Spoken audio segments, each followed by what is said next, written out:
now by 6 lengths. It is Lady Yellen. She's 3-5, and she's on to victory here under Rudy Ortiz Jr. Ms. Novaks comes up on the outside to grab second. Kitty Tintin was third. Madame Rose faded to fourth. The favorite, a winner. She found her friends today, Anthony, and Rudy Ortiz ties it up in the jockey standings. We have a tie game, sports fans. And Rudy Ortiz Jr., who has, ready for this, Acacia, ridden 100 less horses than Dylan Davis at the meet. Yeah. More than 100 less mounts. It's all tied up with 8 to play here at beautiful Belmont Park. Yeah, Lady Yellen was able, Madame Rose actually gave her an easier time today by giving her a target. And Arad just sat there, took over at will with about 5/16 of a mile to go, and is going to be the easiest kind of winner. Final time, 1:26.3. Start number 32 was not the winning one for Madame Rose. She will settle for fourth today, but Lady Yellen 3-5. She just laid over this field and was much the best. 5-6-2-1 in the opener on closing day at beautiful Belmont Park, but we are not quite done yet. Of course, we'll be following the jockey standings, and we have some stakes action to wrap things up here at beautiful Belmont Park coming up a little bit later on. The Saginaw, Anthony, is our feature today as we take a look at the field. It's for the New York breds, a mile and a 16th on the main track, and 9-5 on the morning line is Market Alert for Jimmy Ryerson, and Jose Ortiz going to be in the saddle. Yeah, this is him back in March getting the job done over at the Big A. A big win, 3.5 length victory. He was kind of helped by the racetrack this day, but he came back and finished a good third behind Southern District and the Reds right here at Belmont in his subsequent start and kind of validated this effort. We'll see who shows up. He's been, Maggie pointed this out this morning. He's been a little bit quirky as of late. Broke through the gate last time out, so you can try and draw that proverbial line through that race behind a couple of Chad Brown runners and highly motivated in Stage Raider. And we'll see what kind of a trip he sits. He's been at his best when he's forward. There seems to be an awful lot of forward horses in here, a lot of speed in this race later on today. And we'll see if he can take advantage of maybe getting Jose Ortiz to get him off the pace, see what Listen to Your Heart does. Interesting bunch. Brooklyn Strong, of course, won our Remsen a couple of years ago, so you have a graded stakes winner in the field of 6. Should be a fun way to send off beautiful Belmont Park as we head up to Saratoga. And the old adage, the first person you see when you walk in the racetrack, take note of that. Trevor McCarthy was the first person I saw when I walked in here today. Victor Barboza, first Really? person I saw. All right, Trainer well, Brooklyn Strong now. Yeah. Well, we shall see as we take a look at what else is on tap today. Today's races, as always, presented by our friends at Claiborne Farm. Closing day at beautiful Belmont Park, as that's our spotlight. We have that Saginaw bringing you races 1 through 9. The first in the books already. We're fast and firm for the final day, and that means mandatory payout, the pick 6, and all those multi-race wagers as well. And there are tickets up for, well, the early pick 5. That ship kind of sailed. You can come back and play the late pick 4. Early pick 5, late pick 5. Pick 6, triple play that starts in race 6.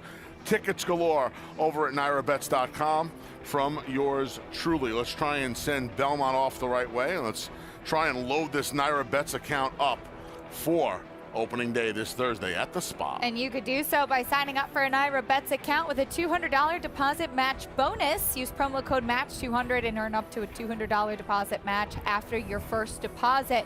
Don't forget, you can bet any track, anywhere, anytime. Go to NYRABets.com for your $200 deposit match. As Anthony mentioned, we want you to be locked and loaded for the start of the action at the Spa in the opener. On closing day at beautiful Belmont Park, it was the 5 Lady Yellen, ridden to victory by Rudy Ortiz to tie things up with a few races to go, and he's standing by with Maggie. Ira just asked me if I was ready for Saratoga. I always just feel that I'm not because there's just so much packing to do, but I'm going to flip the question to you. Are you ready for Saratoga? Oh, yeah, I can't wait. I can't wait. It's a great meet. We love to be over there, and hopefully we have a great meet over there, too.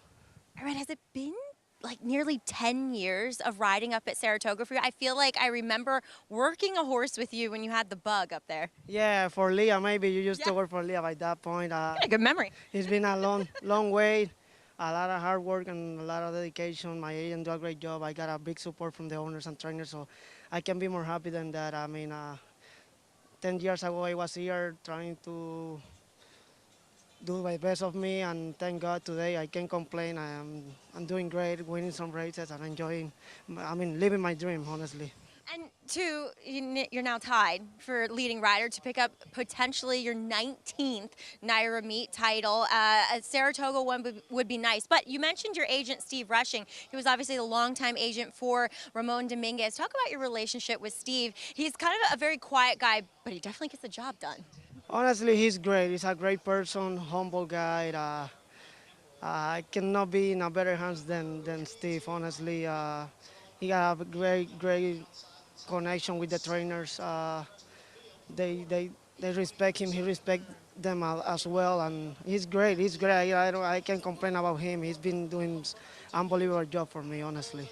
You've been getting the results on the racetrack like in this first race. All right, congrats, and thanks for putting on a show for this riding meet title. No, thank you very much, and good luck to Dylan too. He told me the first thing he told me today, good luck, and whatever happened. So we both have a great meet. So thank you. All right, a good sportsmanship between these two guys as they battle it down to the wire, Acacia. And they're making it so exciting, Maggie. All class from Irad Ortiz, a terrific guy, terrific rider as well, as he is a jockey, Anthony, that we've seen really ascend on this NYRA circuit and become one of the best in the world, arguably. And he had a 5-day suspension. He went over to ride in Royal Ascot. He went to the Kentucky Derby. He wasn't here for quite a few days. You mentioned just the number of horses that he's ridden, what he's been able to do, talking about the mounts that his agent, Steve Rushing, helps book for him. Really is incredible. It's amazing. He's been here 10 years now, which blows my mind that he's been here. And I remember when little brother Jose came along about a year and a half later. It's amazing how you've seen Irad rise through the ranks here. Like you said, one of the best in the world. You can argue he is the best in the world. I will tell you this. I feel like he is going into this Saratoga meet on the very, very top of his game. And I think he is going to be the leading rider at Saratoga this summer. And I think he is going to put on a show this summer in Saratoga. That's my mindset going into the Spa meet.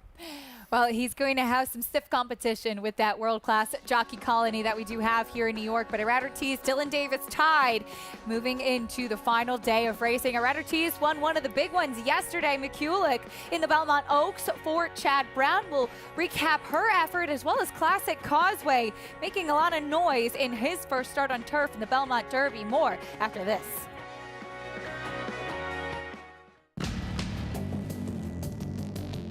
Whether it's Division I or Grade 1, top athletes have certain traits in common. Speed, strength, class, versatility, and most of all, willpower. Claiborne Farm Stallion, War of Will, was a Grade 1 winner on both dirt and turf. Now, his first foals are taking the field.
Welcome back to America's Day at the Races, brought to you by Claiborne Farm. 100 years of doing the usual unusually well. Beautiful sight, as always, in the beautiful Belmont Park paddock on closing day. Yesterday, though, Stars and Stripes Day, we saw some tremendous performances. We'll recap our America's Best Racing Race of the Week. The Caesars Sportbook Belmont Derby, part of the Caesars Turf Triple Series, kicking things off in style. Anthony, I think a lot of questions as to what Classic Causeway was doing in the field. Why was Classic Causeway here? Shouldn't he be cutting back in dirt? A lot of people were asking those questions. I was one of those people asking those questions.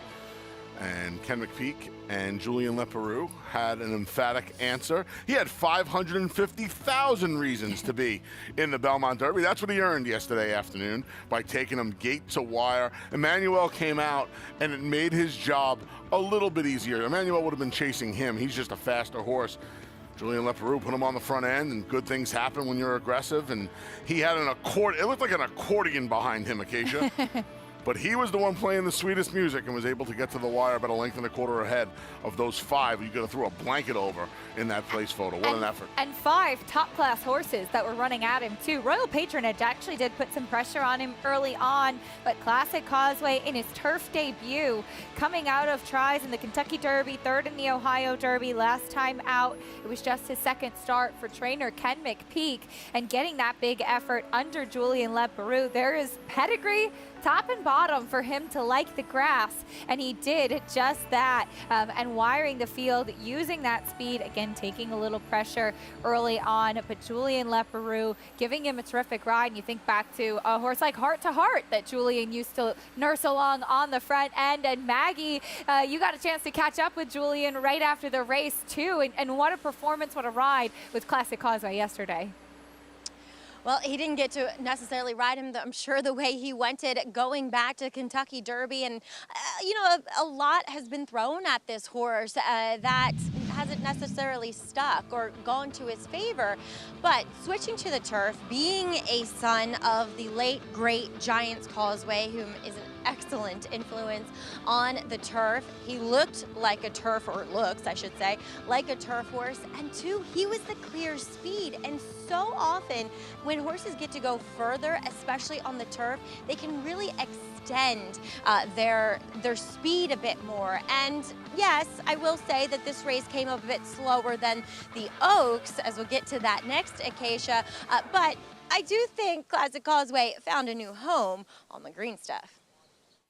I would think that's where we'll see him stick as of yesterday in that big performance. Maggie, thank you. Ken McPeak, a big day for him around the country. The emotions, the highs and lows of the game with the trouble that we saw with Rattle and Roll in the Indiana Derby. But Classic Causeway, a tremendous performance yesterday. Earlier on in the Belmont Oaks, as Maggie alluded to, though, this race was one that really came up very strong, as it was exciting too to see Americans take both legs in the Oaks and Derby yesterday. Belmont Oaks, and what turned out to be a really emotional and very kind of sentimental win too for McCulloch, the daughter of Frankel, getting the job done for Chad Brown on Bobby Frankel's birthday. Yeah, Bobby Frankel's birthday. This is a filly named after Chad's first employee, Mary McCulloch, who was his bookkeeper, a person near and dear to Chad's heart. So a lot of emotions yesterday.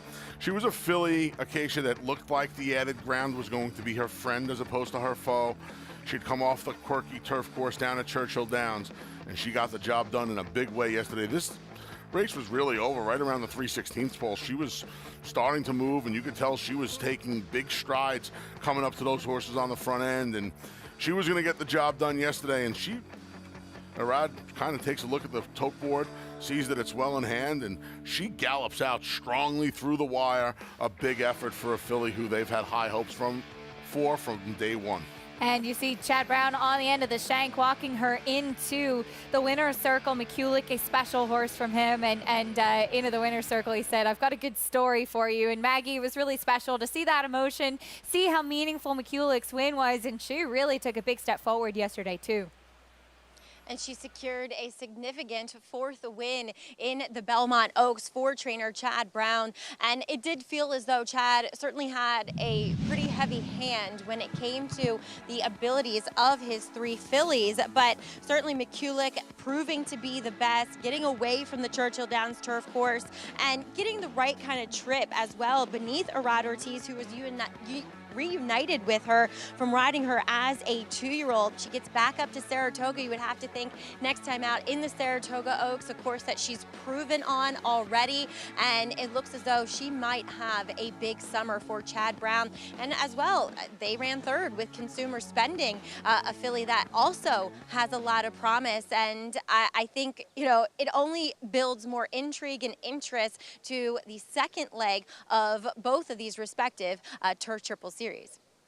It does. Cannot wait to follow the winners and some of the horses behind them in the next leg as we move on to Saratoga. Maggie bringing up the excitement and what we may see from Consumer Spending. Haughty, the other one for the barn. Chad told me after the race likely will run her shorter. That's not the distance that she really prefers, but a talented filly nonetheless. And we look forward to seeing how maybe some of the other Europeans come to try and take on the Americans once again, because this year the Americans have the upper hand so far. Well, so far, yeah. We'll see what the next wave brings from Europe for those Saratoga Derby and Saratoga Oaks. But the Americans did a good job yesterday holding sway. Big efforts from both Classic Causeway and McCulloch. And, you know, going forward, we talked about, Maggie mentioned it, the fillies went a little faster than the colts. I think this contingent of fillies for the U.S., really, really nice 3-year-old fillies here. Even a horse like Howdy going to cut back.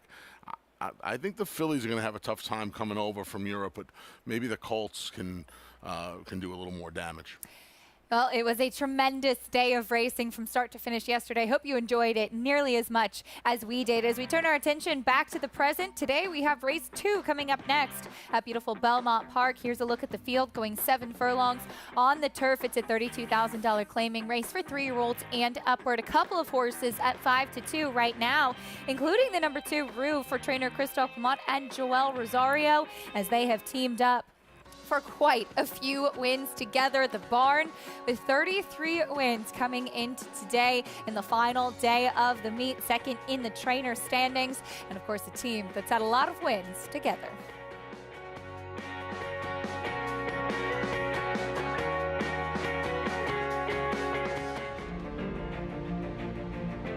Idle, perfectly timed. Idle gets up under Joel Rosario to win the big gap. It's known agenda for St. Elias Stable. Race after race, scintillating performance in the TVG Del Mar debutante. And Clariere will win the cotillion. Down to the wire. Who's going to win it? It's Mala by a neck. Curling, the classic sire.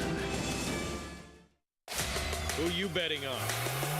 How about an app created specifically for horse racing? Naira Bets. We specialize in thundering hooves, fist pumping, and boosting your bankroll with robust weekly promotions. And offer betting tips from actual horse racing experts. Bet all day and night, nationwide. Get the action and thrill of horse racing with Naira Bets. The momentum continues for War Dancer, following a triumphant Saratoga meet as the #1 second crop sire. His progeny have posted 23 more wins in 2022, like Busy Morning. Busy Morning, she is drawing away here. You Should Be Dancing. On the outside, You Should Be Dancing the winner. And Dancing Buck. No threat to Dancing Buck. Now with $3.5 million in progeny earnings on dirt and turf going long and short, War Dancer is a sire on fire. Join the momentum today at wardancerstud.com.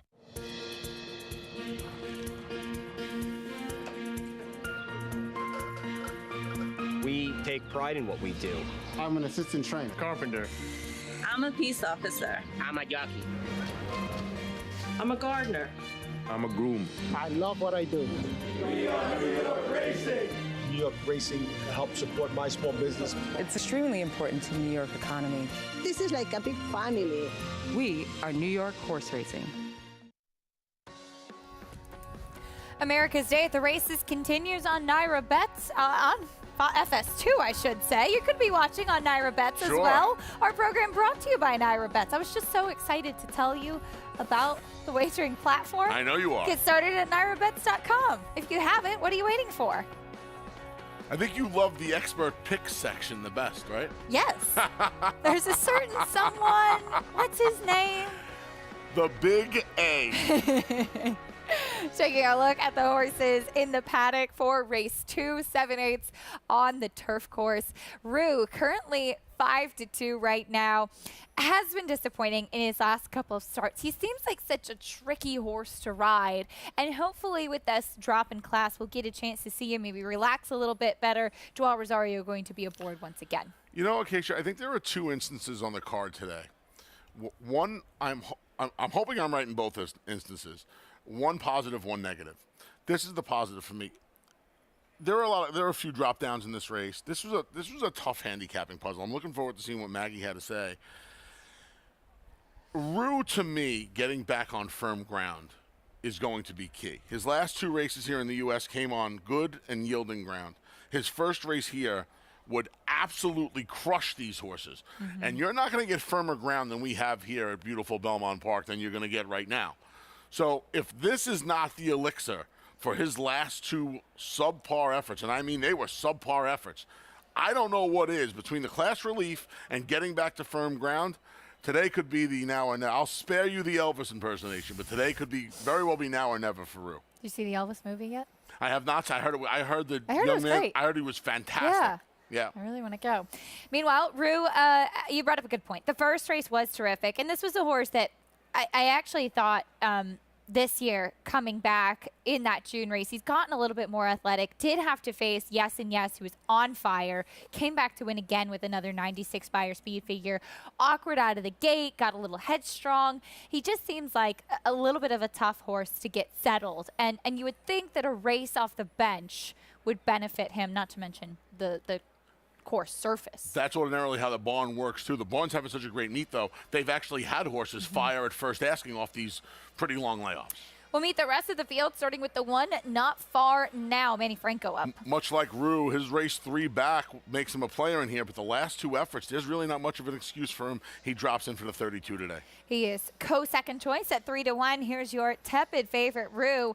Had that 91 Buyer speed figure in May last year. Ran into Win Machine now, Yes and Yes. Artemis City Limits came back to win. Class relief in here. Hopefully getting to firm ground helps the cause. American Lincoln cuts back in distance. Yeah, 3 2-turn, mile and a 16th, mile and an 8th efforts. Back to the 7/8. He's 0 for 5 on the local lawn, 0 for 6 on grass in his career. He's the biggest price on the board right now, as we'll meet a horse getting on the turf for the first time in a while, Kasalsa. Not far now has speed. Kasalsa could be the thorn in his side today. Hasn't raced on turf since September of 2020. Just missed for 10,000 in a slop last out. He's the full brother to a horse I knew quite well in Florida. He was a super turf sprinter, fully loaded. Here's the 5, Troubling Moon. He hasn't turfed since last October. He was going a mile and a 16th as well. No turf sprints on his card. 0 for 8 on the turf in his career. The Last Zip is first off the claim for Joe Sharp.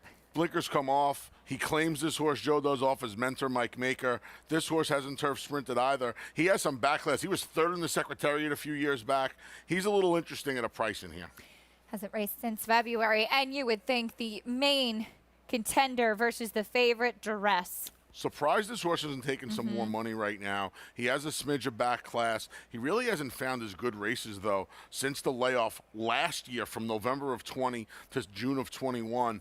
He's going to need to come up with an old school effort in here. We'll see what kind of trip Louis Saez works out from the outside post. Is a big drop in class versus what he's faced on the turf. As we are looking at the big white face of the 2, Rue, trainer Christophe Clement with 33 wins at the meet. And as Andy pointed out yesterday, Chad Brown just so many victories that you feel like the success and the tremendous meet that the barn has had sometimes gets lost in the shuffle a bit. It's not easy to win that many races during the spring-summer meet at Belmont. I don't think overlook's the right word. I think lost in the shuffle is the best phrase for it because people recognize the sensational meet the Clement barn has had. It's just when you run into a juggernaut. I don't like to use the big words, the SAT words. What Chad Brown has done in this meet, he smashed a record that was set with 14 more racing days, and he just smashed it. So, I mean, the Clement barn, see Todd and Rudy. You see the usual players up there at the top of the standings. We'll see how it changes when we go 180 miles north and 100 years back in history, as Red Smith once said, starting Thursday. Trainer Christophe along with the number 2 Rue in this race here, getting that drop in class. Joel Rosario going to be in the saddle. Let's go back to Duress as well towards the outside, because as you mentioned, I thought that they'd be a little bit closer in odds, as this is a horse who I realize that it's been a while since he's seen the winner's circle, and maybe the figures of the last couple of races leave you with a little cause for pause. But on turf, he seems like he's always been facing just much better, too. Worries me, Acacia, that he is not taking any money in here, right? You would have thought with the class relief, David Aragona, I'm going to be a little bit of a homer here. It's not even close to who the best morning line odds maker in the country is. It's David Aragona. He had this horse 9-5, and I thought he was spot on. I thought this horse would be right around 2-1. This horse is dead as disco on the tote board right now. He's 7-2. He has 2 horses within a point and a half of him that he had laid 20-1 on the morning line in Kasalsa, and then the last zip was 4-1. I'm surprised the last zip's not taking a little bit more money, but not as surprised as the fact that Duress is 3-1 right now. He's the same price as a horse in Not Far Now, who has been running against fellow New York breds. At the very least, Duress has been running in the open company races. Tommy Albatrani's had some success at the meet, running horses on their other surface. Duress had never run on the dirt. He ran into a couple of really nice, hard-knocking claimers in Mexican Wonder Boy and Happy Farm. He didn't even run that badly in his first dirt race. I'm just surprised he's not taking more money. It's a pretty wide open board right now. For more on this intriguing second race, let's get to Maggie. We'll take a look at Rue. From what I saw from him in the paddock, I did not see from him first time because I wasn't there, so I don't know how fit he looks relative to his last start, but he definitely looks fit, having that race under his belt in which he did no running. I mean, I'm not really sure why you feel confident in taking this horse off of his last 2 efforts. But again, the class relief is significant. He's a small type-year guy, which, you know, you would automatically think that 6 furlongs would be better, but he does have more of a pedigree to say a little bit more ground's okay. Yeah, I have no problems with him physically, and as Anthony pointed out, getting back to a course that is very firm should aid his chances. Moving on to number 4, Kasalsa, who's opened up pretty short, but yes, as Acacia said, a full brother to fully loaded, and this guy does have a turf hoof. His biggest problem is, I would say, the inside runner, Not Far Now, because Kasalsa strikes me as a horse that if he, I mean, I say that in 2 back, he was able to kind of rate off of it a little bit, but I feel like he is one that will readily throw in the towel if things don't go his way. So we'll see how much pace he has. It's a good thing he's drawn to the outside, I think, of Not Far Now, the other likely pace setter in here who does drop out of a race in which it was, I mean, insanely quick fractions of 20 and 4 and 43 and 2. But yeah, there's some tough horses in here, but it's an interesting surface change for Kasalsa, which I think is in the positive. As the last zip, Joe Sharp does great with his turf sprinters, and I actually really like the turn back in this with this horse. I almost picked him, but I'll stay with my boy Duress just because I've always loved Duress, I think. But I think the last zip, I know he comes off a little bit of a layoff, does look fit. He looks solid, strong, and I've seen it so many times that Joe Sharp, I mean, Joe's been on his own for nearly 10 years now, but he did previously work for Mike Maker, and the horses that he has taken from Mike, because he probably knows the program, he's done very well with. Blinkers come off for a horse that sometimes can get fairly revved up. Was not. He was very calm today, so we'll see if that has any bearing on how he performs this time. But Duress, I know last time was on the dirt. He is not a dirt horse whatsoever, and 2-back was in a tougher field off the layoff, and he's typically a horse that strikes me as needing a start to get fit. He looks great. I mean, just very healthy, great coat to him too, and solid. Maybe his better days are behind him, and maybe this is a huge red flag for the fact that he isn't as short of a price. But Acacia, what's going on? 2-1 on Not Far Now? That's the weirdest favorite that we've seen so far in the wagering. That's a real head scratcher, Maggie. We are shaking our heads up here, too. I mean, not far now. I know that he has a recent, more recent win, I guess, on the turf, but that was for 35 non-winners of 3. The horses that Rue and Duress have been facing were just so much better. It was a year ago. Yeah. Yeah, I don't get it. And when this horse ran his best race recently, the barn was going much better than it is right now, winning at just 11%. I don't know. This tote board has my brain's like scrambled eggs looking at this tote board. Oh, no. We need you sharp today on closing day. We'll find out what happens in this wide open second race. Some quality turf sprinters coming up here at Belmont Park. John and Brielle standing by with the call. Duress steps in. Set for the second. And they're off. Duress going out for the early lead, quickly joined by Not Far Now, and Kasalsa is up close. Not Far Now has the lead. Then Kasalsa, Rue is moving up down at the rail, had to put on the brakes there down on the inside. Then it is Duress, followed next by American Lincoln and Troubling Moon with the last zip. Last position in 7th. Not Far Now, 3/4 of a length through a quarter in 23 seconds. Kasalsa runs in second. Rue is down at the rail in third. It is Not Far Now taking the field around the far turn, leading by a length and a half. Rue, Kasalsa right together. Duress is on the outside. Then comes Troubling Moon, followed by the last zip, who's moved up a spot. American Lincoln is the trailer. Half mile, 46 seconds. Not Far Now is the leader here by a little more than length. Duress and Rue right behind as Kasalsa drops out of it, off the turn into the stretch. Not Far Now, the one to catch. It is Not Far Now. Spurts clear here. Not Far Now has opened up a 4-length lead. Duress on the outside, and then Rue and the last zip down at the rail. It is Not Far Now who has the lead under Manny Franco, and Not Far Now will be victorious. The last zip closed well to be second. Then it was Duress and Rue. The proverbial, they knew. No question about it. Not Far Now, who ended up going off your 2-1 favorite. Well handled by Manny Franco and turning things around, coming out of New York bred to Other Than Company. Yeah, not surprisingly, Eric Cancel and Kasalsa did not put as much pressure as you would have imagined on Not Far Now. And once he's able to 46 to the half on this turf course, he might as well have went 50 with a length and a half, 2-length lead. The last zip ran his eyeballs out. He made up a bunch of ground. The cutback was the question with him, and the way the race set up, he had no chance to win. He gets to be 2.5 lengths when all said and done. Yeah, the last zip ran a fantastic race today, but there was going to be no catching Not Far Now. Public smarter than me. They identified him as the favorite. Here's the start. Rue awkward out of the gate. Nothing really happened. He did get bumped a little bit there, but that's because he broke slow. He did this last time too, and he was braking for the rail and kind of broke outward awkwardly in his last start. He's just a little awkward sometimes in the way that he moves. I don't know if he just has a very soft mouth, but he looks like just a horse that's really, really tough to ride. And then rushing up under Joel Rosario and then just didn't have enough in the stretch. But he was last out of the gate early on. Yeah, it took a little time for Joel to correct him. And I think he might be a little light in the mouth, and you just got to kind of let him do his own thing.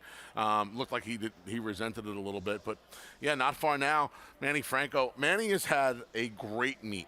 40th winner. I believe great is overused, period, but especially in our game. He's had a great meet because he's really come out of the doldrums. He was kind of in the doldrums for a while. He's come out of it, and he's come out of it with aggression. And rides like this show you that when one of your main rivals doesn't brake alertly, the other speed doesn't bother you on the front end, if you take care of yourself and you use your horse's best weapon, which is his speed, especially in this instance, good things are going to happen. Because if he would have went to the lead and would have been, a little nonchalant about things, maybe Kasalsa engages, and maybe it's enough for the last zip to pick them up late. In this instance, Not Far Now was able to lead them on a merry chase. 40th win of the meet for jockey Manny Franco aboard Not Far Now. We'll bring you prices in a bit. We'll also talk about Going back 100 years in history, we are just a few days away from the start of the Saratoga Summer Meet up at the spa.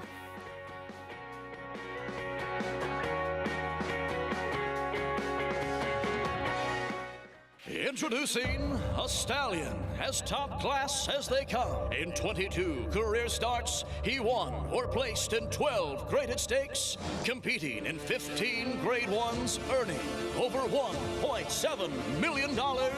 His undisputed speed is evidenced by 7 100-plus buyer speed figures, a 3-time grade 1 winner, Raging Bull.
We're back on America's Day at the races. Acacia Clement, Anthony Stabile, and Maggie Wolfendale. Glad to have you with us on closing day at beautiful Belmont Park, making it 40 wins for the meet. Manny Franco piloting Not Far Now home in the second, and he's standing by with Maggie.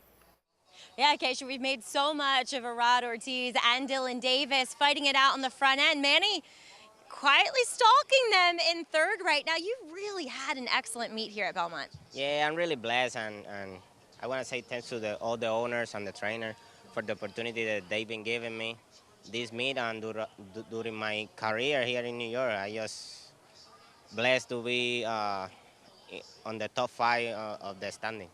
And you often are, and we're likely to see you doing the same up at Saratoga. Manny, what is, I guess my question is, what is your favorite part about Saratoga, being a rider? Just win races. I think that's all the. Is that a better feeling in the world? Yeah, that's a better feeling. I mean, when you win, it's always excited. The crowd there every day, so you love to win over there. Manny, I know 2020 was such a strange year, but you won the Travers that year, and I remember interviewing you while horseback, and while there were no fans, there were fans outside the gate. That was really cool. Yeah, that was really special. With the circumstance, we don't have the fans there, but we have crowd outside the track, and that was so special that day. It just shows how enthusiastic people are about the spa. But really quick about this horse, Not Far Now. Last time you went 20-4, 43. I mean, you nearly went 3 seconds slower, so of course he won today, right? Yeah, I mean, he's pretty fast out of there, and the track that day was pretty tight too. But today the plan was go up there and try to slow things down a little bit, and that's what I did, and the horse responded really well. He's interesting too, he has one eye. Yep, one eye, just one eye. Still made it to the winner's circle, Manny. Congratulations on this win here, and a nice meet for you. Thank you, Maggie. All right, guys. Yeah, Not Far Now. I almost forgot about him. Not only having one eye, Acacia, but I always loved one-eyed horses. They've always been, you know, more sensory, had that more sensory kind of quality, and they also seem to have that extra intelligence as Not Far Now. He responded beautifully to Manny. couldn't agree more, Maggie. I had the pleasure of being around a one-eyed horse named Pearl that my mom and I have and racing for home. And she actually, when we got her, she still had both eyes but was blind and could only really see shadows in the one eye. And we ended up having to remove the eye. And she's incredible, so sensitive. They really do respond to you so much more. And not far now. It doesn't bother them. They really take their cues from their riders, too. Yeah. He did a great job today. Manny talked about how fast he went last time when he was able to slow it down today. Manny can't do that on his own. If Not Far Now outweighs him by about 950 pounds. Not Far Now wants to go 21:43. Not Far Now is going to go 21:43.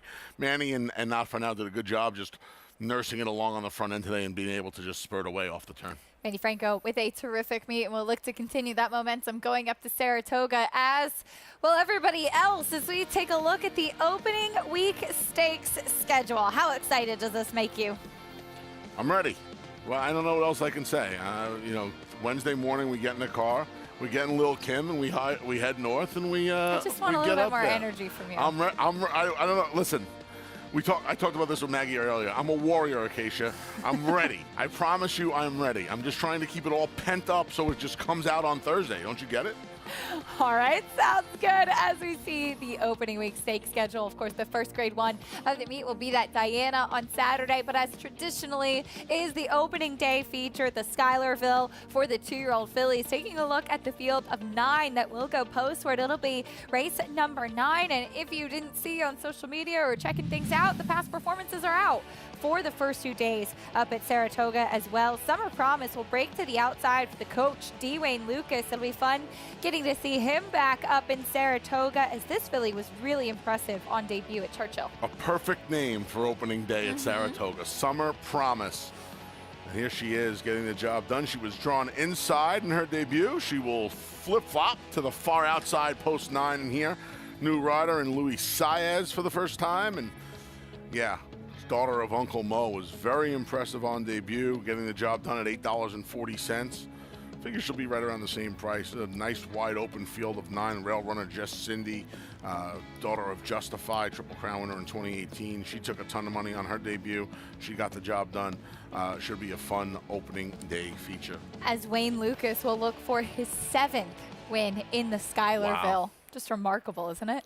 Yeah, when you think back about how far back he had, I don't have it in front of me, but I would imagine that was in the 80s. So we're talking about 40 years of the coach being up there, and it'll be good. After not seeing Wayne in Saratoga last year, it'll be great to see the coach there this season. We hope to see all of you there as well. We're going to see some of the big equine stars potentially lining up in Saratoga too. One horse that you are most looking forward to seeing up in the spa.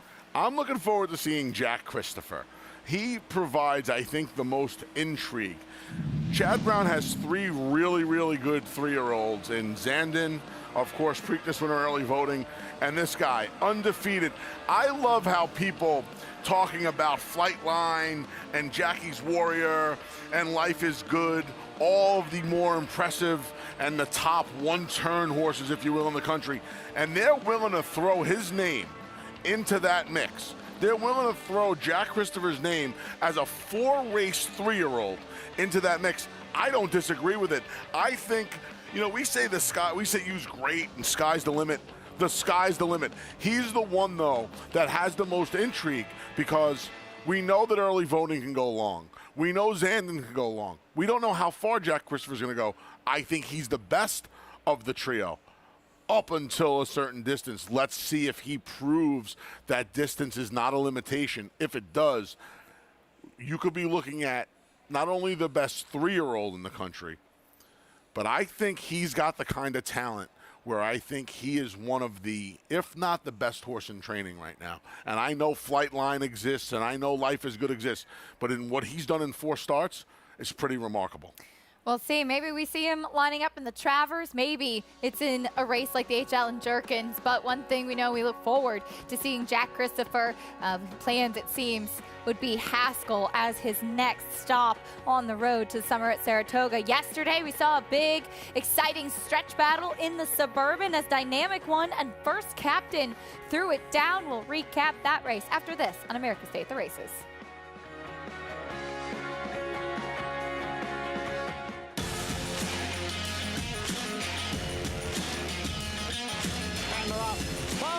C.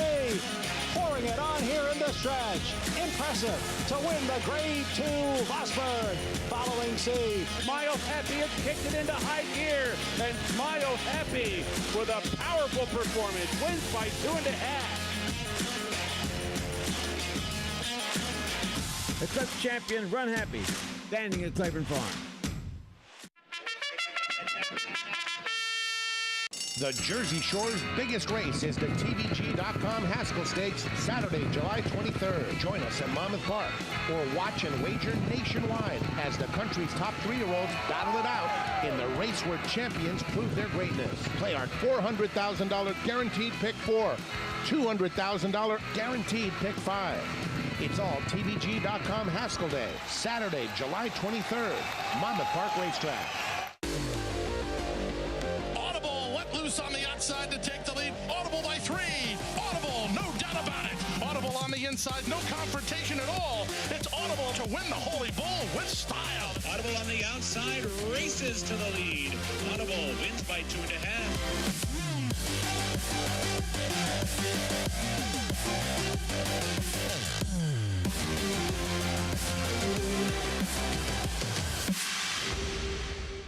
Racetrack Television Network brings you every race, from every track, on every screen, every day. With monthly packages starting as low as $5, RTN gives you great value and access to more live HD streaming and race replays than anyone. Visit RTN.tv today to sign up and watch on almost any device, including Roku and Amazon Fire. RTN has packages that start at $5 per month.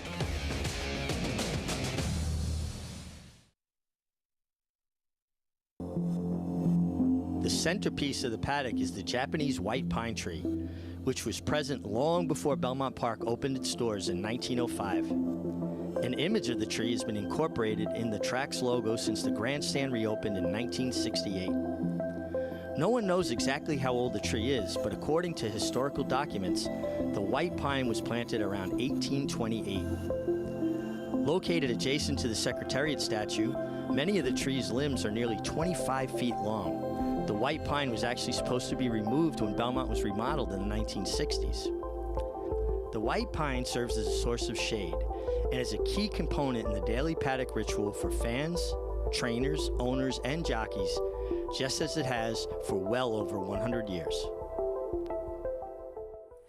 The voice of Richard Migliori on the feature of the white pine in the paddock and the beautiful Belmont Park paddock, as it truly is as iconic as the racetrack itself. I will come here during the off season when I need to clear my head, and I will just go sit under the old white pine. That's what I'll do. And I'll put a picture up every now and then. It is my favorite place here at Belmont. One of my favorite places on the planet. Being under that tree and near that tree is one of my favorite places. I think it's just the most majestic thing we have here. To be honest with you, on the circuit, it's my favorite place. Well, there's a spot at Aqueduct. That's my favorite place, but that's my second favorite place. The beautiful white pine in the Belmont paddock. We're so fortunate to get to work in its presence and the way that it shades and highlights the paddock as the incredible horses that walk by it every day too. I'm sure that tree has some incredible stories over the years. You think about all the horses, all the riders and trainers that tree is, kind of seen. The racetrack characters. Yeah, the characters. All of the characters couldn't fit under the old white pine. That I could tell you that tree is seen. But yeah, it's a beautiful. To me, that's what makes the paddock at Belmont. I think the paddock at Belmont is the most beautiful paddock in horse racing. It is. And I think the tree is a big part of that. Incorporated into the logo, even a beautiful Belmont Park. Yesterday, talking about some good horses and a good horse race, we saw the Suburban earlier on in the card before the Belmont Oaks and Derby. And First Captain inside, Dynamic One outside. A good effort from Untreated, who tried to set the pace, but they threw it down in the Suburban. Yeah, you see the three of them past the 8th pole. You could have threw a blanket over them. And Dynamic One, not only the benefit of being outside, but you know what, Acacia? I think the benefit of being the one that is really starting to develop and figure out what being a racehorse is all about. We say these generic things about horses. The light bulb goes off, figuring out what it's all. But he really looks like a horse who last year you could tell the talent was there. He just needed to kind of figure things out. And that's what he's done in 2022. He's figuring this out. This is a big effort for him because more often than not, he makes this big sweeping move and he runs by fields. He tried to do that here. And he got hooked by untreated to the inside, and then between horses first captain, he got himself in a nice little stretch battle. You know, that could be the kind of thing where the experience of that stretch duel is the experiences of 2 or 3 races in one.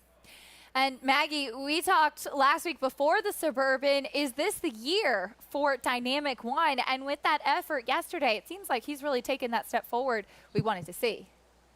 Acacia earning his first Great Stakes victory with this Suburban win.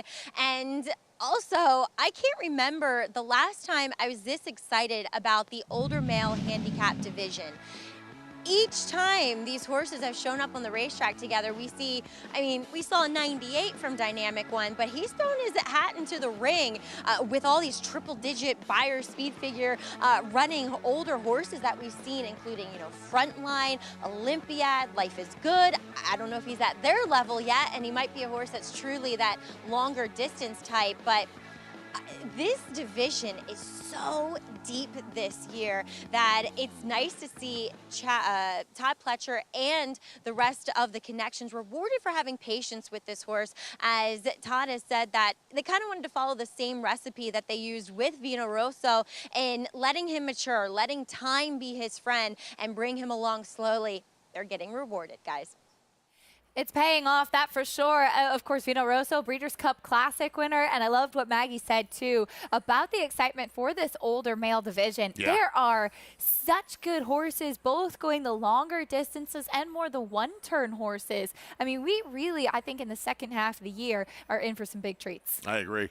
Yeah, you know, we talked earlier about Flightline and Life is Good and Jackie's Warrior, right, kind of have the one turn on lockdown. We'll see what Jack Christopher does as far as the 3-year-olds go. And then you get into the, I just lost his name, Dynamic One. Dynamic One. Olympiad, I think, is the other one that comes to mind, really streaking for Belmont. Him. Yeah, it's just a fun division. Everybody will head up to Saratoga. You got 2 opportunities there. The most historic and prestigious older horse race, to me anyway, is the Whitney. You have the Jockey Club Gold Cup at the end of the meet at the 1.25 miles. So, yeah, things are really going to start to heat up. We're going to see a lot of star power in the divisions up at Saratoga this summer. And not just kind of one big-name horse. A lot of big horses that'll be duking it out, which makes it really fun. Meanwhile, the 4th of the 4 graded stakes yesterday was the Victory Ride, 6.5 furlongs on the main track for the sprinting fillies. Hot Peppers really has taken a big step forward, and she was very game for Rudy Rodriguez. As I spoke to co-owner Michael Dubb after the race, he said he's letting Rudy call the shots, but you'd have to think after this performance they'd want to take a shot in the test and see if she can do what Rudy did last year with Bella Sophia. Not the filly rags to riches, but 2 kind of rags to riches stories, right? Rudy last year with Bella Sophia got the job done in that test, and now it looks like Hot Peppers has to follow suit. See if Rudy can win the test back-to-back. This was a big effort yesterday. She took on two more accomplished fillies in Happy Soul and Pretty Birdie on the front end. They went 3-pronged speed action on the front end, 3-pronged speed battle. She not only lives to tell the tale of the speed battle, but she's able to hold off the closers and get the job done in the Victory Ride. You see Rudy pumped up on her left side, Mike Dubb on the right side. Yeah, she's a nice filly. She's fast. They use her speed. That's the one thing you know from that barn. When they have a speed horse, they don't trifle on the front end. They go. And that is so important, especially you beat speed with speed. And the Rudy Rodriguez barn employs that tactic more than most people do. And important to note, too, Pretty Birdie, who was the morning line favorite, as she did have a shoe repair back in the paddock, as we heard Maggie highlighting prior to the race. And she wears particular types of shoes. So in the fact that she had pulled one off in the paddock, had to put a regular shoe on, so it's not typically what she would be wearing. And as I spoke to Joel Rosario after the race, he said she was going well, she was in a good position, and then she just stopped. Thankfully crossed the wire fine, but she just didn't have it. And not only did she have to deal with the shoe repair, she had to deal with Happy Soul to her inside and Hot Peppers to her outside. The worst place you want to be in a three-pronged battle is between horses, just taking the worst of it. Combine that with the fact that she wasn't wearing her regular shoes. Not surprising that she was. Thankfully, she came back okay. I'm sure she'll be on to the next battle, and that's a nice little piece of information to have in your back pocket. Absolutely. It's as always, try to give you all of the pieces and make you feel like you're here at the racetrack with us. Some great insight from Maggie before that victory ride yesterday. We'll hopefully get a chance to see Pretty Birdie this summer up at the spa for Norm Cassie. As we take a quick pause, we're about to welcome in our viewers on SNY. Stay with us as we have a whole lot more live racing coming up today on America's Day at the Races.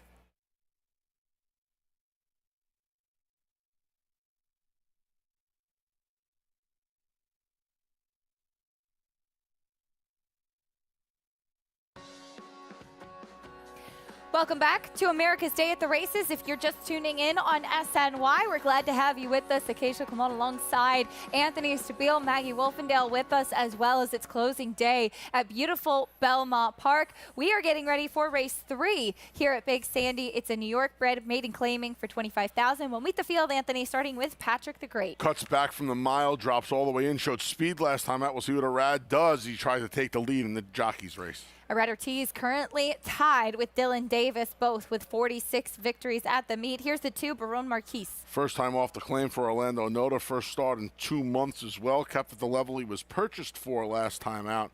Gets back to fast track. Rudy Rodriguez, big win with Hot Peppers yesterday. Sends out Crawford County today. Yeah, 1 of 2 in here for Rodriguez. This horse tried the turf going long last time. Cuts back to a 7/8 dirt race.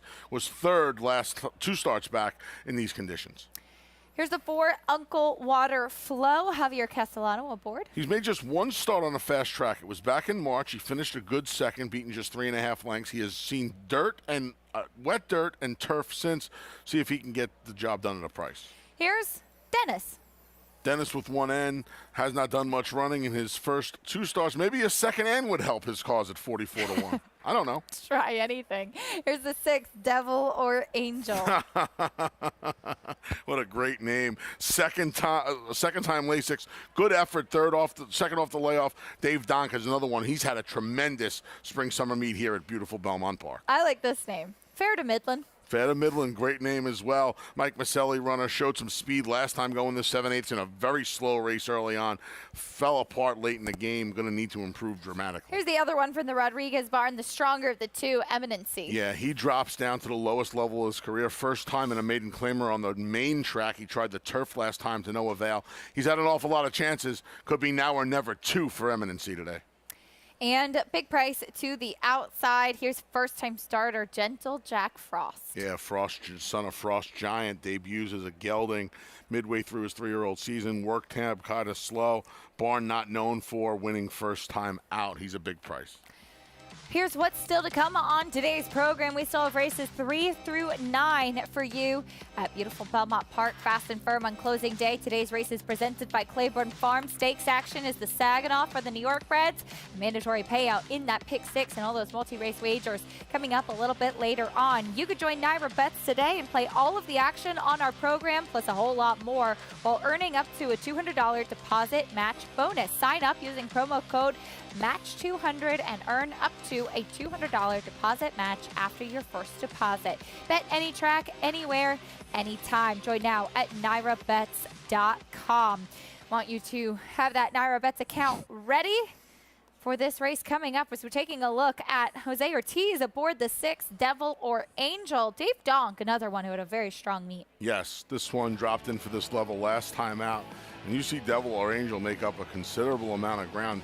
Now, I know he was the big favorite in here, just a shade over even money, but they kind of ran away from him early. He comes running on late. You see him going to alter course here a little bit, get to the outside, and I wonder, Akeisha, I know he got beat 2 lengths, but I wonder if he would have got going a smidge earlier, maybe even gotten outside a little earlier as well, if he would have gotten the job done in here. Who knows? He'll have to settle for second that day. We'll see what happens. Now, you're getting a much better price. He's 7-2 this afternoon because of the presence of Eminency and, to a lesser extent, Patrick the Great. But I know a lot of people who like to bet horses like this. They were favored in the condition last time out, and now you're going to get a much juicier price at 7-2. This name, by the way, very appropriate for this stage right now, for this set, Devil or Angel. Oh, no. I think everybody at home can figure out who's who. On that note, let's check in trackside with Maggie. Acacia's the devil, right? No, I'm really just kidding. As we check in with Devil or Angel, the horse, last time out, he did break through the gate prior to that start, and then he didn't get away that cleanly either, and then he had all this, ground to make up. He's his own worst enemy, though. I mean, obviously, breaking through the gate isn't necessarily his fault, but he is his own worst enemy. He's difficult to deal with. Jose Ortiz always has to come out, feet out of the irons. He can't go with the pony.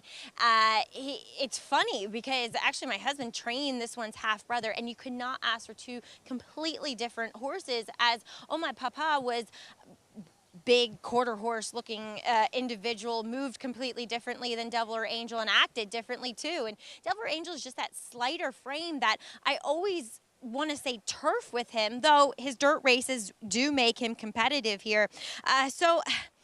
Yeah, I think he has a bit of an excuse. If anything, now third off the bench, he does look a bit stronger than what he did in that last effort, and it feels as though Jose Ortiz really knows him now and how to handle him. As we'll check in with number 1, Patrick the Great. We've seen him dueling for favoritism with Eminency. Eminency can certainly win here, but if you asked me which of the 2 looked best, it'd definitely be Patrick the Great, as he does cut back a little bit in distance to the 7 furlongs. Looks as though that should suit him, because he looks like a horse that wants to run long, Acacia, but he proved last time that stamina is not necessarily in his repertoire, so it feels as though the 7 should fit him squarely. Could be the right spot for him, Maggie. Thank you, Patrick the Great. He's 2-1 now, as Irad Ortiz will look to pull away in the riding standings. Yeah, it's dead tied right now. And, this today, I think he's going to win the Saratoga title. I don't know how today goes for him. Dylan Davis in this race as well. He's on a 25-1 shot fair to Midland. They go in for the 3rd race. Everyone looking for the first win of their career here at Belmont Park. Here's John and Brielle.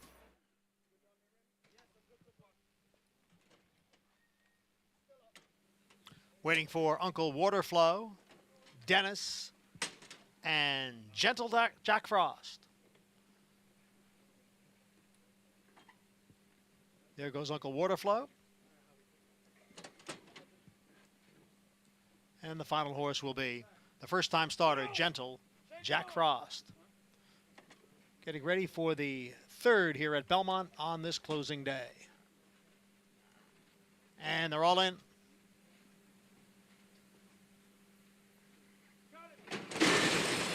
And they're off. Devil or Angel and Eminency. And on the inside, it's Patrick the Great now moving up. Devil or Angel has the lead. Eminency runs in 2nd. Patrick the Great down at the rail is next in 3rd. Fair to Midland has moved up and into 4th. On the extreme outside is Gentle Jack Frost and the red blinkers in 5th. In between horses is Crawford County. Barone Marchese is down at the rail. The trailers are Dennis and Uncle Waterflow. Opening quarter mile, 23-2. Devil or Angel takes the field into the far turn, leads by a half length. Eminency is on the outside in 2nd. Just in behind is Patrick the Great in 3rd, with Fair to Midland running in 4th, followed by Barone Marchese and Crawford County. Up front, Devil or Angel on the inside and Eminency on the outside. The half in 47-1. Patrick the Great will move to the outside for the final quarter mile. Eminency has come away with the lead. Patrick the Great on the outside. And Devil or Angel down at the rail, now back in 3rd. Here comes Patrick the Great to challenge Eminency for the lead.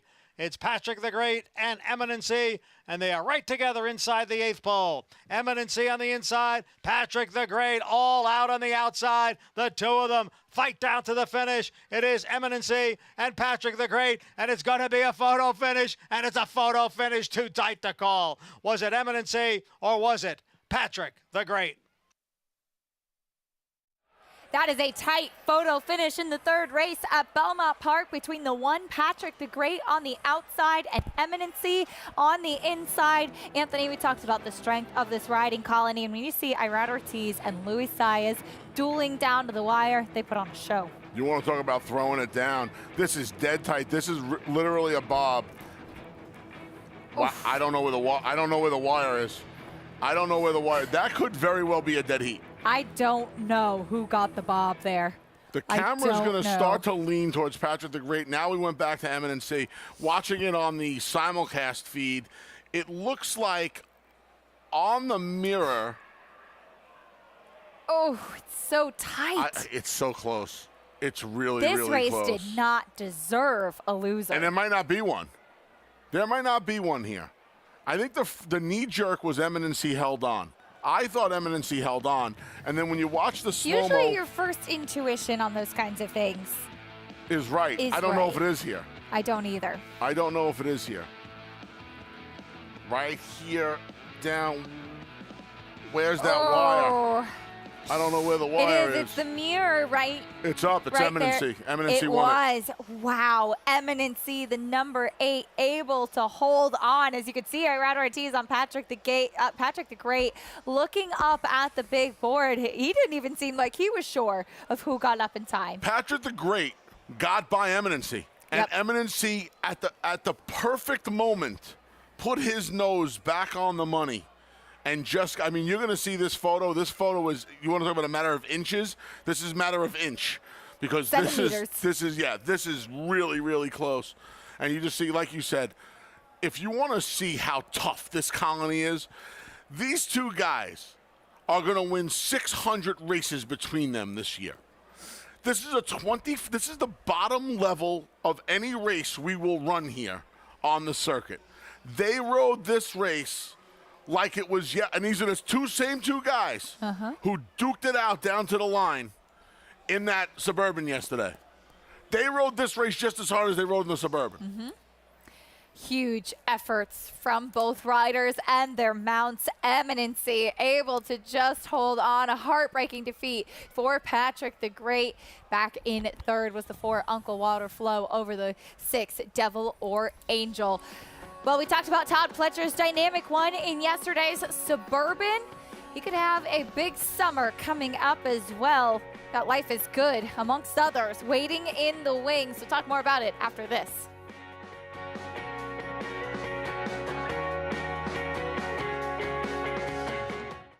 He was just put together like a machine, and he had a great mind. Everything about him was what you'd want. Tis the Law pops the cork in the champagne. Tis the Law is going to win the first leg of the Triple Crown. I've never seen him get tired. Respect the law. Tis the law. His structure is just perfect. His bone is perfect. He's left the others behind. He's going to win the Run Happy Travers. He's everything you would look for in a horse.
America's Day at the Races continues. Our program brought to you by America's Best Racing. For the love of the race, visit americasbestracing.net today. The third race at Belmont Park may have been a New York bred maiden claiming race, but boy, was it a thriller. Down to the wire. Luis Saez on the 8, Eminency. Irad Ortiz Jr. on the 1, Patrick the Great. Dueling down to the wire. Yeah, an old school slobber knocker through the lane here in Elmont, New York, and Eminency gonna put the nose right back on the line when it counted over Patrick the Great. Old school stretch duel. Saw these two guys go at it yesterday in the Suburban. Here comes the run happy photo, Acacia. This is going to be, we haven't seen it yet. I will guarantee you haven't seen too many closer than this one. That was tight, really tight. As you take a look at this run happy photo finish. Oh. Wow. Wow, that's amazing. A heartbreaking defeat, truly, for Patrick the Great. And I'm sure Irad Ortiz, who's currently tied with Dylan Davis, he was riding really hard to get this win. But just as we mentioned, these guys, they ride hard in every single race. And you see the separation there. That's not an inch. You said it, centimeters. Yeah. What a photo. And you love seeing it, too. Luis Saez extended forward, willing his mount forward. Irad Ortiz, all of the strength of these two incredibly strong riders on display. Could be the difference in the jocks race right now. Dead tied at 46. We'll see what happens. Max Jingle showing his face, 590 on Eminency. Very good. Max is your, remember this, folks. Max is your best friend at the racetrack. Acacia's like my sister. I love Acacia. I love Max more. Sorry, Acacia. It's okay. No offense taken. Race 4.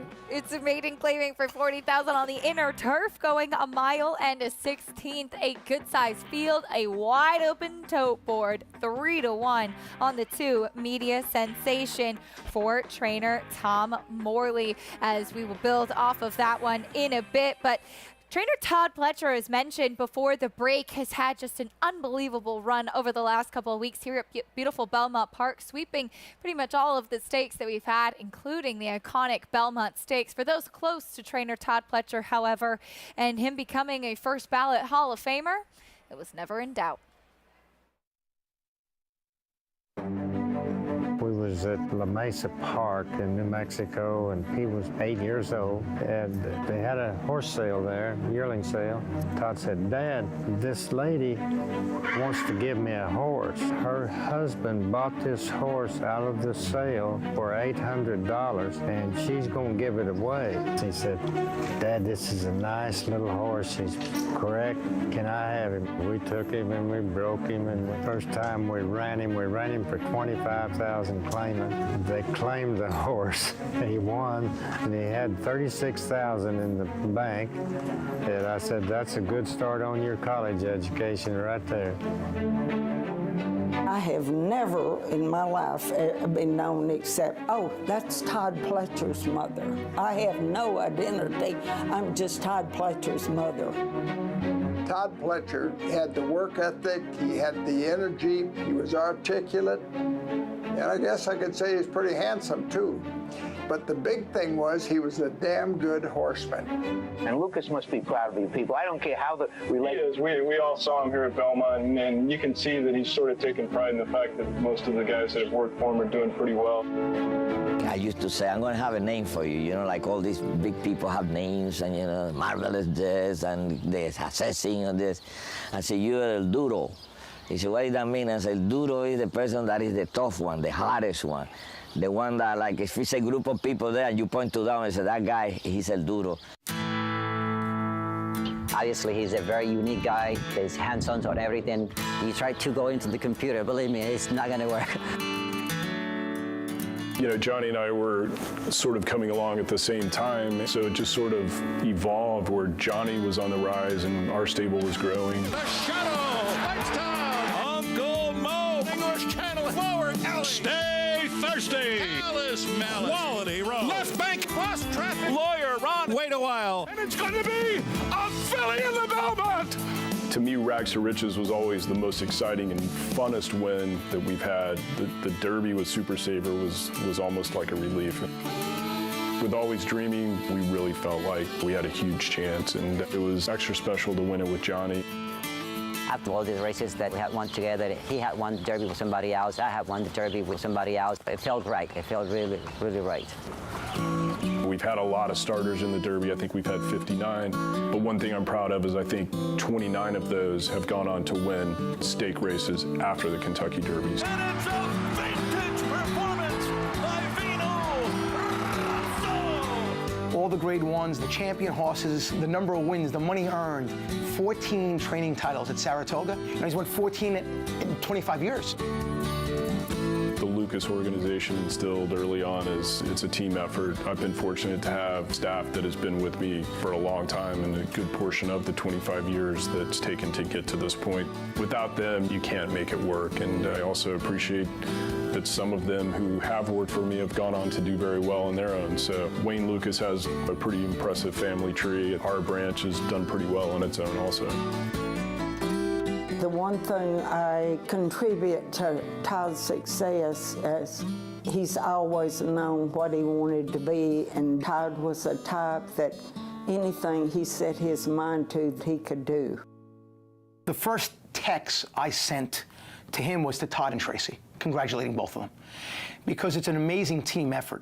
Tracy's involved in the business. If Todd works 20 hours a day, she probably works 21 hours a day. She deserves as much credit as he does.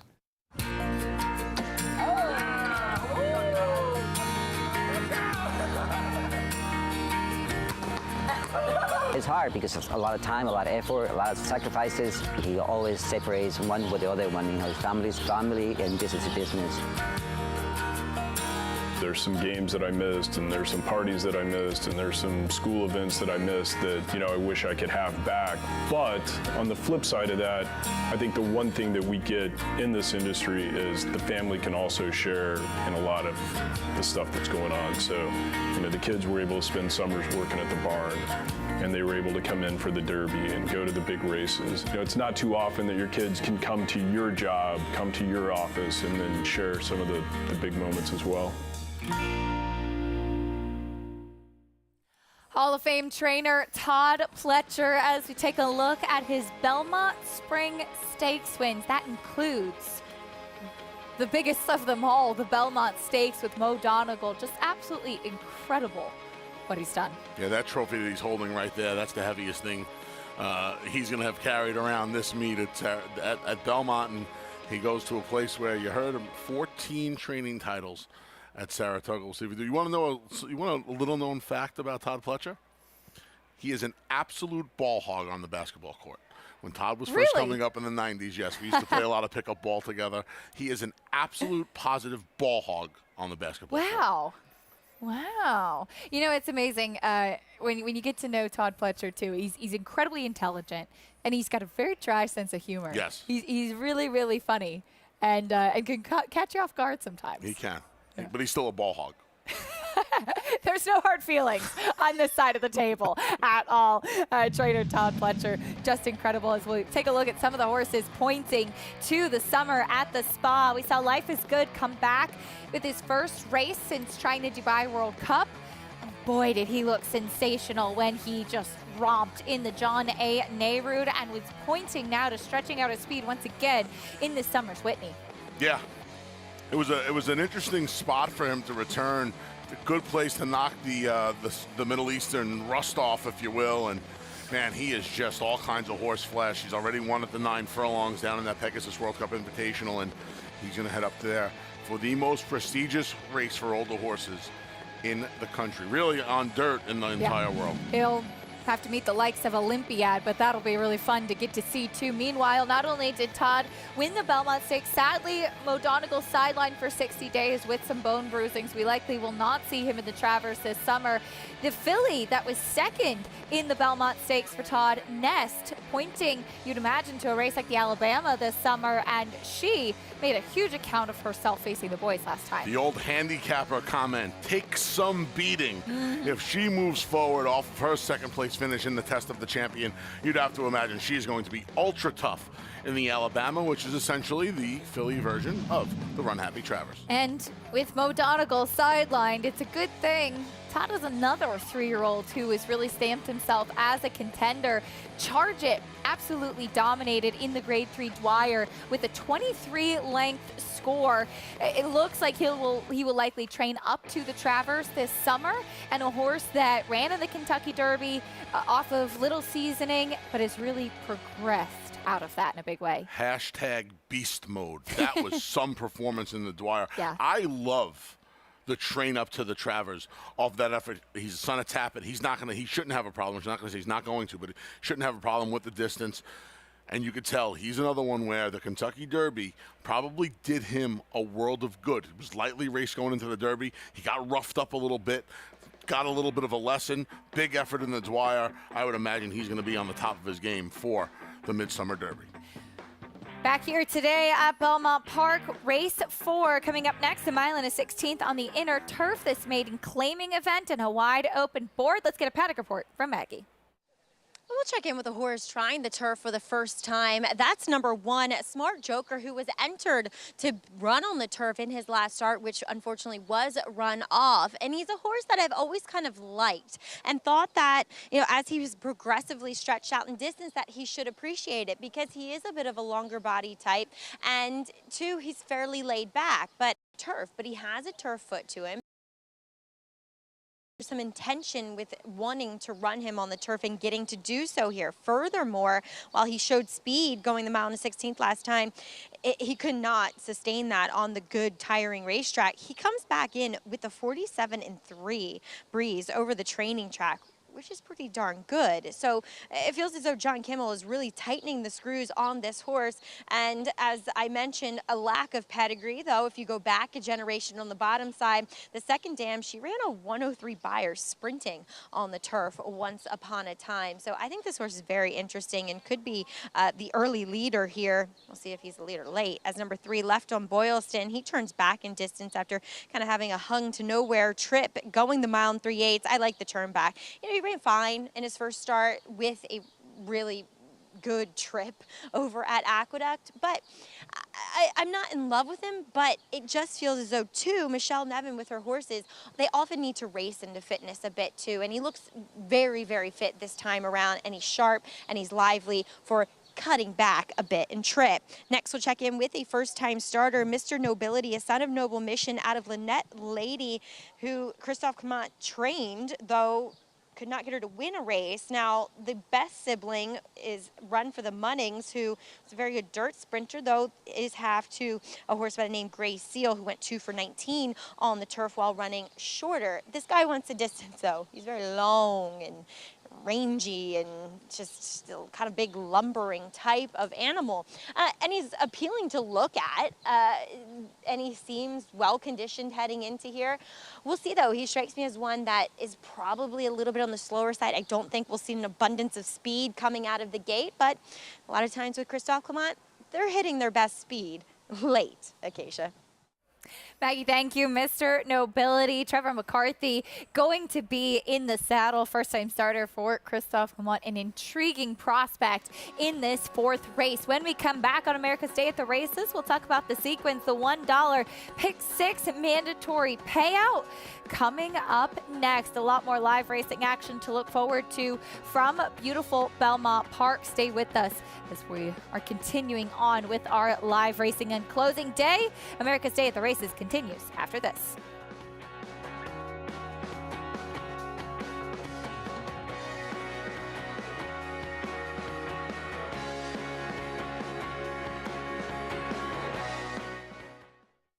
This proven son of Giants Causeway has sired 7 millionaires. With over 10% stakes performers, his recent top runners include Tarabi, placed in the Grade 1 Spinaway and Breeders' Cup Juvenile Fillies, Grade 2 winner Plum Ali, multi-millionaire Shivaji, plus these standout performers. Now his biggest book in the past decade will be 3-year-olds in 2022. A proven value sire, First Samurai, standing at Claiborne Farm. Who you betting on? How about an app created specifically for horse racing? Naira Bets.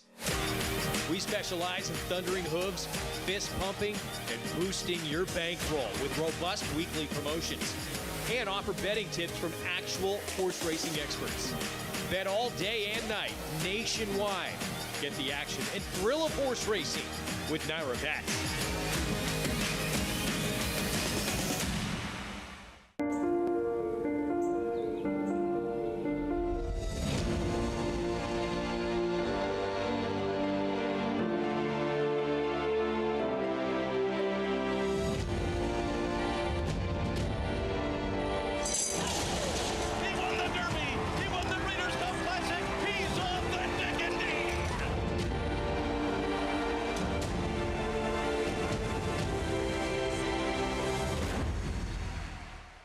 It's America's original sport, and no one covers it better than America'sBestRacing.net. From the sport to the lifestyle, the best races, horses, and destination venues, cocktails, gambling, fashion, and more. America'sBestRacing.net is a sport for you. Live it, love it, bet it.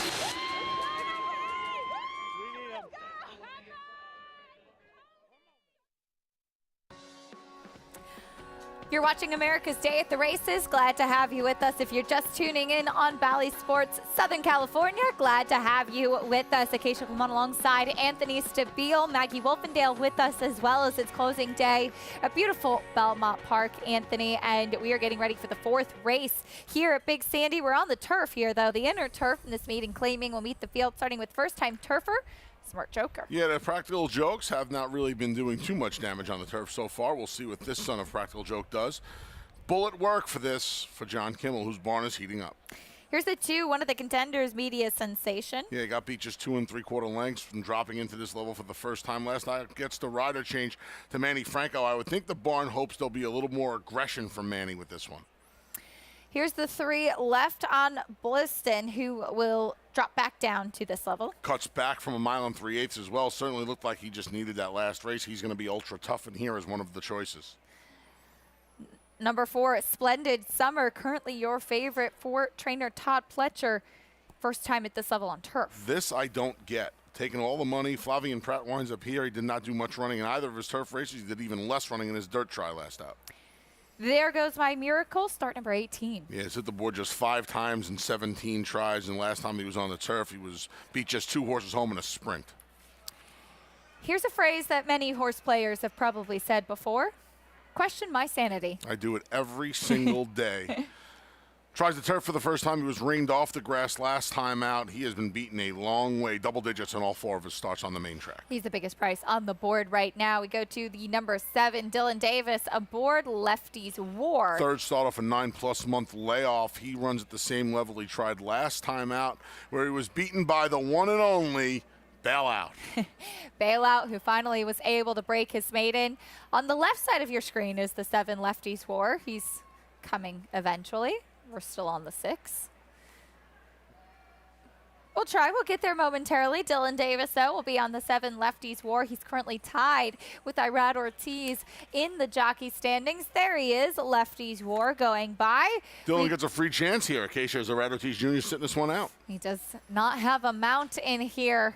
They're tied with a few more races to go on closing day. Next will be the 8, Island Man. Yeah, he's looking to hit the board for the first time in his 12th start. 0 for 7 on the turf. And your first time starter to the outside, Mr. Nobility. Big, good-looking son of Noble Mission tries racing for the first time today.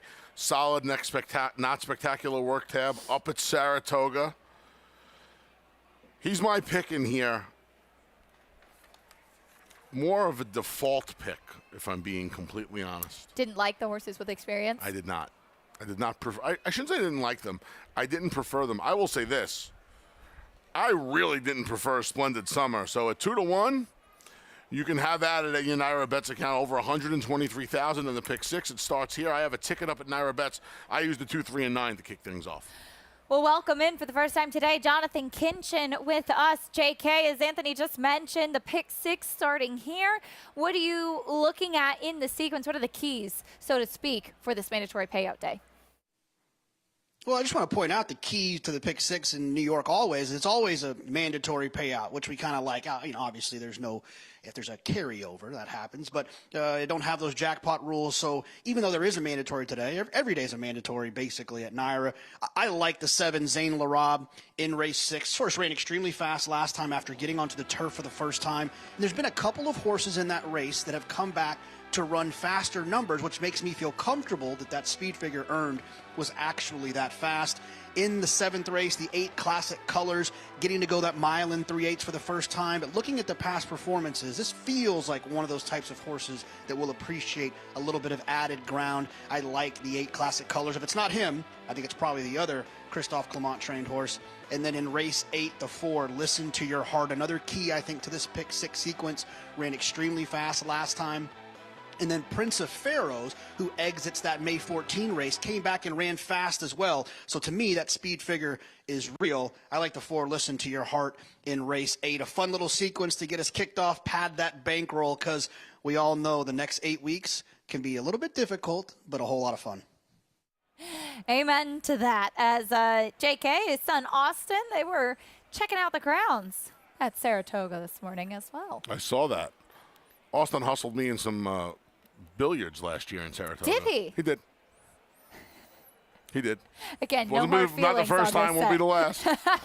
No hard feelings on this set, that's for sure. We're all excited for Saratoga, but for more on this 4th race, which does kick off the pick 6, let's go trackside back to Maggie. I just want to know what extracurricular activity Anthony doesn't do. I mean, billiards, basketball, cards. The list is long. As we'll take a look at number 1, Smart Joker. He's going to have to obviously improve on the turf, but I like what I saw in the warm-up. He kind of did that point his toe, that extra little lift and suspension that often turf horses have. So I'm really excited to see him on the turf. As Anthony said, with regards to number 2, Media Sensation, we are looking for a more aggressive placement early in the race, as I actually was talking to Manny when I was interviewing him for the 2nd race, and I said, I think you'll really fit this horse, and he came out here and he gave him a big open gallop warm-up, so hopefully he sits and breaks well to sit a bit closer. Number 4, Splendid Summer. Again, I'm with Anthony. I don't necessarily get it. It was going back to his last turf start at Monmouth, it was a comparable field despite it being a maiden special weight. I mean, the horses in there were running figures similar to what most of the logical players in here have been running. And he got a fairly easy lead. The winner sat right to his outside, and he folded, to use one of Anthony's lines, like a cheap suit in the middle of the turn. So why is he going to be better here? And while he's a decent looking son of Summerfront, Todd Pletcher's horses typically look really fit. Like, they look like chiseled, well-muscled athletes. And this guy, despite it being his 4th career start, just looks a bit soft. He'll prove me wrong. I'll probably talk him right into the winner's circle, but I thought there's just way more interesting options here, Acacia. All right, Maggie, thank you. Splendid Summer, still 5-2. Perhaps betting public just not really sure where to go. And by the way, Maggie's correct. You have a very diverse repertoire. I have a wonderful life. Yes, you do. You know, and Maggie would probably enjoy a front row seat to this, but you did say you would come to yoga with me this summer. I will be in yoga. I will go to, what is it called again? Well, Bikram yoga. It's hot yoga is what I Bikram typically hot do. Yoga. It's very hot, though. But, is it hot as it was last night in the studio? Yeah, we can do a non-hot yoga, but we just need to make sure there's a camera there. Frozen yogurt, you said? Oh, no, you said yoga. Yoga. I thought you said frozen yogurt. Oh, wait, I don't know if I'm signing up for this. I'm in. I'm in for yoga. I'm in for whatever you want to do. I love it. The betting public kind of a little unsure, it seems, in this race. Meanwhile, as mentioned, Dylan Davis will be aboard the 7 Lefties War. He and Irad Ortiz Jr. currently tied, both with 46 winners in the final race. And here's what they have left as far as their mounts today. I say, based on that graphic, great job, gang, it ends in a tie. Do you think they will win more or not win any more races after this? If I had to make a line right now, I would probably say Irad. For you sports bettors out there, you Caesar sports bettors, I would say -130 on Irad. even money on Dylan. I'd lay the tie at like minus 600. I think it's going to be I don't think either one of them is going to win another race. Interesting for sure. Shout out to Jason at Graphics Guy. Well done. Putting that all together. We have the best team behind the scenes to make America's Day at the Races possible. And we're so grateful to all of their hard work each and every day, and the team getting ready for the long and busy shows of Saratoga Live starting in just a few days. Race 4 coming up next at beautiful Belmont Park. Voice of New York Racing, John Imbrial, standing by with the call.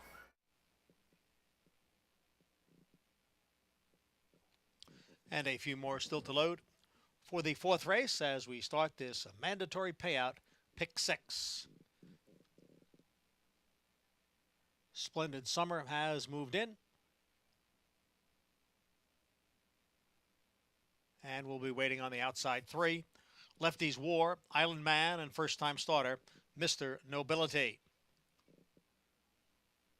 4th race on the inner turf at 1 1/16, and the turf is firm. Lefties War goes in. Next up will be Island Man. Long shot in the field. And then Mr. Nobility.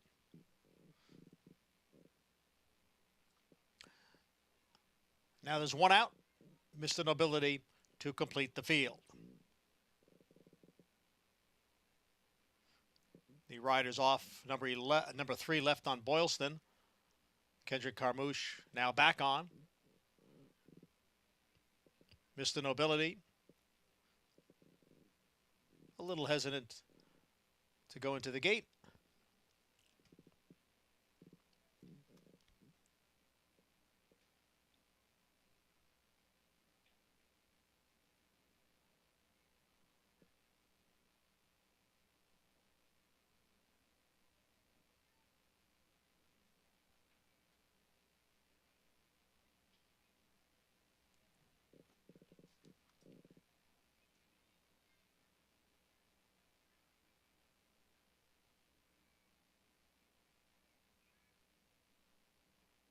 And now he's moved in. Ready to go for race 4. And they're off.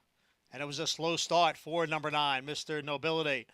Also away slowly was number 6, Question My Sanity.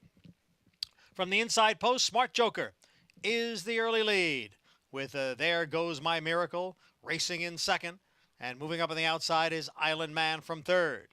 Media Sensation down at the hedge is racing in 4th. Splendid Summer's in between horses in 5th. Lefties War in 6th. The break of 2 to left on Boylston in 7th. 2.5 to Mr. Nobility. 4 more to Question My Sanity, who trails the field in 9th, and the quarter went in 25 and 2. Smart Joker challenged by There Goes My Miracle and Island Man. 3 of them across the track. And right behind, the trio of Media Sensation, Splendid Summer, and Lefties War. Then a 2-length gap. Back to left on Boylston. Another 2 to Mr. Nobility. And Question My Sanity is the trailer. Half mile, 49 and 1. Smart Joker now edges clear to lead here by a full length. It is Smart Joker in front midway around the far turn. On the outside is Island Man. In between horses, There Goes My Miracle. Down on the inside is Media Sensation. Splendid Summer is in 5th, 5 lengths from the lead, as Smart Joker cuts the corner in front, ran 3/4 in 1:13. Smart Joker the leader. Media Sensation has moved into 2nd.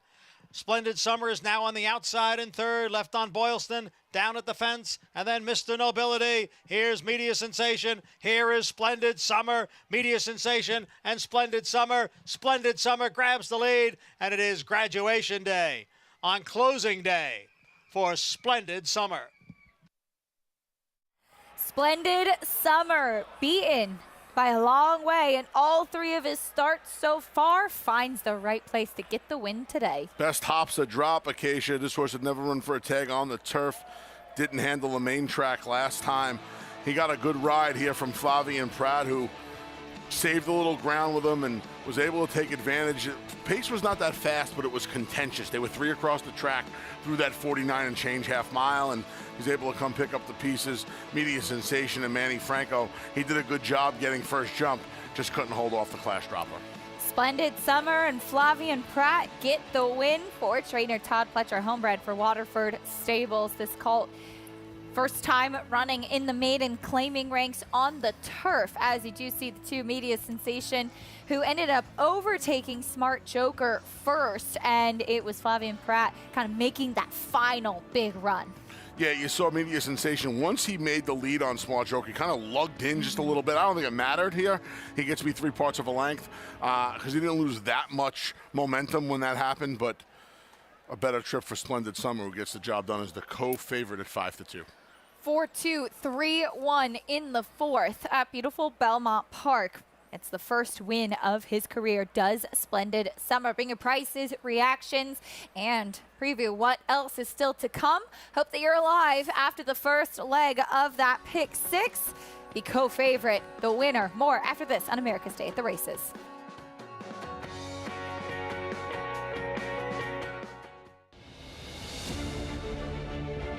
Who's the best?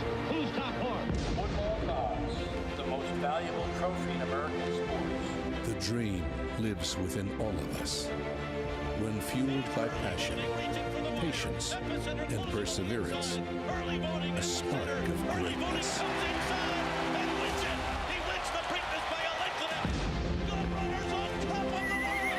Come, dream with us at Three Chimneys.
We're back on America's Day at the Races, brought to you by Run Happy, the champion sprinter of 2015, now standing in legendary Stall 1 at Claiborne Farm. Splendid Summer.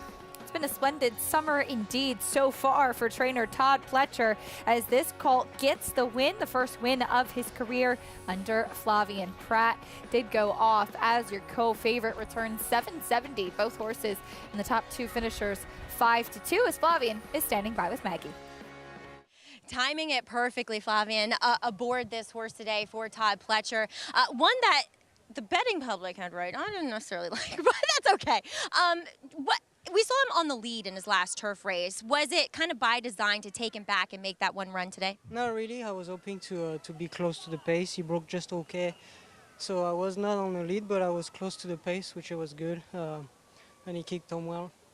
When that happens, when plan A isn't necessarily in your grasp, you just react. I mean, how much time do you actually have to think?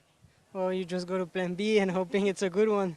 No, I mean, like I say, it didn't broke super sharp. So from that point, I was trying to get the best out of it and be not too far back, feeling that we were not going really fast. So yeah, that was pretty much what I was trying to do. First season riding here in New York, going to Saratoga, where you've had success shipping in. What are you looking forward to most about the spa? Well, I'm looking forward to Saratoga. It's obviously a great meet. It's going to be the first time that I'm going to stay in Saratoga, so hopefully we can get some good horses and win some good races. Wishing the best of luck. Congratulations, you though. Thank you very much. All right, Flavie Pratt, what an addition to this New York riding colony, consistently bringing in winners, and I got to think much of the same up in Saratoga, Acacia. You would certainly think so, Maggie. Thank you, Flavie Pratt, making a super competitive riding colony that much tougher as we look forward to seeing what he can do leading into this summer. Race 5 at Belmont Park, taking a look at the field for this allowance, a mile and a 16th on the main track, and first to act, Irad Ortiz's mount, currently 6-5. Dylan Davis on the 5. Sweet surprise as they continue on in their quest to notch the Belmont Park Spring Summer Meet riding title. That'll do it for us on the set today. I'll be back later reporting, but I will see you up in Saratoga. I will. Yeah, the A-Train calling it a day. The night and weekend schedule is off. I'm going to relax the rest of the day, try and hit the late pick 5 ticket up at Naira Bets. Not alive in the pick 6, but such is life, little A. See you at the spa. Can't wait. We'll see you up there opening day on Thursday, but some more live racing still to come today as we get ready to welcome in Lafitte Pinkai and Richard Migliori up here on the set. We'll talk about Rudy Rodriguez as he and Mike Dubb look to keep things rolling into the summer after Hot Pepper's big win yesterday afternoon.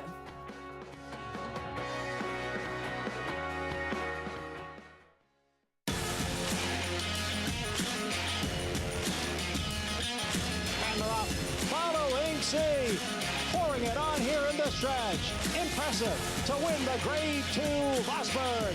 Following C. Smile Happy has kicked it into high gear, and Smile Happy with a powerful performance wins by 2.5. The Clutch champion, Run Happy, standing at Claiborne Farm.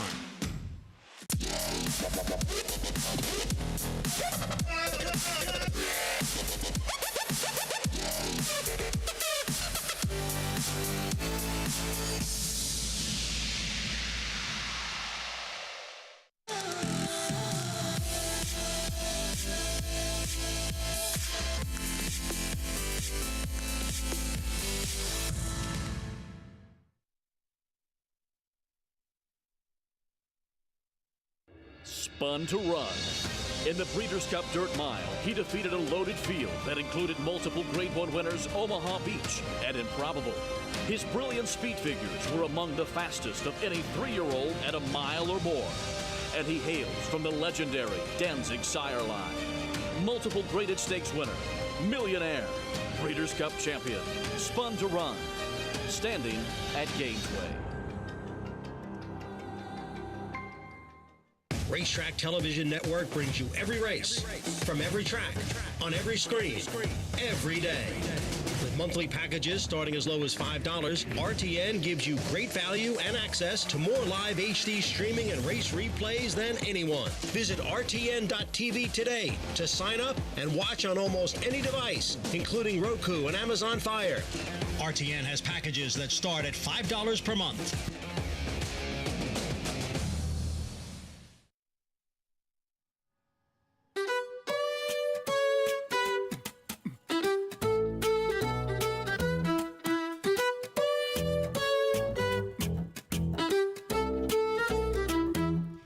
On June 6, 2019, a new chapter began at Alapa when Hillendale transferred its operations to the famed Kentucky Station and Thoroughbred Nursery in Paris, Kentucky, on a farm that traces its origins to 1827. All the essential things have been done. 3 years later, owner John Sikora couldn't be more proud. You know, we're trying to be, progressive, thoughtful, and respectful to what's already been here, the intent of the farm, along with, trying to become efficient and modern. The 1,400-acre Alapa is driven by its owner John Sikora's passion to return the landmark farm to its original glory. The extensive restoration includes building a brand new breeding shed out of stone and concrete matching the training barn that's been converted to be a stallion barn and now houses a roster of world-class stallions. Hillendale also built 8 new barns, plus adding landscaping and building tens of miles of fence, plus adding roads and utilities. Sikora appreciates the daily inspiration the farm gives him. There's the ruins of an old dairy barn, which is It's like the beautiful relic that's peaceful and quiet. There's waterfall ponds behind the house, behind the office. There's many unique, peaceful, great parts of the farm that create peace in a sense of understanding where you are and how unique the farm is. He also enjoys visiting the stallion barn in the evening when it's quiet and peaceful. The horses are looking outside their stall, looking outside the windows. There's like 4,600 windows in the stallion barn. They can look outside, and it's very, very, very natural, peaceful to them. And when I look at this barn too, I feel all the history and the great horses that were here. Great champions were all raised and broke and trained here. Sakura is now focused on making new history at Alapa. When you think of all that living history, it makes you respectful of the barn and who's been housed there, and then also a responsibility of trying to keep that same standard and try to move it forward and be historic in what we do, so that when someone would look back 50 years from now, they have a feeling of obligation for them to do the same here. Absolutely stunning. Those images, history, tradition at Alapa. This is America's Day at the Races, as always, brought to you in part by Hillendale at Alapa. On the third floor here at Belmont Park, he is champion jockey Richie Migliori. I'm Lafitte Pinkai. Richie, it kind of feels like the last day of school when you were a kid before you were getting ready for summer break. Yeah, and usually you had half days and you were half checked out, so hopefully we can still finish strong and bring you some entertainment as well as some good information. No promises. No promises. No promises. On Thursday, America's Day at the Races becomes Saratoga Live on-site coverage every day from the spa. But as Richie mentioned, we're not done yet. One stakes race left, the closing day feature. It is the Saginaw. New York breds, older horses, mile and a 16th, $100,000 purse. Number 5, Market Alert.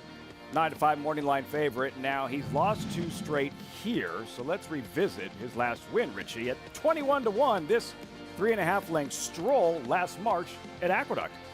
Yeah, he really ran a big race this day, and he runs his best race of feet when he's involved. He's not a horse that seems to change gears. He's a little one pace, but he has a high enough cruising speed that if he's able to be in the game, he usually pretty much maintains it. Now, last time he broke through the gate, and I always talk about when horses break through the gate, it's like letting the air out of the balloon. They're all built up. They've got all this energy, this pressure ready to be released, and then they drop all those blood cells in one fell swoop, and they just don't run as well then. Something to watch right from the start. Market Alert, trained by Jimmy Ryerson. He started 45 horses at the meet. 17 have hit the board. Not bad, but only 1 win. Ryerson telling the Daily Racing Form, quote, "It's been a frustrating meet. You know what might help? Win by Market Alert in the Saginaw." However, Richie, Market Alert does have to deal with this 5-year-old gelding. Listen to your heart. He has won this meet at Belmont, and that's the thing, trying to figure out the pace, because he's pretty quick in his own right, is Listen to Your Heart, Roxette fans. His last start after not racing for a year on a good track. Yeah, and this was a great performance. He was able to sit just a length off the pace with Joel Rosario, whose hands are just so good. And when we talk about jockeys and hands, it's that feeling that the horse's mouth through the reins, and it's almost like they meld together as one. And he knows just how much hold to take and how to get them to cooperate with him and then have something left to finish with. And that's a nice comeback because he never went to the crop. Hands and heels, something to build on. Listen to Your Heart, trained by Christophe Clement. Yes, a historic meet for Chad Brown, but Clement, wow, what a meet at Belmont. Tremendous meeting at Belmont, and they got horses that they've been preparing up in Saratoga. Miguel Clement's got his dad's string up there, so I'm sure they're looking at having a very good Saratoga as well. All kinds of momentum. Another Saginaw contender. There's a Storm Bruin, a wire-to-wire winner. This was in his latest in late May against New York breds. There's a Storm Bruin, and strong connections. Rudy Rodriguez, Luis Saez won yesterday's feature together, the Victory Ride, and already a win on today's program. Yeah, and Luis Saez is a guy that likes to get his position going forward, lets horses to run up underneath him. Jose Gomez, the apprentice, was aboard this day. They put Luis Saez because they don't get the 5-pound breaking weights in stake races, so they go to a journeyman with a little bit more experience. Does it really matter, those 5 pounds? I think any edge, 5 pounds really matters when you've got a kid like Jose Gomez that rides like a journeyman, and yet you're still getting a break in the weights. Luis Saez has mentioned that victory yesterday. Hot peppers. Remember, he is the defending Saratoga riding champ. This one kind of feels right. Ending the Belmont meet with a blue-collar New York bred stakes race. The Saginaw, Maggie Wolfendale, and the contention runs deep. We still haven't touched on Daddy Knows. I'm not sure if he knows what happened in his last race. Yes, he crossed the wire in front, but then got disqualified. Well, I suppose at least he doesn't know. All right, he probably does know because he didn't get his picture taken. And look, he is a 5-time winner previously. Lafitte, it was an interesting race up at Finger Lakes last time out for Daddy Knows. First, he was tracking the pace. I thought, you know, at first glance, he should have been the clear-cut leader. And then down the backside, there's a mother and 2 baby deers crossing the racetrack. So they kind of had to steady back, check him then. And then down the lane, he takes over from that early pace setter. And he is a horse that consistently throughout his career has had the propensity to want to lug out. Remember, at one time, he had a extension blinker affixed. He doesn't run with that as of late, but he got to wandering all over the racetrack and kind of drifted into the path of the horse who eventually wound up third at the line. I didn't think it was necessarily a justifiable DQ. The problem with Daddy Knows today, Lafitte, is that he's a horse who I think at times does do his best running when he can control. I don't think he's fast enough to control today. So Andre Worry in from Finger Lakes will have to work out the right kind of trip. Richie, you spoke with Andre Worry earlier today? Spoke with Andre Worry on the way in, and the horse does have that habit of bearing out. They've changed the bit on him, and he feels like he might have a little more control today. Also, in that video, I agree with Maggie. I thought it was a questionable DQ, but he spotted the tracks from the starting gate that got pulled over because it was a 2-turn race there, and his ears went up, and that's what made him run a little bit erratic there. He's not going to have to deal with that here at 1 turn at Belmont. No deer in the paddock, right, Maggie? Not on Long Island, Lafitte, that's for sure. As we'll take a look at some of the fillies in this race here, and we do see, you know, horses coming out of a similar race back on June 12th, where number 3, First to Act, is taking a lot of attention. But I'm a little more intrigued by Todd Fletcher and Flavian Pratt's horses. They look to go back-to-back here with Wasp, the New York bred, and she is a filly that sometimes, or mare now, that often has trouble pairing races back-to-back. But if you kind of glance through her record, when she is able to do that, she will then produce one of her better efforts. And last time I thought she ran well in the context of that race, which was dominated on the front end by the ever-improved Brattle House, who got to control on the front end, where First to Act shot up the rail, tipped out. Wasp was on the 3 to 4 to 5 wide hunt the entire way around there. So I like her energy today. She looks ultra strong. I thought last time she looked better than ever. It's the same case today. Now, number 1, Frost Me, she's coming back off of a bit of a layoff. I haven't seen her since March. She always looks as though she needs one to kind of strengthen a bit, but her record wouldn't suggest that she's run well off of layoffs before. Very calm and collected here in the paddock, and she's the one that could project to get the right kind of trip, Lafitte. Frost Me, currently at 9-1. Maggie, thanks so much. JK still with us. The next pick 5 you give us after this one, JK, will be at Saratoga. Yes, and you'll be within arm's length of me, I would imagine, Lafitte, and I know you're very excited about that. It is. Like I said earlier about the pick 6, it's a great opportunity to kind of build up your bankroll a little bit. The next 8 weeks are a lot of fun, but can also be challenging. The pick 5 here today feels like an approachable sequence. I'm going to use 2 horses to get started here, the 2 and the 3. And then in the second leg, I'm going to single the 7, Zayn LaRob. This is a horse that finally got on the turf and ran extremely fast, and also had some horses out of that race that have come back and run fast numbers to make me feel comfortable that the figure that earned by Zayn LaRob was a fast number.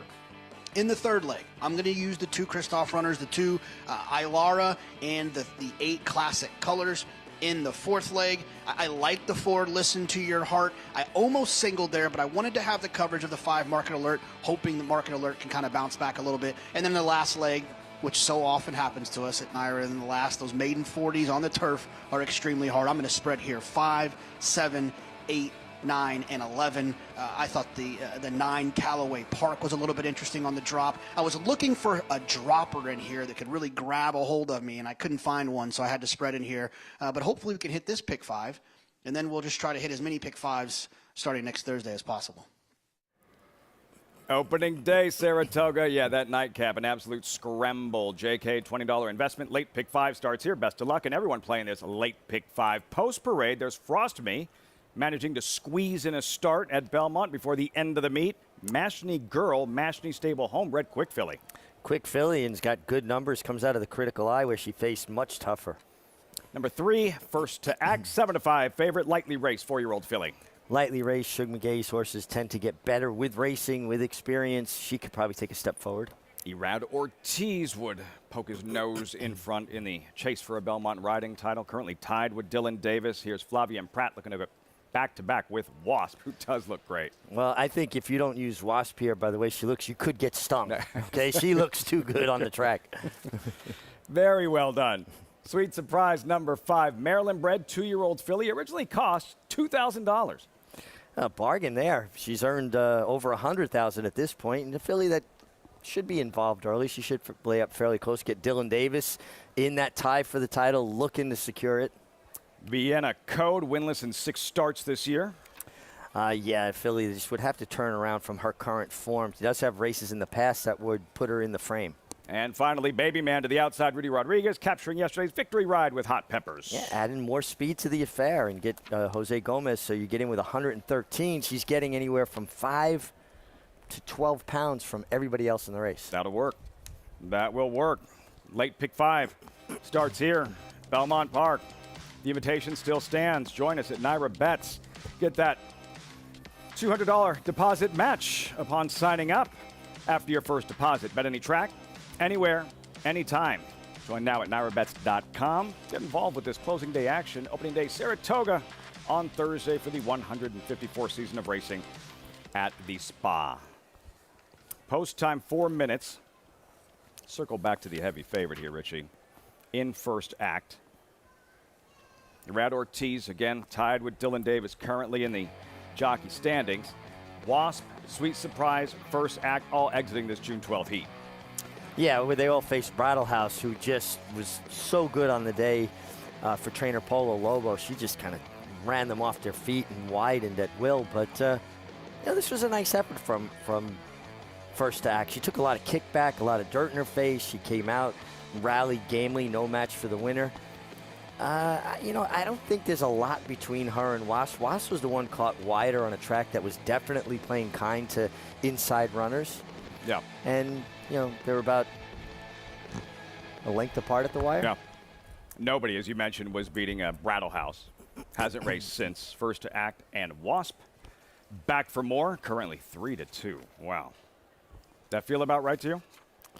It feels a little short to me, honestly. I think this race is a little bit more competitive than that. Look at the 2 Mashney Girl and the races and the horses that she's faced and how consistent she is. Her numbers are better than most of the field. Mark Hennig's had a tough meet, a bit frustrating, a lot of seconds, a lot of thirds. But this filly looks like she's very well placed, and the Critical Eye was a very tough race. And Wasp, who continues to impress, and Todd Fletcher winning a second Suburban yesterday. JK with Dynamic 1. And Mashney Girl, the quick filly, currently 9-2, number 2. Yeah, look, she ran extremely well last time, got a fast speed figure. She's got tactical speed. She can find the front if she wants. This is the type of horse in normal situations I would single. The problem is that her last race, the pace was not fast. And when a horse makes the lead in a race that's not fast and can't see that through, it's hard to imagine how they can get any better of a trip. My hope is that maybe the added distance, maybe the fact that she's loose in here could help her out a little bit more. Maybe she needed that race off of a little bit of a short break. Like I said, I'm using a couple of others in here, but I couldn't not use her. She's not a play against. She's just not a lean on. The 3 First to Act. This is another horse that is a little bit light in speed figures, but feels like the progressive type that could be improving. She's only run 3 times. This is her 4th start, second off of a break. And in her races, she seems to kind of be finishing her races. And look, there's no huge difference between a mile and a 1/16th, but there is a 16th of a mile difference. And maybe she's going to appreciate just that little added 16th of a mile. She's down towards the inside. So I'm hopeful she can continue to improve. This was a tough race to lean on anyone, but I was also curious in the 7 Baby Man, who doesn't have the fastest figures, but does have a lot of speed, and maybe Maggie can help us out with the 7. Well, JK, she battled last time out at Laurel with a Mo Ray, who is graded stakes placed. So a quality filly down there at Laurel, both of which coming from New York. And Baby Man, she's back today. This is the first time I've seen her since her debut. And I was surprised by the effort as well as everybody else, as she was off at 15-1, because she just didn't look that fit. She didn't look like she was completely clued in. She looked as though that she wanted to go further. Well, now all those boxes are ticked. This filly is fit. She gets to travel the mile on a 16th, which is the furthest she's gone so far. And she's so much more relaxed, which is a good thing. And as Mig pointed out, yes, Mashney Girl, she does have the fastest numbers early, but she's also carrying 12. I'm not big when it's, around 5 pounds, but when it's 12 pounds difference on a speed horse, that makes a big one, as I'm sure Mig knows. Yeah, absolutely. Spread. The bigger the spread, the more it factors in for sure, and particularly the further you go. And again, you're getting an apprentice that's riding with a lot of confidence, a lot of poise, and he's gotten a lot of experience. Teaming up with Rudy Rodriguez, Baby Man, and it's going right down to the wire for this Belmont Spring Summer riding title. Brad Ortiz on first to act, the heavy favorite. Dylan Davis on Sweet Surprise, number 5. The remaining mounts of the afternoon, Richie, in the end, as the sun sets here at Belmont on closing day, who's celebrating as 2022 Spring Summer Riding Champ? Well, I honestly, Irad has the edge right now. He just is better mounted today. It seems like Dylan started running out of some bullets. He had such a strong meeting. At some point, there has to be an ebb. You can't, you're winning on horses. They're not going to come back and win right back because they're stepping up and getting in tougher company. Horses get worn out. It's a tough one for Dylan if he doesn't win it because, you lead all the way to the shadow of the wire. But you know what? He's got a lot to be proud of. He accomplished a lot. And every meet, Dylan has improved in the standings, in his winning, in his earnings, and in the trust of the horsemen. He's getting mounts from very high-profile connections, hence winning a Grade 1 for Christophe Clement last fall and being in the rotation. Every rider wants to be in a trainer's batting order. Dylan was 9th in that batting order for a lot of guys. Well, guess what? He's now batting 3rd or 4th in that lineup. And look, regardless of what happens today, when he wakes up tomorrow, gearing up for Saratoga, he will never have walked into Saratoga Racecourse with this kind of momentum and the kind of summer he could have based on what he's done this winter with the riding title and here at Belmont Park, where, at Aqueduct in the winter, of course that's important. But it's nothing like the competition, the guys he's been slugging it out with day in and day out here at Belmont this spring and summer. It gets deeper, and again, you have so much success with horses that are just not going to fit during the Belmont meeting. And now also you're allied with those people that were riding you then that maybe their horses don't fit the conditions or the type of competition they're going to face here. What are you looking for early in this one? Who do you think is quickest? Who's in front when they hit the far turn? I feel like Mashney Girl could be the quickest here. She's just naturally, if you look at the fractions she throws down early, consistently she's involved 2 back, 45 and change. That would certainly be more than ample enough to put her in front. Dylan Davis in Sweet Surprise enter the starting gate. Brad Ortiz first to act, the favorite. 7-5 at post time, all set for the closing day late pick 5. John Imbrial, the voice of New York racing, standing by with the live call. 5th live on closing day from Belmont Park. In the gate for race 5.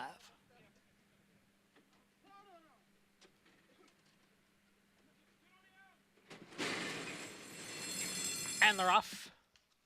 Baby Man from the outside. Mashney Girl now moves up. Baby Man and Mashney Girl, and they are 1-2 with Sweet Surprise racing in 3rd. Then Wasp right alongside his first to act, followed by the gray Frost Me, and trailing the field is Vienna Code in 7th. Baby Man leads the field up the backstretch. It's Baby Man by a length and a half. Mashney Girl in 2nd, Sweet Surprise on the outside, and first to act is racing in 4th, a little more than 3 lengths from the lead. Then comes Wasp, a break of 4, back to Frost Me and Vienna Code. The quarter 22-4. It is Baby Man by a length, with Mashney Girl in pursuit in second. The favorite, first to act, down at the rail. On the outside is Sweet Surprise. Wasp is in fifth, and the half was running 45-4. Around the far turn, Baby Man and Mashney Girl, and they remain 1-2. It's Baby Man by a length. Mashney Girl running in second. First to act and Sweet Surprise, they're heads apart third and fourth, with Wasp next in fifth. Frost Me has picked it up a bit towards the back of the pack, and the trailer is Vienna Code. Baby Man ran 3/4 in 1:10-1. Mashney Girl is now moving right alongside. And now the front two have 4 lengths as Frost Me comes into third. On the inside, Baby Man, Mashney Girl on the outside, Frost Me down towards the rail, and First to Act out in the middle of the track with a furlong to the finish. First to Act is kicking in now on the outside. And here is First to Act, who takes over, and First to Act draws away in deep stretch. First to Act, first under the line, under Rod Ortiz Jr. We have a new leader in the jockey standings at Belmont Park. Rod Ortiz with First to Act, and he had to work and work hard for that one to get First Act to find her best stride. It just didn't look like First Act was going anywhere. She was like running in place, running with the emergency brake on. And then finally when he tipped her out in the clear and kept at her, and we talk about bicycle horses, if you're not pedaling, they're not running. She was certainly that, and she finally hit her best stride coming to the 8th pole and then drew off at will. But up until that point, looked like he was in deep water with her. Almost felt like I was watching somebody trying to turn on their car. Like it wouldn't turn over. You know, the ignition, and then like finally, car turns on, the filly comes to life, and she winds up drawing away. Yeah, I mean, this was, I think, a big step forward for her, which is what we come to expect from Shug McGaughey trainees, horses that continually improve, they build up over time, and, you know, even though she won off by probably about 5 lengths in the end, I read Ortiz earned his money here. He's going to be blowing hard after that one. And now the leader in the standings, First to Act. You talk about that there are very good rides in losing causes. Luis Saez's ride on Mashney Girl, very enterprising, very crafty ride. That's what we talk about getting your position going forward. Mashney Girl's quick. He bounced her out of the gate. Baby Man wanted the lead. He made Baby Man go on enough that it creates the separation that then he could ease out to the outside. We're always so result-oriented, Lafitte, that good rides because they won, but there are good rides when you don't win. We saw that with Luis Saez and Mashney Girl having to settle for a 3rd-place finish. 3-4-2-7. Rod Ortiz, 2 wins today. Leader in the standings. A Grade 1 victory yesterday. McCulloch in the Grade 1 Belmont Oaks Invitational results. Following this one, when we come back, 7-5, the favorite delivers in the first leg of the late Pick 5. And next week, can't wait to see those fans at Saratoga. Wanted to cry when you saw those fans last year. After a year of empty grandstands, the fans were back last summer. Over 1 million of them. And they're all invited to opening day. The party at Saratoga gets started for the 154th season. Speightstown. Munning. Echo Town. It's Echo Town for Joe Palamo, and Echo Town raced away. And Echo Town is drawing away in the stretch. Echo Town wins the Allen Turkin Stakes. A sire line so prolific, it repeats itself. Echo Town.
And they're up at Saratoga.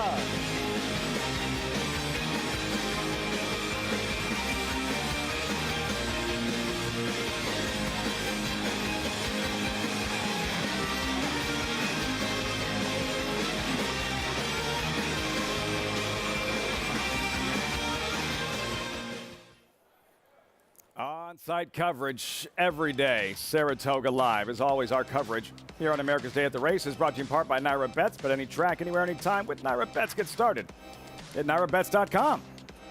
First to act, Irad Ortiz. Gearing the favorite home. One clear in the rider standings. First to act, owned by Andrew Rosen, CEO, Theory Clothing Line. Great stuff. And for first to act, who does deliver at 7-5 over Wasp and Mashney Girl, 3-4-2. Also helps when you have a Hall of Famer in your corner. Shug McGahee, winning trainer, standing by with Maggie. I'm always elated when I get to talk to Shug, especially after a race. As first to act, Shug, you know, it seemed as though watching her in this race here with this victory, she doesn't hit her best strides till late. Well, I think 2 turns will be really what she wants. This race came up, the 2 turns at Saratoga was late. She'd been training good. She made, you know, I've just been kind of amazed to watch her, you know, kind of progress. You know, looking at her in the paddock today, she'd gotten a lot stronger and was sort of in her game a little bit more. So, you know, we think she's, you know, she's curling, so that should be 2 turns. And, you know, we're looking forward to her future. Yeah, the Dam Greatest Stakes winner, so is the half-sister. And you do this a lot, and I think it's one of your best qualities as a trainer is to bring these horses along and watch them develop. I always find it amazing for you to say that, too, and how you are impressed with your own horses.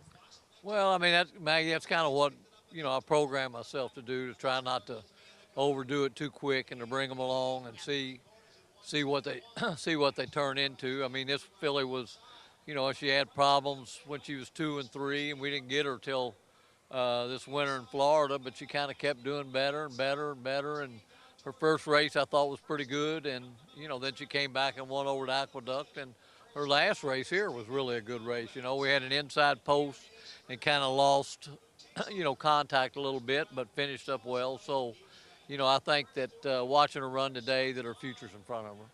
Speaking of another horse, you've done a great job in developing, another son of Curlin, first captain yesterday, valiant in defeat, running second in that Grade 2 Suburban. What is in his future? Is a trip up to the Spa going to be next? He's there, I hope. He left this morning. Yeah, you know, our game plan was Suburban in the Jockey Club Gold Cup, and you know, everything being equal, that's what we're going to do. You know, we're very proud of his race yesterday, and you know, always disappointed in defeat, but you can't really take anything away from his effort. And, you know, he's lightly raced, and, you know, I think that I thought Luis rode a really, really good race on him. You know, he knew where the favorite was in behind him, and we kind of moved up, and he might have hung with the horse on the lead a little bit, but, you know, the winner was a good horse. The horse's third was a good horse. And so I think that with the race under his belt, a good, strong race like that, going up there and having the time in between, I think Luis will know him a lot better next time. And, you know, we're looking forward to his future also. Well, Shug, you guys treated us to a great horse race yesterday. Congratulations, though, with first act. Thank you, Maggie. It was a great race. Yeah, it was, and looking forward to some more of those development type of horses that we see Shug so often have, which brings him and his team so much success up at the Spa. Great stuff. Great insight, just thoughtful. Richie, for a brand new fan of the sport, what's something someone needs to know about Shug McGahee, unfamiliar with the game? That he allows horses to develop. He doesn't press on them to show their very best in the beginning of their careers. Not that he doesn't win with first-time starters from time to time. If they do, it's just because they're naturally precocious. But he develops them and builds them up over time. And that's why you see Shug McGahee have horses getting to be their best at 4, 5, 6 years old. Look forward to seeing a first captain that big effort yesterday. In the Suburban, having to settle for second to Dynamic One, but still improving. And we'll see what he does at Saratoga. Has a legendary trainer in his corner, Shug McGahee. A victory to celebrate on closing day. Late pick 4 coming up, Belmont. Also, some of the highlights of this Belmont meet as we wind things down. Where does Flightline, where does he check in on the list? His brilliant performance on the undercard of the Belmont Stakes, running up the score in the Met Mile. You're watching America's Day at the Races.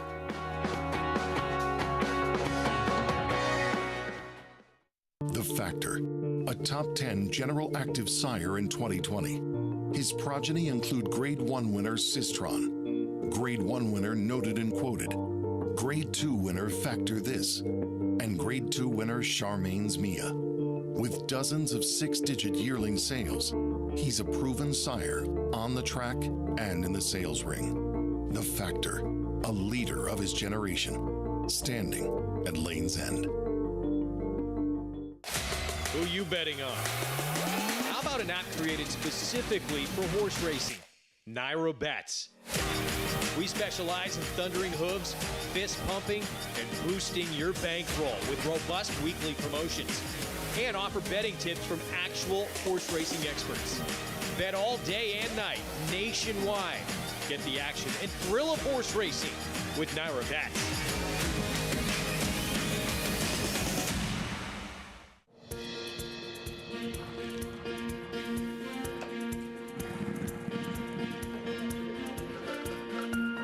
We take pride in what we do.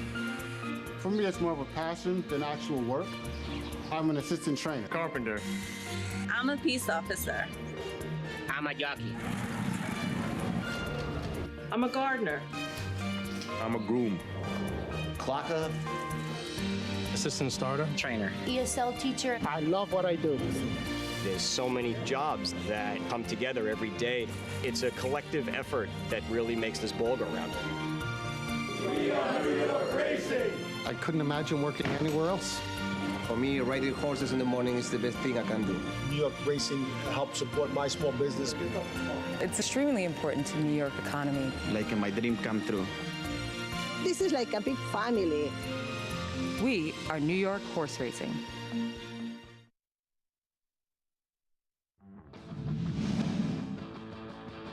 Mo Donegal now makes his move on the outside. Here comes Mo Donegal up to challenge for the lead. And it is Mo Donegal, the Wood winner, who has taken over with 1/8 of a mile to the finish. It's Mo Donegal in front. Nest has moved into second. Mo Donegal drifting out a bit, but in front and clear. And it will be Mo Donegal to win the Test of the Champion, the Belmont Stakes. Whoever said friends and family shouldn't do business together, never spent much time at a racetrack. The Ortiz brothers, great friends Mike Rapoli, Todd Fletcher, Mo Donegal, and the filly Nest, 1-2 finishers in the Belmont Stakes. And those New York Met-inspired Mike Rapoli colors finally in the Belmont Stakes winner's circle. Richie, so many memorable moments at Belmont over the last couple of months. Hey, get off the Rapoli colors. Tractors are going right over it. Your lasting impression, one moment that comes to mind. Well, I love that Belmont and just Todd Fletcher's, gaudy record in the Belmont Stakes. All of his horses are so well prepared to go 1.5 miles. But a horse that stood out to me, and just a favorite of mine, is Bleecker Street from the Chad Brown barn, owned by Peter Brandt. She's undefeated now, and every time you think, well, it's going to be a little too tough for her today, it'll be, harder, she finds ways to win. All she does. She doesn't know how to lose, and she didn't get much pace to run at. She had to wait. She angled out. I love her turn of foot. Good turf horses have acceleration, turn of foot, and she has it in spades. I mean, she's just a really, really good filly that steps up to every challenge, and I like that. I like the honesty and how she goes about it, just so professional. I spoke with Hector Diaz after the Tampa win. Chad Brown was hesitant about running her that day. He's like, I'll run her on firm ground. Anything less, I'm hesitant. It didn't rain as much. The turf course wasn't as soft. She won. I asked Hector Diaz, how early into the race could you tell she was handling the track? He's like, she really didn't. But she still won. Wow. And then Chad Brown going into the New York, I'm not sure about the 1.25 miles. She still won. All she does is win. Yeah. One of those horses that find ways, they don't find excuses. We'll see her in the Diana Saratoga. JK, your highlight, your favorite moment of this Belmont Spring Summer Meet. Yeah, I mean, it has to be Flightline in the Met Mile. he overcame a bunch of adversity, which was nice to see from a horse that, look, I don't want to get any of the old-timers upset with me here, but what he's done so far, he could be one of the greatest horses of all time. And I say that from a speed figure standpoint. He runs blistering fast speed figures. No one's ever been close to him, and he just has a couple of more ticks on the belt, I think, to put him in that greatness category. This performance in the in the Met Mile at Belmont was outstanding. It was a wonderful, wonderful display of how good this horse can actually be. Now, I got to look forward a little bit, right? Fingers crossed. Everyone get on Twitter and start tweeting at people that we want to see him in the Whitney. I'd love to see him run in the mile at an 8th Whitney. Spacing, they like that spacing with the races. And then let's try the Classic at a 1.25 miles for the first time. I know they are discussing trying the 1.25 miles Pacific Classic, but selfishly, I want to see Flightline run here in the Whitney. And what a race it would be if we could see him get in the gate with Life is Good. Dream matchup, potentially. Sounds like he's staying on the West Coast for the Pacific Classic. Flightline, as good as he was billed to be, exceeding expectations, encountering trouble, and still doing that in the Grade 1 Met Mile. Maggie, I feel like there should be like a disclaimer by asking you this question, your highlight of the meet. When you have that big of a crush on a particular racehorse, Jackie's Warrior, I could be wrong. I'm guessing that's where you'd probably be going. I think people are sick of me talking about Jackie's Warrior. It's like the girl who has the high school crush that won't stop talking about him. No, as actually Lafitte and Mig and JK have talked about two undefeated potential, or they are superstars, but just horses that are amazing. I kind of went with the more human element, and my favorite moment of this meet, and particularly because I was able to interview Trevor McCarthy after the Man o' War win, but getting his first Grade 1 aboard Highland Chief for his quote-unquote old boss in Graham Motion, a guy where Trevor spent a lot of time with, learning to ride, learning to be a jockey, the ins and outs of the game, and for them to come together several years later and get Trevor's first Grade 1 was really special, really touching. I know both of them having a little bit of a wobbly lip, letting their emotions run free, and rightfully so. But yes, we saw some great performances from horses this Belmont meet, but for the people, that was probably my favorite moment. Lafitte? That raw emotion from Trevor McCarthy, and for how hard he's worked, and to finally get that first career Grade 1 win. Richie, you know exactly what that feels like, and with a connection to Trevor McCarthy, your son represented him as an agent. How proud were you of just watching him get that moment to celebrate a victory at the very highest level in thoroughbred racing? So proud of Trevor, so proud of my son as well, and picking up a mount on a horse that, like Maggie said, so much history with the connections and Graham Motion, but winning a Grade 1 signals to other connections, other trainers, other owners that you're capable at winning at the highest level, and they usually lead to more and better opportunities. And he gave the horse a cherry ride, a race that was devoid of speed, and put him in just the perfect spot. It's always fun for me to watch, and then, of course, you reminisce about your first Grade 1, which was like a century ago. And the best part of this conversation, we'll have another one just like it in 8 weeks after Saratoga, as we get things started on Thursday for the 154th season. The town of Saratoga Springs comes to life every summer, right? That energy, the history, the excitement. Everybody's talking about the races. Everyone's at the races. All get started in just a few days. Opening week highlights. You know the drill. 2-year-old fillies in the opening day Schuylerville. Day 2, you'll see the first graded stakes race on grass, Forbidden Apple. Just a blockbuster opening weekend. First of 17 Grade 1 flat events, the prestigious Diana Quick Call on Sunday, won by Superstar Golden Pal last year. Opening week highlights coming up from Saratoga, but we still have a few races left here at Belmont. Horses are in the paddock, riders up for this 6th race. Maggie standing by. What have you noticed from the competitors in this upcoming 6th race, Maggie? I'm very interested, Lafitte, in number 6, King's Harlequin, as she comes second off of a layoff, and she got good ground last time out for her stateside debut, which was nearly off of a layoff a year to the day when she had last run in France, and she just looked like your typical Christophe Clement European import off of a layoff. She needed a race. She was just soft. She is so much more fit this time around. She looks like a different horse, and too, her head's kind of back in the game. game. She seems fairly intense and aggressive here in the paddock, and she's kind of your quintessential turf miler in the way that she's put together. She's a little bit more stout. She's got a little bit more of a broad type of frame. So I think this is the right spot for her. She tipped very wide turning for home, ran on mildly, but like I said, she probably needed that last start and does get to this firmer going, which is probably the whole reason she may have been shipped here in the first place, to run on these firmer stateside courses, Lafitte. There's that assumption, Maggie, that Europeans simply want soft ground, and the intent of some that are sent here for firm ground. First one that comes to mind, Fletcher, who wound up a two-time sword dancer winner at Saratoga. Circling back to the Schuylerville that we started discussing, the 2-year-old fillies, and 9 of them, Richie, towards the bottom. Summer promise for Dwayne Lucas. Gary Stevens told us from Churchill Downs how excited Lucas was about this filly, and that is why what she did in her debut. She broke running from the rail that day under David Cohen. And it was interesting because once he was able to kind of settle on her and put his hands down, she ran into the bridle and leveled off more than being hustled. And that leads me to believe that she's going to appreciate stretching out another furlong, 6 furlongs of the Schuylerville. Outside post, she's quick enough to get forward position, but she's not forced into the race. I think she's a very exciting prospect. Right after the race, we talked about it. Like, Wayne Lucas has never been shy.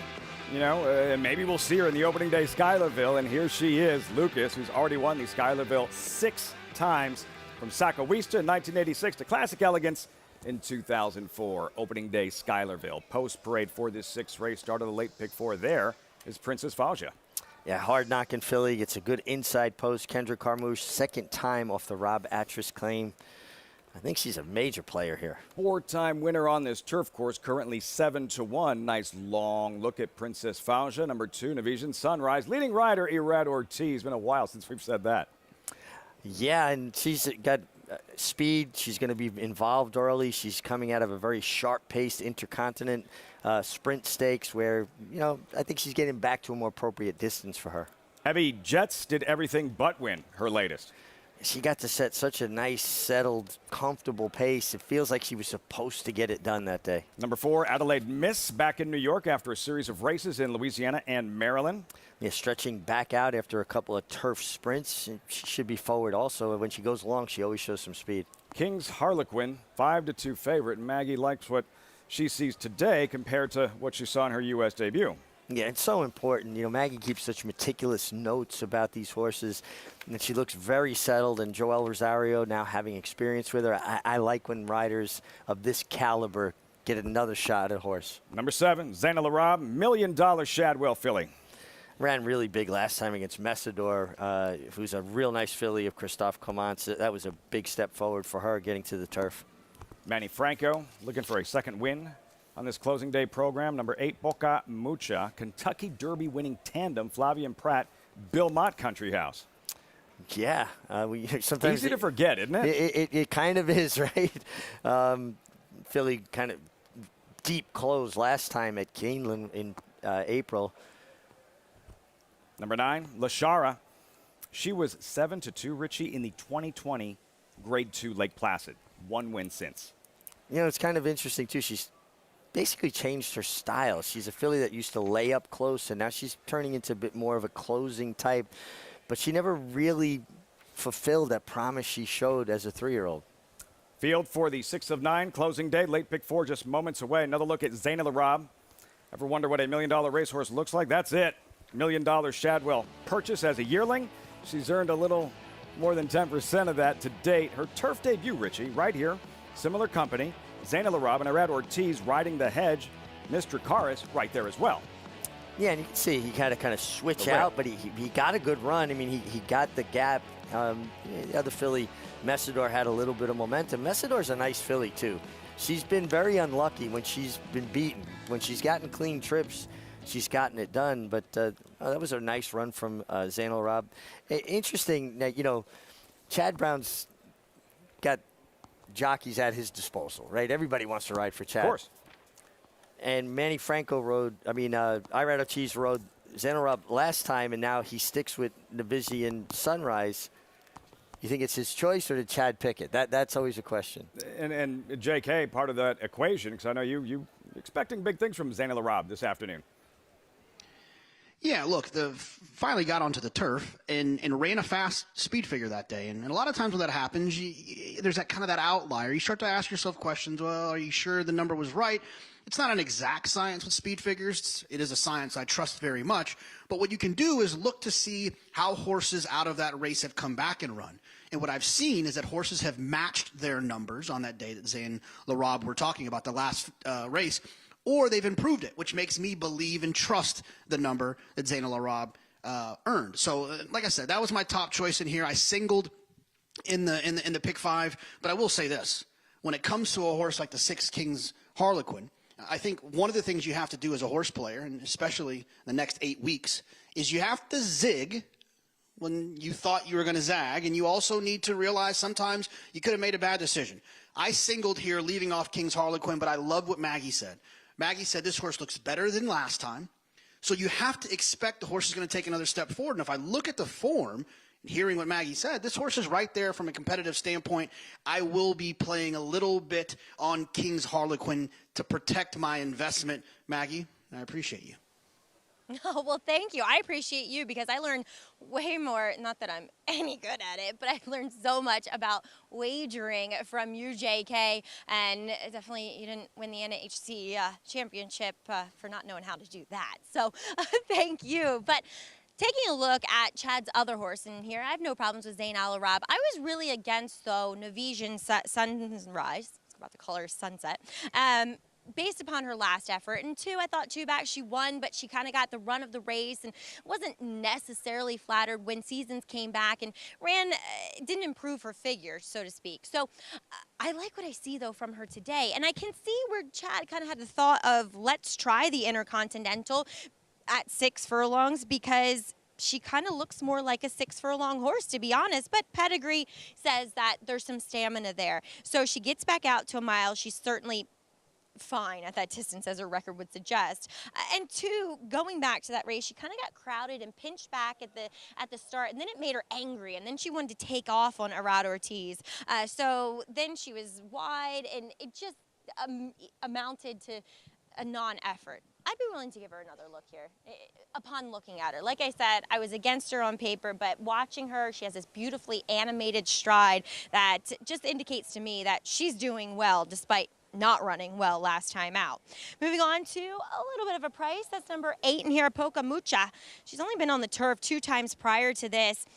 She was getting there, going the mile and a 16th, but she did get a little bit of pace to close into that day. I think that's what Belmont's trying to do here, because if I was just judging on her physically, she looks like a horse that wants to go a mile and an 1/8 rather than a flat mile. So, because she's big, long, scopy, I like the warm-up, though, and Bill does this more often than not. He will kind of cut back a bit in distance with horses that physically look like longer would be better, and he usually proves me wrong. So I thought she was one that, at a price on the fringes, made a good impression, Lafitte.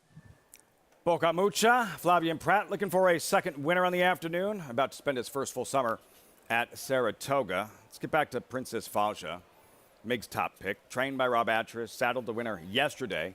And revisit her latest. This was last month, right here, similar company, Richie. Heavy Jets makes the lead from the rail. Princess Falja, just hard to handle.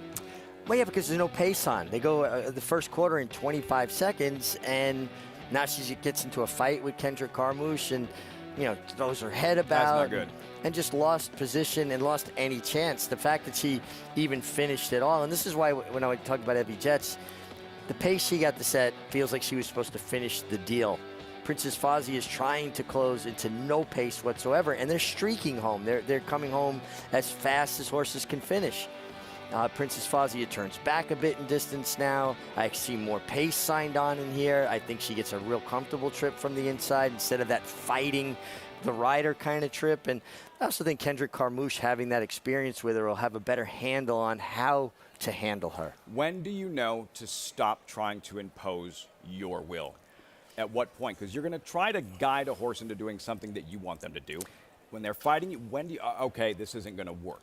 Well, the problem with when you realize that is usually you're surrounded by horses then, and you've got horses in front of you, and you have no choice because you have no room to allow them to just use their stride. You'll run up on heels, maybe clip heels, put yourself in a dangerous situation. So normally it's about 2 strides too late when you realize it.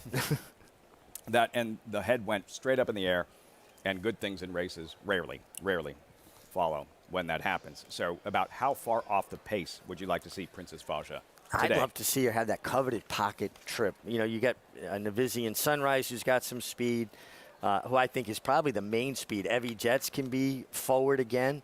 Certainly the 4-horse, Adelaide Miss, is got speed. I anticipate there being a solid pace on, and she should be covered up 3-4 lengths away, but comfortable, striding into the bridle as opposed to throwing her head about and getting rank. I know it's closing day, but maybe somebody's tuning in for the very first time. This Widener turf course at a mile, different than most mile trips in racing on grass anywhere else. Well, it's very close to a 1-turn mile. There's a little bit of a dip to the left, not quite a dog leg, but it's very smooth and gradual.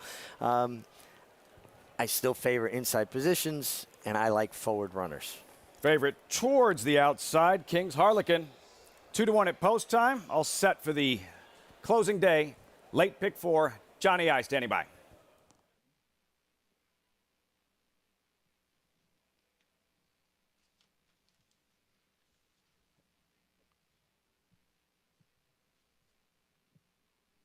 They're in the gate.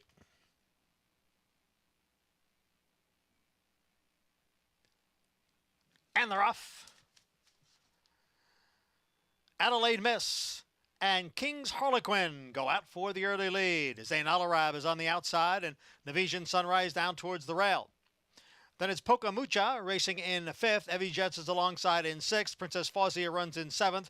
Lashara, the early trailer, in 8th. Adelaide Miss, the long shot, leader here by a length. With King's Harlequin in 2nd by a half length. Navizian Sunrise is down at the rail. And Zayn Al-Arab is in 4th, 3.5 from the front. The quarter went in 23 seconds. Evie Jets on the inside runs in 5th. Then Poca Mucha, followed by Princess Fawzia and Lashara. Adelaide Miss continues to lead here by a little more than a length, with King's Harlequin running in 2nd. It is Adelaide Miss on top, going around the far turn, ran the half in 46.3. Adelaide Miss, the leader. King's Harlequin remains in 2nd. Zayn Al-Arab is on the outside. Poca Mucha now makes a move on the extreme outside. Navizian Sunrise has had a good trip down towards the rail. Lashara is on the move. Lashara will be forced widest of all as they come for the top of the stretch. Here's King's Harlequin. Now to poke ahead in front. Zayn Al-Arab moves right alongside. Adelaide Miss is down at the rail. Evie Jets is looking for a way through. So too is on the inside Navizian Sunrise. But here's Lashara moving up on the outside. Lashara in the white blinkers. Evie Jets now with racing room coming on through. Here's Evie Jets and Lashara. And it is Evie Jets to win it here. Evie Jets post the upset at 14-1 and completing the exacta Lashara at 18-1. Shaking things up in this closing day late pick 5 upset is Johnny I called. Evie Jets 14-1, did everything but win in her last. Today she strikes in a race with so much going on from start to finish. There was a lot going on in this race. This is a race you're going to have to watch the replay several times and really dissect it. Evie Jets, a little bit of a different style today, came from off the pace as opposed to being involved. Turn for home. You could see Princess Fawzia angled out sharply there. Eric Kansell's got 2 handfuls of horse with Evie Jets. Was patient though, waited. Where's the seam? There it is. Now I've got daylight. Horses run to daylight. He gave this horse a very nice, patient ride. Didn't lose any ground. No panic there. Eric's been riding much better, really improving, and Evie Jets worked out a trip. Whole race changed completely. What did you see at the start? Keep your eye on the 2, Navizian Sunrise, who wants to be the pace. She just broke slow. And then she's going to grab the bridle, and she's going to try to run off. We thought Miss Adelaide would have some speed, or excuse me, Adelaide Miss. Now she's keen, but the pace wasn't what I thought it would be. I thought Navizian Sunrise would be on the lead. You can see she's kind of keen. She's pulling. She's pulling. Dylan Davis says yes. Yeah. Not going well for Irad Ortiz. Top of the stretch, Richie, there's 8 of them within like 2 lengths of each other. And this is what makes turf racing so great. There's not a lot of separation, but look how a horse can accelerate when they do get that seam. Evie Jets really kicked on the afterburners here. Hands and heels from Eric Cancel. I mean, he had a holder up to the 16th pole. It's kind of interesting, Lafitte. I'm walking in this morning and I'm talking with Eric Cancel, and I complimented him on a ride he gave a Tom Morley trainee a week ago. The horse paid a big price. And I said, Eric, you got to stay disciplined like that. You got to stay to the inside and hold your position and be quiet. I said, because the longer you hold them up, the more intense, the better their kick is. And that was exactly what he just did right there. He was listening. He was listening. Evie Jets in this 6th race at Belmont. Mertan Cantamasi, 14-1 upset in the 6th at Belmont Park. Results when we come back. And yesterday, what a story in the Belmont Oaks. McCulloch, Franco filly on Bobby Frankel's birthday. An emotional win for trainer Chad Brown. And in the Caesars Belmont Derby, the experiment worked. Classic Causeway. First race on grass, now a Grade 1 winner on grass. The ultimate accolade for a racehorse is to be named Horse of the Year. To be enshrined to the Hall of Fame is to achieve immortality. As a stallion, genetic immortality is defined in 2 words: breed shaper, plain and simple. 2-time Horse of the Year and Hall of Fame inductee, Curlin, is just that. Breed shaper, Curlin, the classic sire.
Gorgeous day on Long Island. Welcome back. Closing day in Belmont Park. This is America's Day at the Races. It's always brought to you in part by America's Best Racing. For the love of the race, visit americasbestracing.net today. Evie Jets gathering momentum. Richie, who walks away from this one? We noted Nevisian Sunrise, a mess from the start, bottled up throughout. Who else walked away kind of shaking their head like, man, I'd like to have that one over? Yeah, I think you'd have to take a look at Princess Fazia in that context. You know, she never really got any sort of position, particularly after Nevisian Sunrise. She's still bottled up. Yeah, and she had absolutely a terrible trip, and if she breaks, she's going to work out a much different trip. But it also affected Princess Fazia because she wound up in front of her and made Princess Fazia be further back than maybe she wanted to be. If she had broken, Princess Fazia is probably in her position. Evie Jets, though, was in trouble, waiting for room, but Eric Cancel was patient, found it. Big kick. Lashara made a big wide sweep. No real excuses for the 7. Zayn Al-Arab, I'm saying that properly, I hope. And but Princess Fazia making that abrupt angling out off the corner. It's just not a move that works on the turf. Too much lost real estate. And you're losing momentum. Turf racing is heating up and going forward at that point. You've got to find the horse live cover that you can follow. Think a fullback. They fake the handoff to him. He goes through the hole, hand it to the halfback, and he follows through the hole that he creates. He creates that weight. And with the rails being out, how does that complicate matters for the riders? Well, there's less room, and everything's a bit tighter. And I understand why a rider at times, well, I got a lot of horse, I got to get out of here. But it's basically they're going this way and you're going that way. You're losing lengths at that point. I have to watch that replay, as you mentioned, several times. An upset here in the second leg of the late pick 5. First to act was a favorite, $4.90, not Heavy Jets. $31, and again, did everything but win the last race. Today, $31 from her 10, Cantamasi. Good ride, Eric Cancel in the 6th race, Belmont Park. Turning the page, race 7. Preparing for this mile and 3/8 journey. Updated odds, fillies and mares, allowance. Current favorite, Ilara, 2-1 with about 22 minutes to post. We'll check in with Maggie for a paddock report in a moment. But first, Acacia Clement joining the show. She'll be in the paddock looking at this field for the upcoming 7th race. Yesterday, we saw some real top-class grass racing. 3-year-old fillies starting the day off in the Belmont Oaks Invitational. A contentious group coming in. Europeans, the Americans. McCulloch in the Klarovich colors for Chad Brown. Erad Ortiz gathering momentum rounding the far turn. Gave her such a nice ride and such a good trip, but a part of that was the fact that McCulloch was traveling in the bridle so beautifully the entire trip. When you've got that much horse underneath you and you move your fingers and they pick up that slack, it's think driving a really nice sports car. Driving a Porsche as opposed to driving a Volkswagen, right? You're not going to have the acceleration. You're not going to have that instant acceleration. And she just, about the 5/8 pole, if you scan through the field, you went, that filly's traveling better than anybody. She's going to win. And she got the trip, but she helped create her own trip. Her 2nd career victory, now a Grade 1 winner. Had some excuses in previous races. And the story with McCulloch, named after the first ever employee that worked for Chad Brown, a filly by Frankel, and yesterday happened to be the birthday of the legendary late great trainer, Bobby Frankel. I mean, it's almost incredible how everything lined up to this, and then the performance that she delivered, and what absolutely beautiful, rangy. You can see the scope, the depth of this filly by Frankel. 1.25 miles. She relished that. I think she'll go further. Klarovich Brown running 1-3 with consumer spending. Then the Belmont Derby and Classic Causeway, wheeling and dealing in front with Julien Leparoux in his turf debut. And just as the others, you're looking at the other jockeys, they're encouraging. Leparoux is still, he pushes the button on this guy, and Classic Causeway responds. They got to set a very controlled pace, a horse that showed so much promise early on, and he basically, you witnessed a felony that we have on tape from start to finish, right? $1 million horse race. Yeah, I mean, he was in control of the race. Nice ride by Julien. And this is a horse, like I said, as a 2-year-old, showed so much promise. And maybe he was just talented and he always wanted the turf. You know, he tolerated the dirt and ran well, but speed is always dangerous. He got the right trip, and he finished the deal. Hats off to them. They took it, they had an idea, a chance. They took it, and it paid off. They were questioned. What is he doing in this particular race? It doesn't make any sense. How much more satisfying do you think that is for Leparoux? Lots to smile about. 26-1 for Kenny McPeak and Team Classic Causeway to pull it off to win a Grade 1 race, $1 million purse with a horse everybody's questioning what you're doing there to begin with. You know, I don't think you need any more motivation than the first things you said, a Grade 1 and $1 million race. If you need the rest of that to even motivate you more, you're not thinking right. More satisfying, I would think.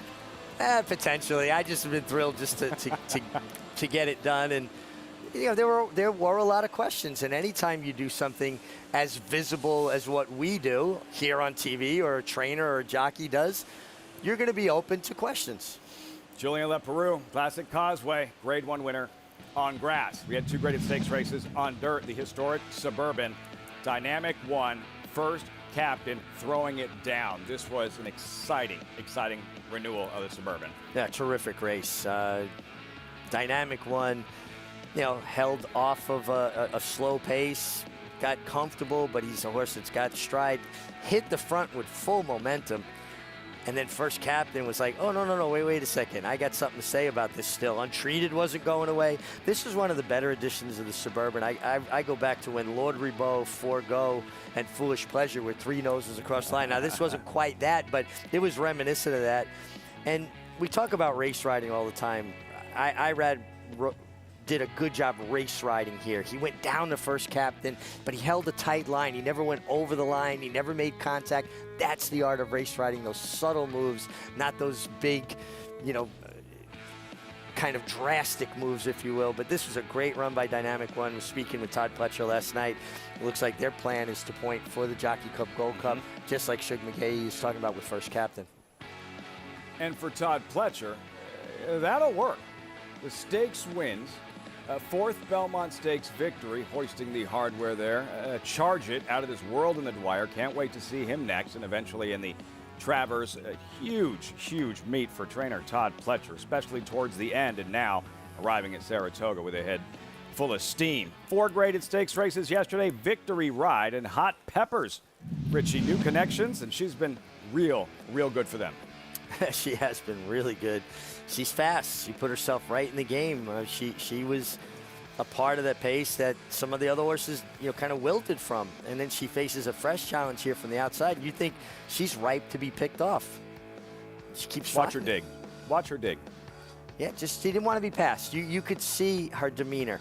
Look at her ears, her eyes. She almost rolled her eye back and looked at Philly square in the eye and was like, no. I'm not letting you run by me. I'm the herd leader. I'm the top mare in this pack. We saw what Madureira did in the Acorn Grade 1 win on the undercard of the Belmont Stakes. I'm not asking you to compare Hot Peppers to a Madureira. The big speed figure wasn't overwhelming, exiting this win in the Victory Ride. But with that win and how she is improving, you would think that we would see her in the prestigious Grade 1 Longines test at Saratoga. Oh, I think she absolutely stamped her ticket to take a chance there. And again, sometimes, when we talk about race riding, you saw Luis Saez changed his rein on the right side and turned his filly's head out to see the other filly and meet the challenge. That's good race ride, and Rudy Rodriguez got another nice sprinting filly on his hands here. An exciting closing weekend of stakes races yesterday here at Belmont Park. Still have the Saginaw for New York Breds a little bit later on this afternoon at Belmont. Opening day Saratoga on Thursday. Horses in the paddock for the 7th mini marathon, mile and 3/8 fillies and mares. In the dark there somewhere is Classic Colors. There she is for trainer Christophe Clement. How will she handle the added distance? 7th race coming up next, post time in 16 minutes. You're watching America's Day at the Races, closing day from Belmont. Reach the starting gate. It's post time. Home front, the favorite comes forward. And they're into the stretch. Cold front put to the test. Old Cash on the outside trying to go with it, but Cold front kicks away. Cold front 2.5. Cold front does it again, wiring the field of the Amsterdam.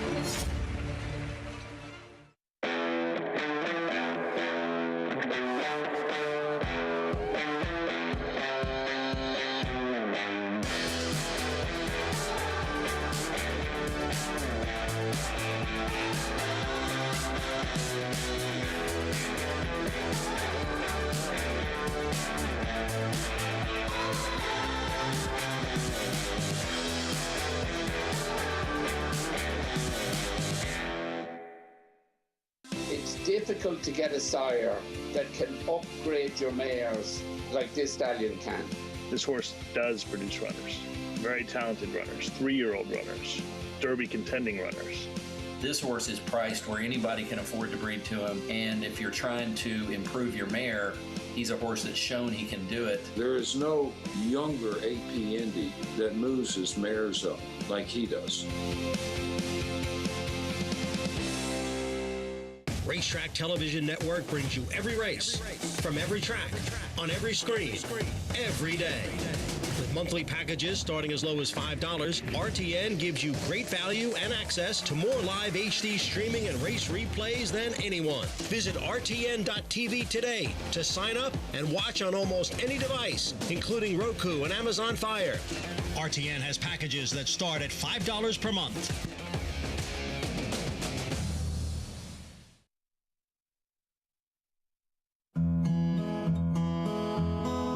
Cornell Ruffian Equine Specialist is a full-service, 24/7 referral equine hospital.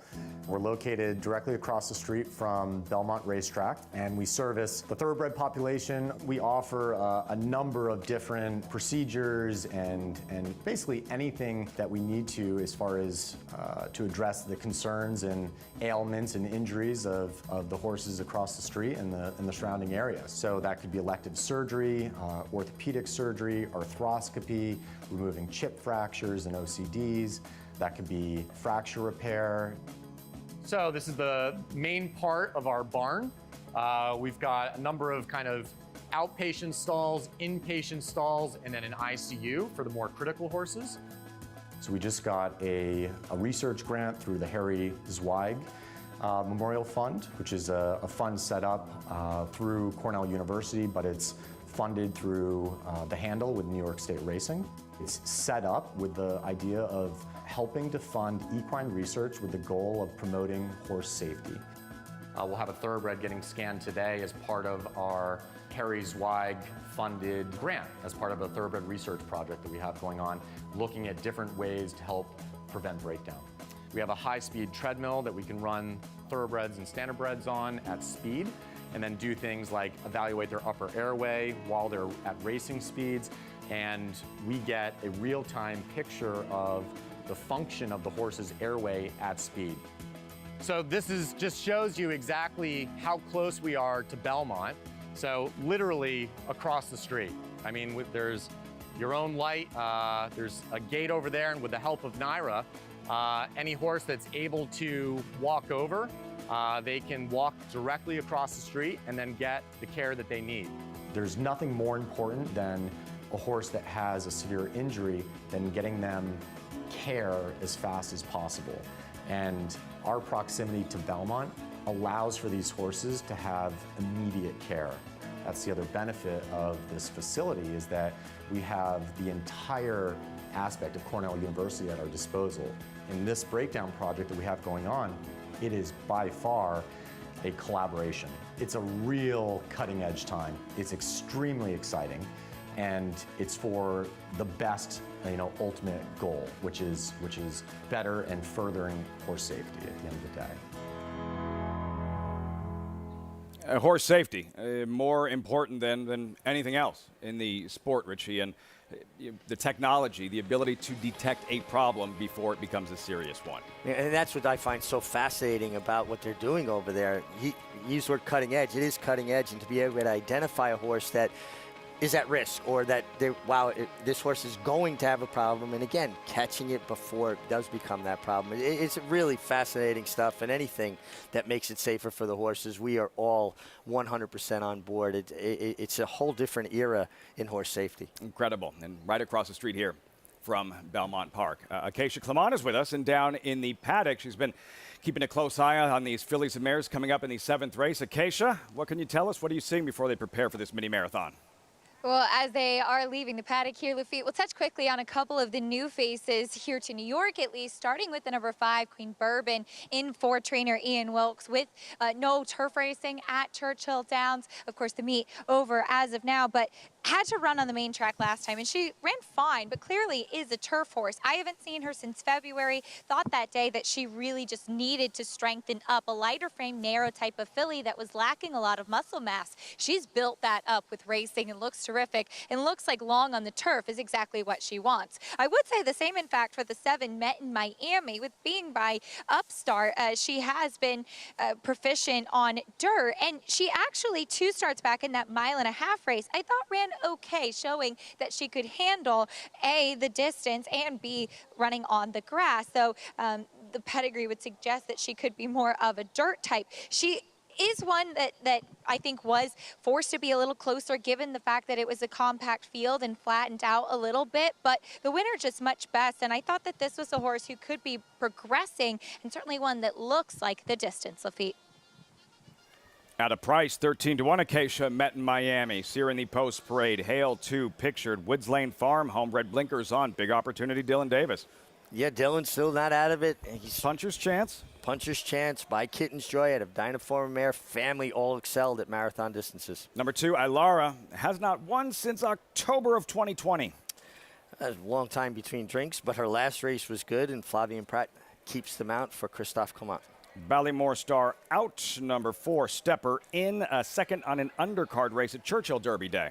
Yeah, and on a turf course that they've had issues with, the fact that she handled that well, and way she finishes, you think that a mile and 3/8 could be okay for her. Keisha liked what she saw from number 5, Queen Bourbon. And Rad Ortiz rides for the first time, one clear in the standings. Yeah, filly that is definitely a turf horse, like Keisha was talking about. And Ian Wilkes, a trainer that shipped in here a little bit early to get turf races for his turf horses. Number 6, Rayum, lightly raced, 4-year-old filly, quality 4-year-old filly. Yeah, New York bred, comes back on short turnaround, but she's a filly that's tricky to train. Talked with Michael Dickinson. She's got a mind of her own, so I think those kind are good to run back on short rest because they keep themselves fit by racing. I heard what Acacia said about Met in Miami. There she is, Joelle Rosario aboard Addie Price. Yeah, she ran well going 1.5 miles at Keeneland. You get Joelle back. That's always a sign of confidence. And finally, Contender. Classic colors to the outside, West Point colors. 2nd and 2 for Christophe Clement. Strong 1-2 punch. Yeah, finished really well off a fairly slow pace on less than firm ground last time going 1 mile and 16th. Again, how does it translate to the marathon of 1 mile and 3/8? Field for the 7th, Belmont Park. Post time in 7. Of course, our coverage is always brought to you in part by Claiborne Farm. 100 years doing the usual unusually well.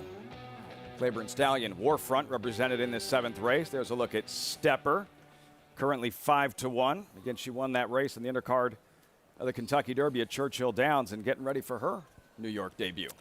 You know, one thing you see consistently with the offspring of Warfront is just how balanced they are.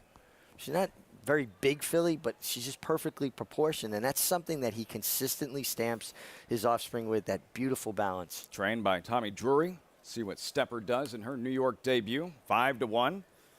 Number 8, Classic Colors, trained by Christophe Clement. Shouldn't surprise anyone. She won her last race. This was on the 22nd of May, Richie. But this was against New York Bred Company, and that was at 1 mile and 1/16. It's farther today.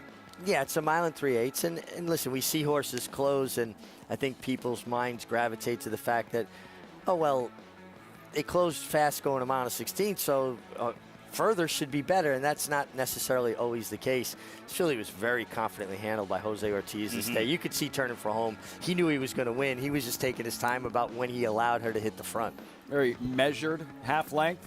Yeah. Or did he perhaps underestimate the competition at that stage? Because, yeah, at the top of the stretch, you're like, okay, here comes a daylight win. Yeah, but, you know, maybe she's a filly that has a tendency to ease herself up when she hits the front, and a rider has to be careful not to hit the lead too soon, do it a little bit later with a little bit more momentum. As you mentioned, you never know till they actually do it. Closers, how powerful will they close at longer distances? There's Ilara, also trained by Christophe Clement, Irish filly, 2nd start in the States. This one, similar company last month. Richie never looks like a winner, but finishes strong to run 2nd from off the pace. Yeah, and, you know, she kind of, to me, has a little bit more of that grinding, keep coming kind of run to her. Not like a brilliant turn of foot, but, see, that translates more to me that 1 mile and 3/8 will be more appreciated by her as opposed to a horse that has that quick speed, you know, turn of foot, that quick burst of speed, I should say. I agree. You know, that we just said that, you know, we don't know how closers respond to longer distances till they try it. She really does look like she should handle the added ground. Yeah, because, again, she was steadily making progress, but it wasn't all at once. It was keep coming, keep grinding. 3 races left. Rad Ortiz clinging to a lead. Took the lead today over Dylan Davis. Manny Franco, big meet. How will it all unfold? 7th race here in 4 minutes. JK, what'd you come up with? I think it's a little bit hard to separate these two Christophe Clement trainees, but we'll start towards the inside with the 2 Ilara. This is a horse where the speed figure didn't come back fast, but keep this in mind. When you look at speed figures, they're based on final time. So whatever the final time was, they do a little math, boom, boom, boom, here we go, this is the speed figure. But if they go slow early, they can only come home so fast. The final time will always be a little bit lighter. So you have to kind of take slow turf final figures with a grain of salt and consider how the race was run.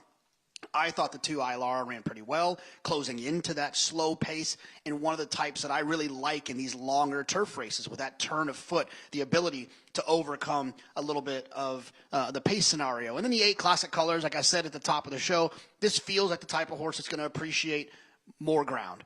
The style that this horse runs with, the final speed figures the horse has been earning, feels like they're going to have no issue going a little bit longer. And I just mentioned it's kind of hard to separate these 2 Christophe Clement trainees. So I guess we'll just ask someone whose last name is Clement.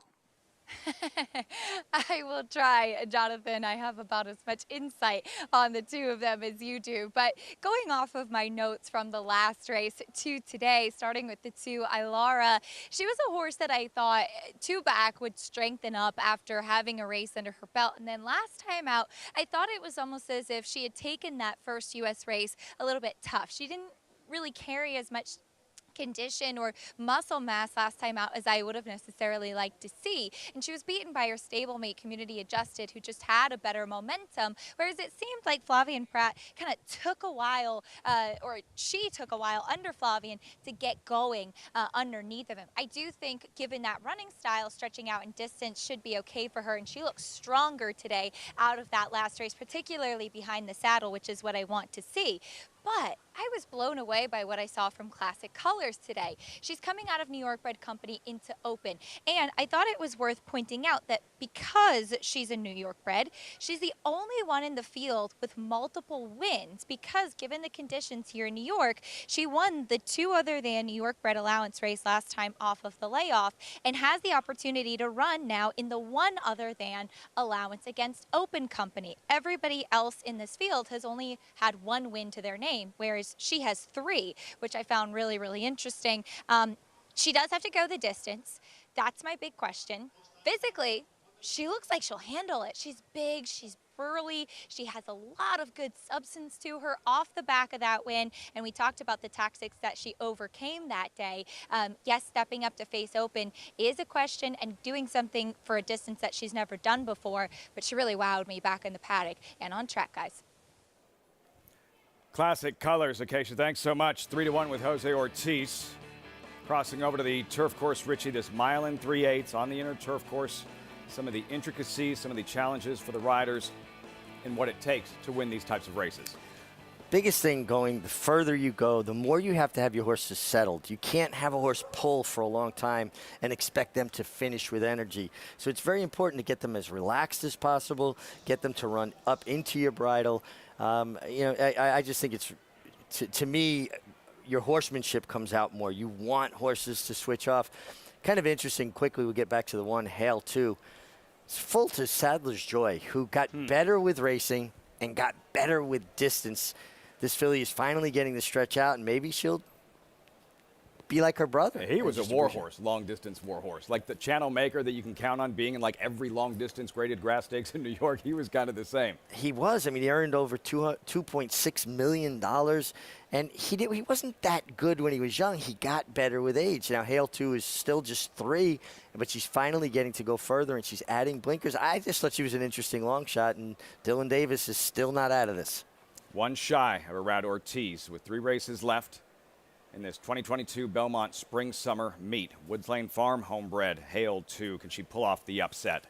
Towards the outside, Rayum, Trevor McCarthy. Met in Miami. You went with Ilara, correct? I did, because when we watched that video there, she has the look to me of a horse that will really appreciate a 1 3 furlongs. With Flavien Prat. Another look at Met in Miami, Joel Rosario. I've been so impressed with Flavien Prat, not just for the obvious, his riding ability, but having an opportunity to interview him and talk to him, and what a grounded professional he is. Deep, deep colony, getting that much deeper. First full Saratoga for Flavien Prat this summer. Johnny I standing by, race 7, Belmont. And they're off. From the inside, it is Hail 2 and Ilara. Stepper came away racing in 3rd. Rayum is on the outside and in 4th. Then Queen Bourbon in 5th, followed by Classic Colors and Met in Miami as they go under the line for the first time. And Hail 2 will set the pace here, leading by 3/4 of a length. Ilara right there on the outside in 2nd. Hail 2 and Ilara 1-2 going into the clubhouse turn. And then it is Stepper and Rayum. They're heads apart, third and fourth, with Queen Bourbon in fifth, the quarter 24 and 3/5 seconds. Hail 2 shows the way here. And on the outside is Ilara, who's running in second. Stepper down at the hedge, next in third. Rayum on the outside. Then Queen Bourbon. At the back are Classic Colors and Met in Miami. 7 lengths separating the field as they now move up the back stretch. Hail 2 leads by 3/4 of a length. The half up in 51-1. Ilara on the outside remains in second. Then Stepper and Rayum, followed by Queen Bourbon, Classic Colors, and Met in Miami. Positions are unchanged as they race midway up the back stretch. It is Hail 2 showing the way. Ilara has been second, chasing Hail 2 right from the start. Hail 2 the leader. Ilara next in second. Stepper is third by a neck. On the outside is Rayum running in fourth. Then Queen Bourbon, and at the back Classic Colors and Met in Miami. Hail 2 is the leader here under Dylan Davis. Ilara on the outside in second. They go around the far turn and they begin to pick up the pace here with Hail 2 and Ilara still 1-2. Stepper, Rayum right together. Now Classic Colors makes a move on the extreme outside. Queen Bourbon is in behind horses. Met in Miami is the trailer. They are in the stretch now, and it is Hail 2 and Ilara with Rayum. Queen Bourbon now put down for the drive, and on the extreme outside, it is Classic Colors. Here's Ilara. Here's Queen Bourbon. Here's Rayum in between horses. They're coming on for the finish now. It is a 4-way photo that goes to Queen Bourbon, getting up and giving Irad Ortiz Jr. his third win today. Why we love turf racing, driving finish, 4 of them battling to the wire, and in the end, Queen Bourbon and a pumped up Irad Ortiz, 2 clear in the Belmont riding standings, the worst he could do. That wraps it up. That wraps it up. Irad Ortiz, your 2022 Belmont Spring Summer riding champ.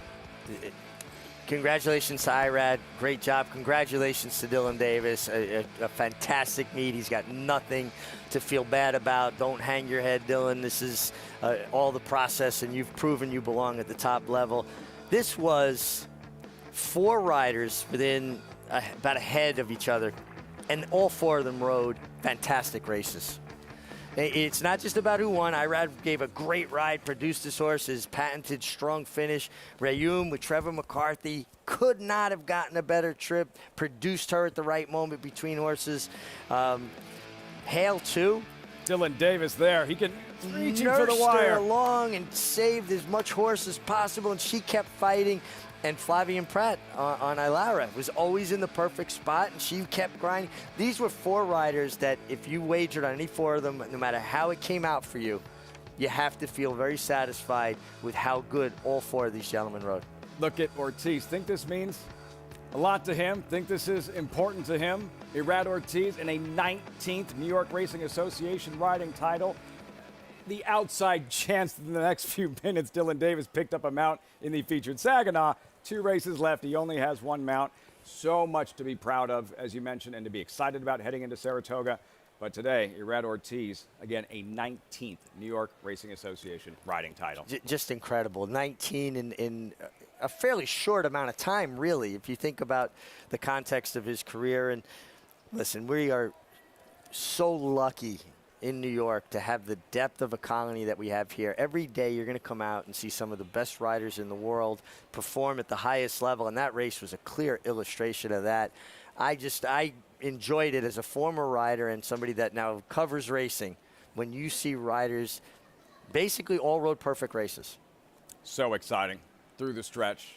Irad spoke with Maggie earlier, and he said, and it was very genuine the way it came over. He's like, I'm living my dream. I'm living my dream. The success he's had, can't believe that he's been here for like 10 years now.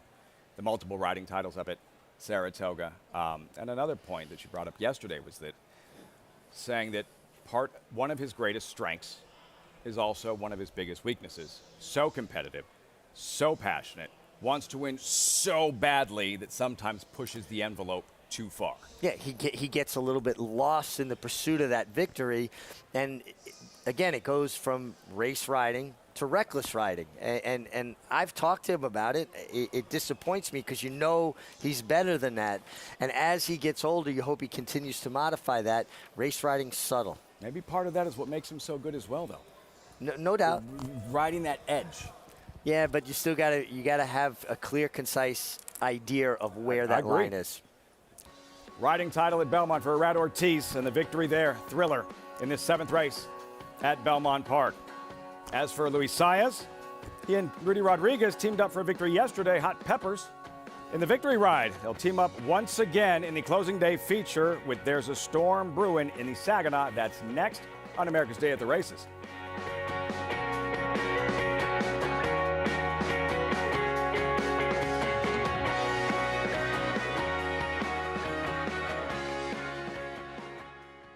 A Grade 1 winner of nearly $2 million, Silver State hails from the sire line of legendary Claiborne stallion Danzig.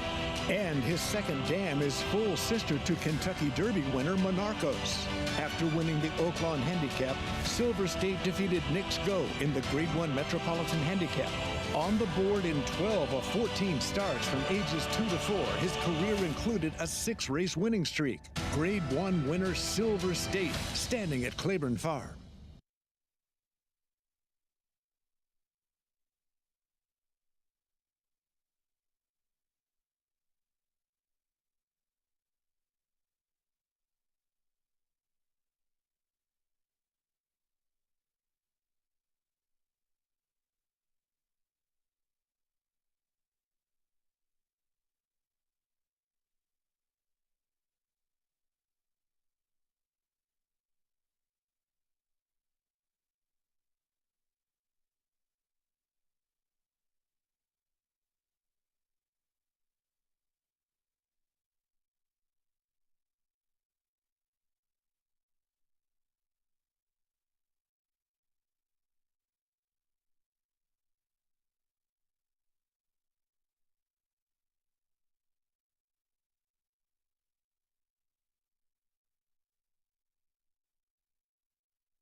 Welcome back to America's Day at the Races. We just saw an exciting finish in the 7th race as Queen Bourbon got up in time, piloted to victory by Irad Ortiz, who joins me now. And that means, Irad, that you've notched your 19th riding title here in New York. First of all, just tell me what those emotions are. Obviously, the riding title is not everything. It's about every single step, but I know it's really special. I mean, it's special always when you win a title anywhere, no matter where you at. It means a lot. It means hard work, dedication. When you love the sport, and and I appreciate the help from all the owners and trainers. Believe me, without them, anything will be possible. They make it happen, honestly, and they give me the right horses. So I'm so happy. My agent Steve Russian do a great job, and I have to thank him too. And I mean, I'm happy right now. So happy. And we were just chatting too. You had 3 wins already today. You had live mounts. But even when you have the right horse, it still takes a lot of things to go right in a race. It's not an easy thing to do, winning. It's not that easy. It's not like you see on TV. Some people see on TV, they think it's not that hard. So, I mean, believe me, if anything goes wrong, you can get beat with the best horse of the race. And you just have the right trip, have a good trip, and have the right horse. And make good decisions. So, I mean, I'm thankful, I'm blessed. I'm so happy to be in this spot, in this position right now, to be available to win another meet title here in Belmont, so it means a lot. And Queen Bourbon here in this race made it exciting, coming just down to the wire with several other horses. Tell me that feeling when you're tight, especially in a turf race, which makes it so exciting.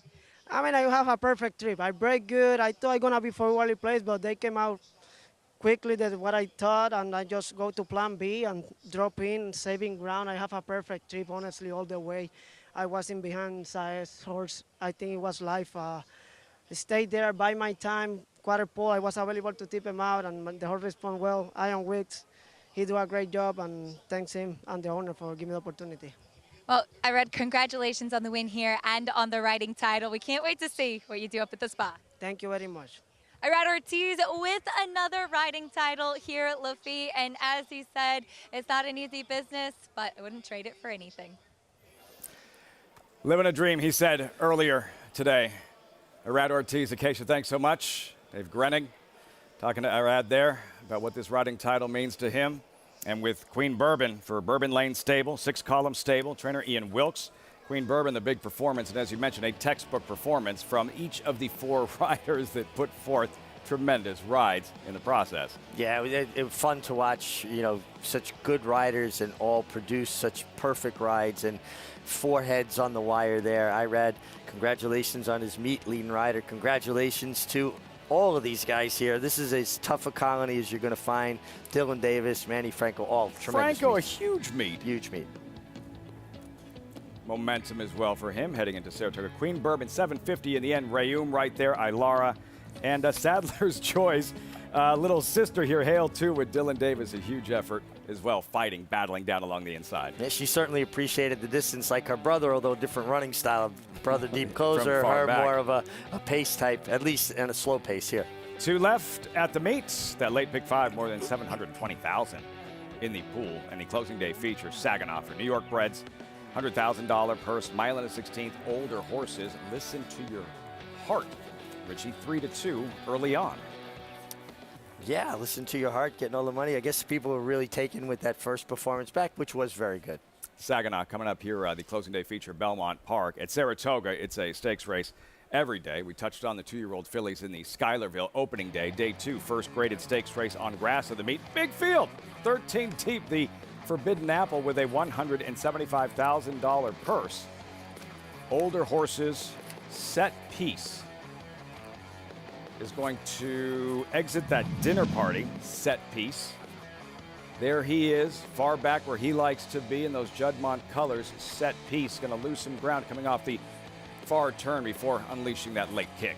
Well, he's got that turn of foot that you definitely equate with his sire, Dead Silly. This horse is really finished, this Juddmonte homebred.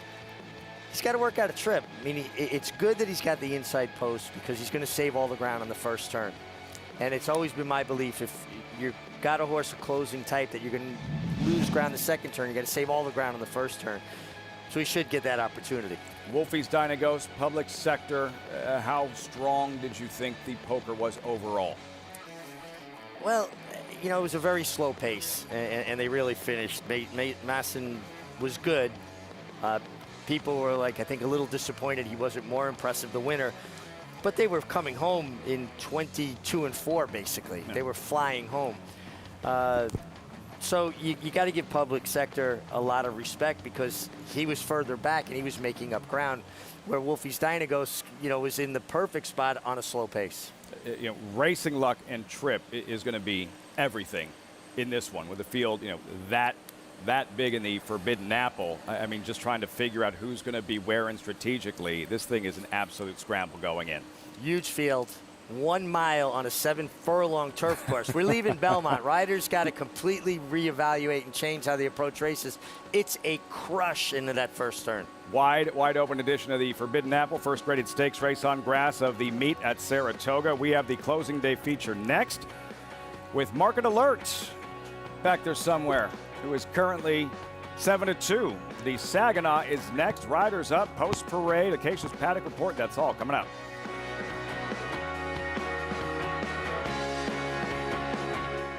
Maximum Security proves he's the real deal. Franco with a gate-to-wire win in the Florida Derby. Champion 3-year-old. Maximum Security has won the TVG.com Haskell Invitational. 11 triple-digit bias. Maximum Security, he smoked them in the Cigar Mile. Grade 1 winning 4-year-old. Maximum Security takes them all the way in the TVG Pacific Classic. Secure your mare's future.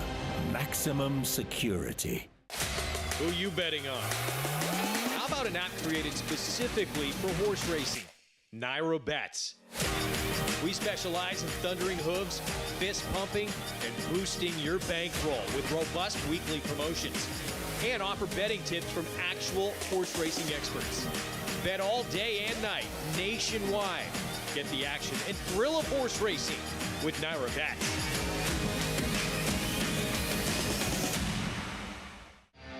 Adelphi Racing Club, offering a truly personal racing experience.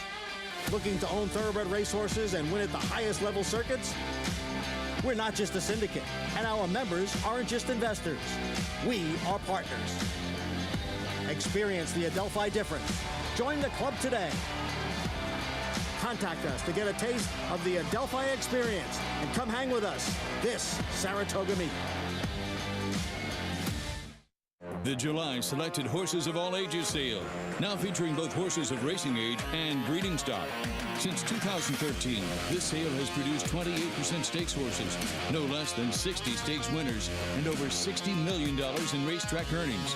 Recent graded stakes winners include Cross Border, Fast Boat, Fearless, Jalen Journey, Stiletto Boy, and Summer in Saratoga. July Selected Horses of All Ages, Monday, July 11th in Lexington, Kentucky. Where will you be? The strength of the New York breeding program. For more information, go to nybreds.com. New York Breds in the closing day feature. Kind of a blue-collar Saginaw here in a $100,000 purse. Mile and a 16th. Listen to your heart. Tucked away for the moment. Current 8-5 favorite. Richie does have a win at this meet. This was his last start after not racing for a year on a good track. Impressive. Yeah, he was very impressive. And keep an eye on Joel Rosario aboard. Listen to your heart. Well, here's a guy who listens to his horses, and he knows when they're giving them his best, and he tries not to make too much use of them. A little tap with the crop there, but mostly hands and heels to the wire. And basically a good experience for the horse. Something to build on, not something to tear down from. Listen to your heart. Christophe Clement. What a meet. Chad Brown putting up historic numbers, but Christophe Clement second. And again, entering Saratoga with all kinds of momentum. Number 5, Market Alert. Jose Ortiz will ride for trainer Jimmy Ryerson, a 4-time winner. And Market Alert, who is 3-1. He's lost 2 straight here at Belmont, Richie, but at a big price. 21-1 on this afternoon. 3.5 length blowout last March at Aqueduct.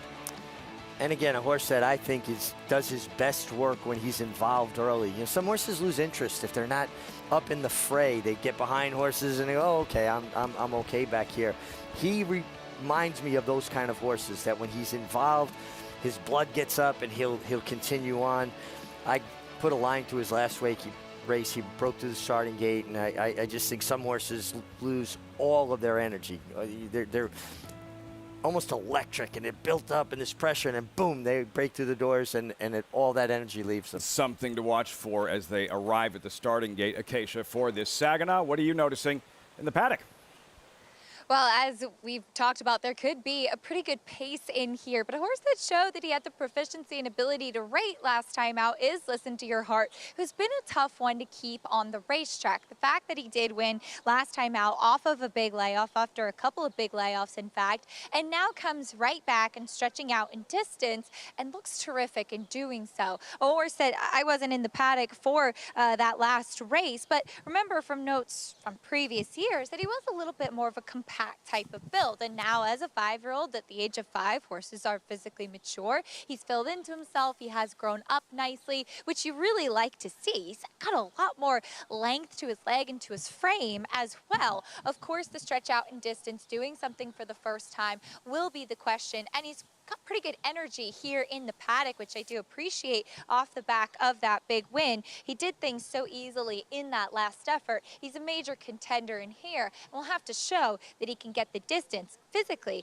it looks like he can. The number 1, Brooklyn Strong, is making his 2nd start of the year here. He's had quite a few setbacks, another one that was tough to keep on the racetrack. Watching his last race, and Miguel Vasquez is a strong rider, one of the stronger over the summer in Florida, and he had to keep working on him pretty much throughout the entire race to kind of keep up and just able to get up for 3rd. It really looked like he needed that race. Of course, didn't see him that day, but he looks like he's fit coming in here today, as he is a 4-year-old now. He didn't grow too much from what we had seen from him as even a 2-year-old, but he was a horse that sometimes didn't carry the best of weight. He looks like he's strong. He looks like he's fit in here. I've always actually felt that he doesn't really want to go the 9 furlong, certainly not the 1.25 miles. I think this 1 1/16 actually suits him quite well. And the 1 1/16 down at Gulfstream is actually 2 turns, where he'll go the 1 turn in here today, which I think that he will appreciate. Did get a little bit warm, so I'll keep an eye on him in the paddock. The 2 Daddy knows. We've talked about the trip that he had last time out. I too was surprised at the fact that he was disqualified in response to that. Now, he's one that over the years, they've with various trainers, they've certainly experimented with a lot of different equipment on him. He used to wear an extension blinker. He used to wear a Houghton bit, that extra bar underneath. I've seen him in just a plain ring bit. Now, he is wearing a ring bit with an extra bar on the side of the cheeks. That does help for giving the rider a little bit of an extra pressure onto the side of the cheek for horses that tend to drift a little bit. I will keep an eye on him on the track, as well as he has his shipping halter now, which makes it a little bit tougher to see some of the equipment. But with a horse that has had a lot of different things on his face, as he really does have the tendency to bear out and lug out. One thing I will say about his temperament here in the paddock, and while he has good energy, he sometimes could be really, really sharp and really difficult prior to his races. He's been handling himself really nicely here in the paddock so far, Lafitte. Lots of gear. Acacia like a goalie or a catcher. Daddy knows. Horses in that gorgeous Belmont paddock. Gearing up for the closing day feature. Riders up momentarily. The post parade and the Saginaw is next. Post time in 8 minutes.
Diversify on the outside takes the lead at the top of the stretch.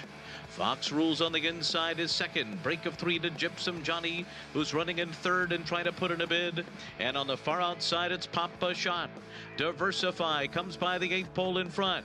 Gypsum Johnny is closing the gap on the outside. Fox Rules has the rail. And in the center of the track, it's Papa Shot. But as they come down to the line, it's Diversify, who's going to win the Saginaw. What a cool horse. Diversify, trained by the late Rick Violet.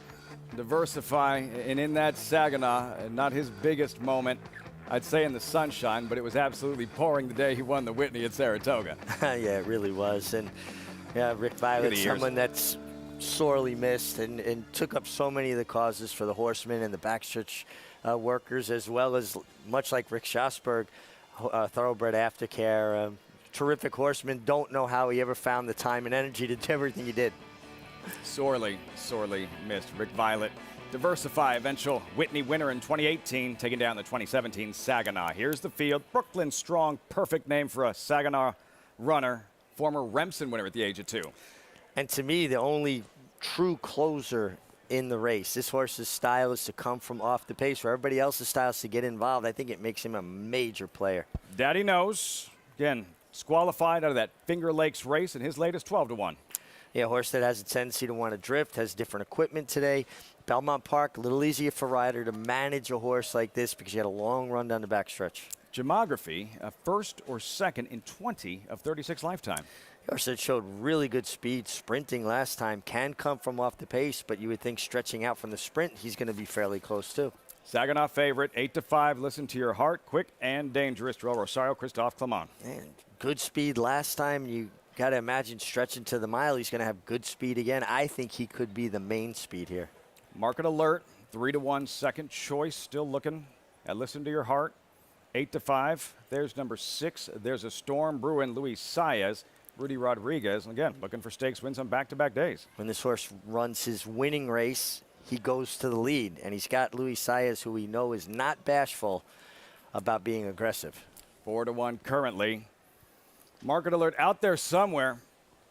And we have to look at this race strategically and what to expect early, Richie, to give us a better gauge as to what to expect late. As you mentioned, some of the contenders with very similar running styles. Yeah, I just think Market Alert, when he runs his A race, he's involved. So I got to think they're looking for position. There he is. And, a horse that obviously has got some idiosyncrasies, some quirks, right? Leave the post braid, get away. You see Jose Ortiz sitting on his back, galloping with his legs around him. Now he put his feet in the stirrup. Not an easy thing to do, Lafitte. To be sitting on a horse's back and to have the legs straight, to put your feet in the stirrups. I mean, it's impressive. Trust me. Making it look easy. There's a Storm Bruin, and he's coming off a win. Here at Belmont Park he's a Storm Bruin, flashing his speed and wiring this field back on the 29th of May. This is what Jose Gomez, and this is what I talk about when I see a rider that really sees a race. He's got a challenge coming from his inside. Watch how subtly he's going to bring this Storm, there's a Storm Bruin, down to this horse so he sees the challenge, he meets the challenge. And there's the Storm Bruin, kind of re-engages and runs on again. And I like that because the horse showed a competitive side to him. Gets Luis Saez today, a guy that's just been riding lights out, going to Saratoga as your reigning champion up there. Defending champ Luis Saez. There's a Storm Bruin, 4-1. JK, who takes down this final stakes race at the Belmont Meet. Yeah, look, I like the 4 Listen to Your Heart quite a bit. When you look at a horse like this, you can look at the past performances and you see the last speed figure and the last performance is kind of an outlier. So a lot of times you want to start questioning, well, what happened? What changed? Why is this horse suddenly good when in the past has been very inconsistent and hasn't been the most dependable type? Well, I think one of the things that you can look for is that the horse was gelded.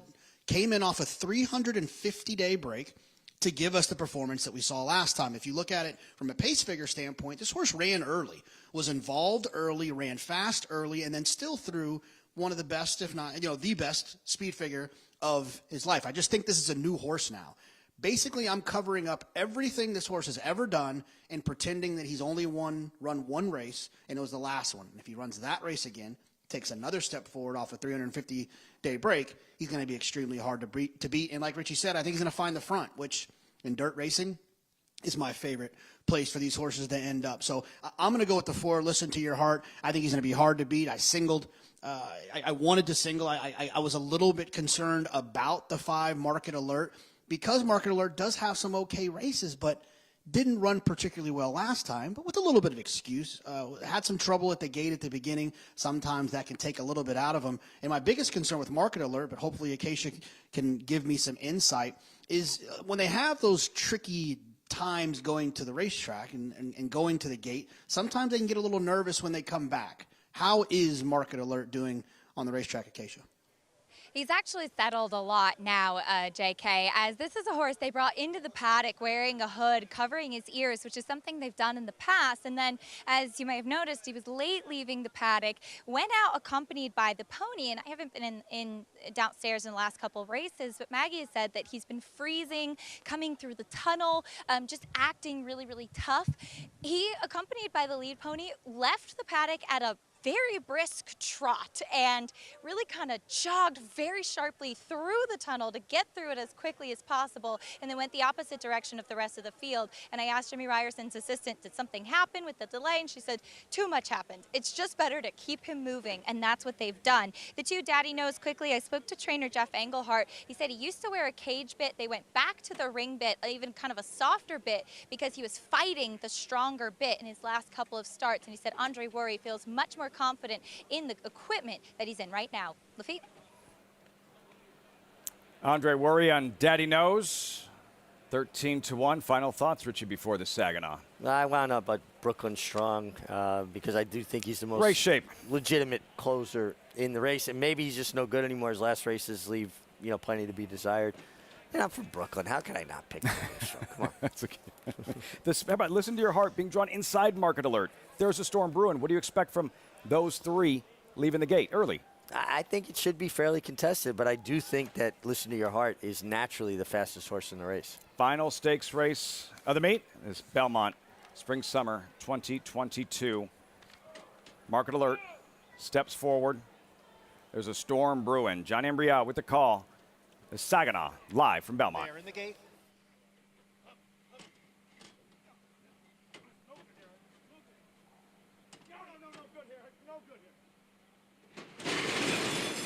And they're off. In the Saginaw Stakes, there is a storm brewing, and Listen to Your Heart. Those 2 go out for the early lead, and they are right together in the early going. Market Alert on the outside. And then in between horses is Gemography. Down at the rail, Daddy Knows now moving up a spot. A half dozen lengths back to Brooklyn Strong. The early trailer in 6th. Daddy Knows is moving up in between horses to challenge for the lead with There Is a Storm Brewing and Listen to Your Heart. So 3 of them across through a quarter in 23 seconds. The front 3 have 2.5 lengths on Market Alert, who sits in 4th. And then it is Gemography, and farther back, Brooklyn Strong. There Is a Storm Brewing on the outside. In between horses is Daddy Knows, and down at the rail is Listen to Your Heart. There is a storm brewing with the lead over Listen to Your Heart. Daddy Knows now back running in 3rd, about to be passed on the outside by Market Alert. The half mile in 45 and 2/5 seconds. Midway on the turn, there is a storm brewing by a length. Market Alert on the outside, second by a head. Listen to Your Heart down towards the rail. Daddy Knows has dropped out of it. And farther back, Gemography and Brooklyn Strong. They are coming for the quarter pole. Market Alert on the outside. There is a storm brewing on the inside. Right together, heading for home. Market Alert, and there is a storm brewing with Listen to Your Heart down at the rail in 3rd. 3/4 went in 1:10. They are at the 8th pole now, and it is Market Alert who has come away with the lead. There is a storm brewing, back running in 2nd, a 16th of the finish, and it is Market Alert in front by 2. There is a storm brewing 2nd. Market Alert and Jose Ortiz, the winner here. There is a storm brewing finished 2nd, and Brooklyn Strong came from last to complete the trifecta. Market Alert, Jose Ortiz in the Saginaw. And this one has to feel real good for trainer Jimmy Ryerson. Told the Daily Racing Form it had been a frustrating meet. He had started 45 horses, like 17 had hit the board with 1 win. Just the 1 win, make it 2. Closing day feature victory in the Saginaw for Ryerson and Market Alert. This was the good Market Alert. Worked out a beautiful trip under Jose Ortiz. I'm happy for Jimmy Ryerson, a good horseman, and you could feel his frustration. They're running well, but not getting over the line first. His trip really helped. He backed off what was a very contested pace. There is a storm brewing. Why am I having trouble with that name? Listen to your heart, engaged early, and then the two Daddy Knows kind of ran off with Andre Worry up in between them and kind of kept the heat on. They really picked up the second quarter. I thought it'd be won by a closer. I thought that Market Alert might be more involved in the pace, very wisely. You can see here, Andre How did Worry. this change things here? Well, he had already kind of forced that pace in that middle quarter, and then he's on a horse that gets out, and he's just in a really tough spot. And Jose did something really smart here, Ortiz, with Market Alert. He made his horse move up outside quickly out of Daddy Knows, so don't give him a chance to bear out and carry you very wide. You know, kind of almost get past him. You don't want to have him engage you and mess your race up. But there's a storm brewing, ran extremely well. He aggressively handled.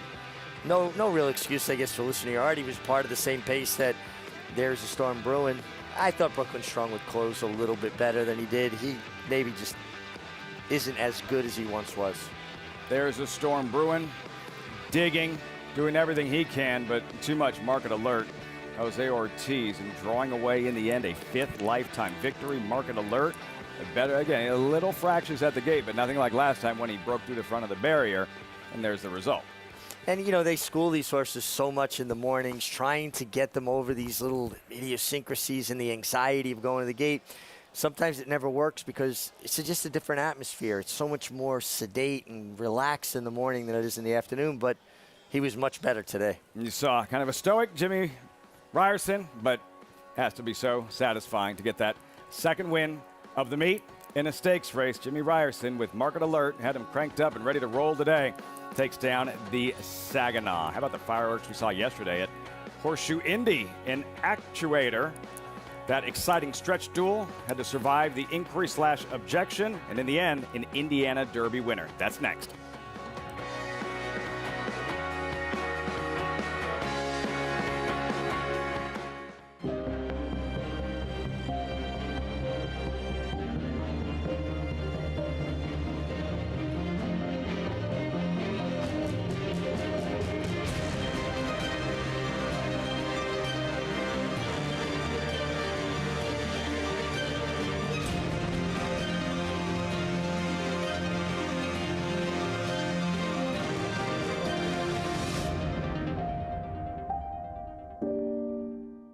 Launch your thoroughbred ownership experience with Flying Partners Racing, a New York and Florida-based racing partnership with winning percentages over 20% at Belmont, Lone Rock to win, and 25% at Saratoga in 2021. Ice Princess.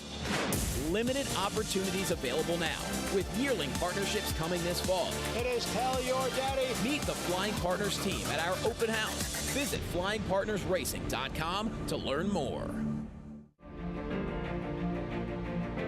Idol perfectly timed. Idol gets up under Joel Rosario to win the big gap. It's known agenda for St. Tobias Stable. Race Adler, a scintillating performance in the TBG Del Mar debutante. And Clariere will win the cotillion. Down to the wire. Who's going to win it? It's Mala by a neck.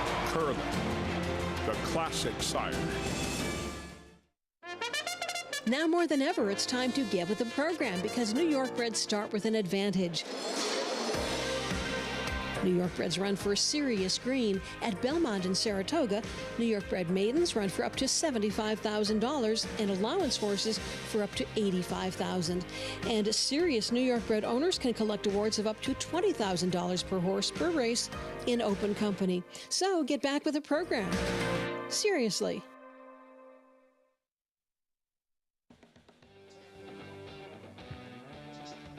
In the books, coverage continues on America's Day at the Races. As always, brought to you in part by Run Happy. Champion Sprinter, always race medication free. Now standing at Claiborne Farm. Market Alert, standing in the winner's circle. Wellspring Stable, homebred for Jimmy Ryerson. Jose Ortiz, the winning pilot. Market Alert, winning trainer Jimmy Ryerson standing by with Acacia. And I can't wait to ask Jimmy a little bit more about Market Alert because, Jimmy, we've seen this is a quirky horse, and it seemed like he was able to overcome some of those things today. Talk to me about just all of the work your team has put into bringing him to where he is now. Well, he's always had ability. He won here as a 2-year-old. He loves Belmont, but now he doesn't seem like he likes the tunnel here at Belmont, or even coming out of the stall in the back. He's becoming very interesting with these new quirks that he's picked up. So today, leaving the paddock at a brisk jog and just getting through it, were you kind of relieved when he got out onto the racetrack? When I was in the back, and when they finally put the camera on him, I was very relieved. I saw Jose had his feet kicked out of the irons. Then he put him back in, and I felt good about it. Now, I know, of course, the ups and downs of this meet of horse racing in general, but being able to wrap up Belmont Park with a stakes win has to be incredibly gratifying. Absolutely, and Wellspring's been a great supporter of ours, and Bob Vukovic has been a long-time client, and he's put a lot into the game, and I'm real happy this horse was able to get it done for him. Congratulations to you and your team. Thanks, Akeisha. The horsemanship on display, Lafitte, to get Market Alert into the winner's circle today. Akeisha, the challenge of having to deal with all of those eccentricities, the late pick 5, 680 Market Alert, one left here with over $720,000 into the pool. For Ryerson, though, having to figure things out to put him in the best possible place to be successful, and everything Jose Ortiz had to do pre-race before they even got into the starting gate, a gate he broke through the front of before his last start. Yeah, I mean, and you could see Jose having that familiarity with him, galloping him over to the backstretch with his legs out of the stirrups before finally picking them back up. Once they got him moving and going in the right direction, they were in good shape. And you could see he was a lot more composed than he had been. It's just so funny to hear him say he decided he didn't like the tunnel at Belmont. Didn't like the tunnel, but he liked the track and the winner's circle. A victory, Market Alert in the Saginaw. Saying goodbye to our viewers on SNY. For everyone else, sit tight.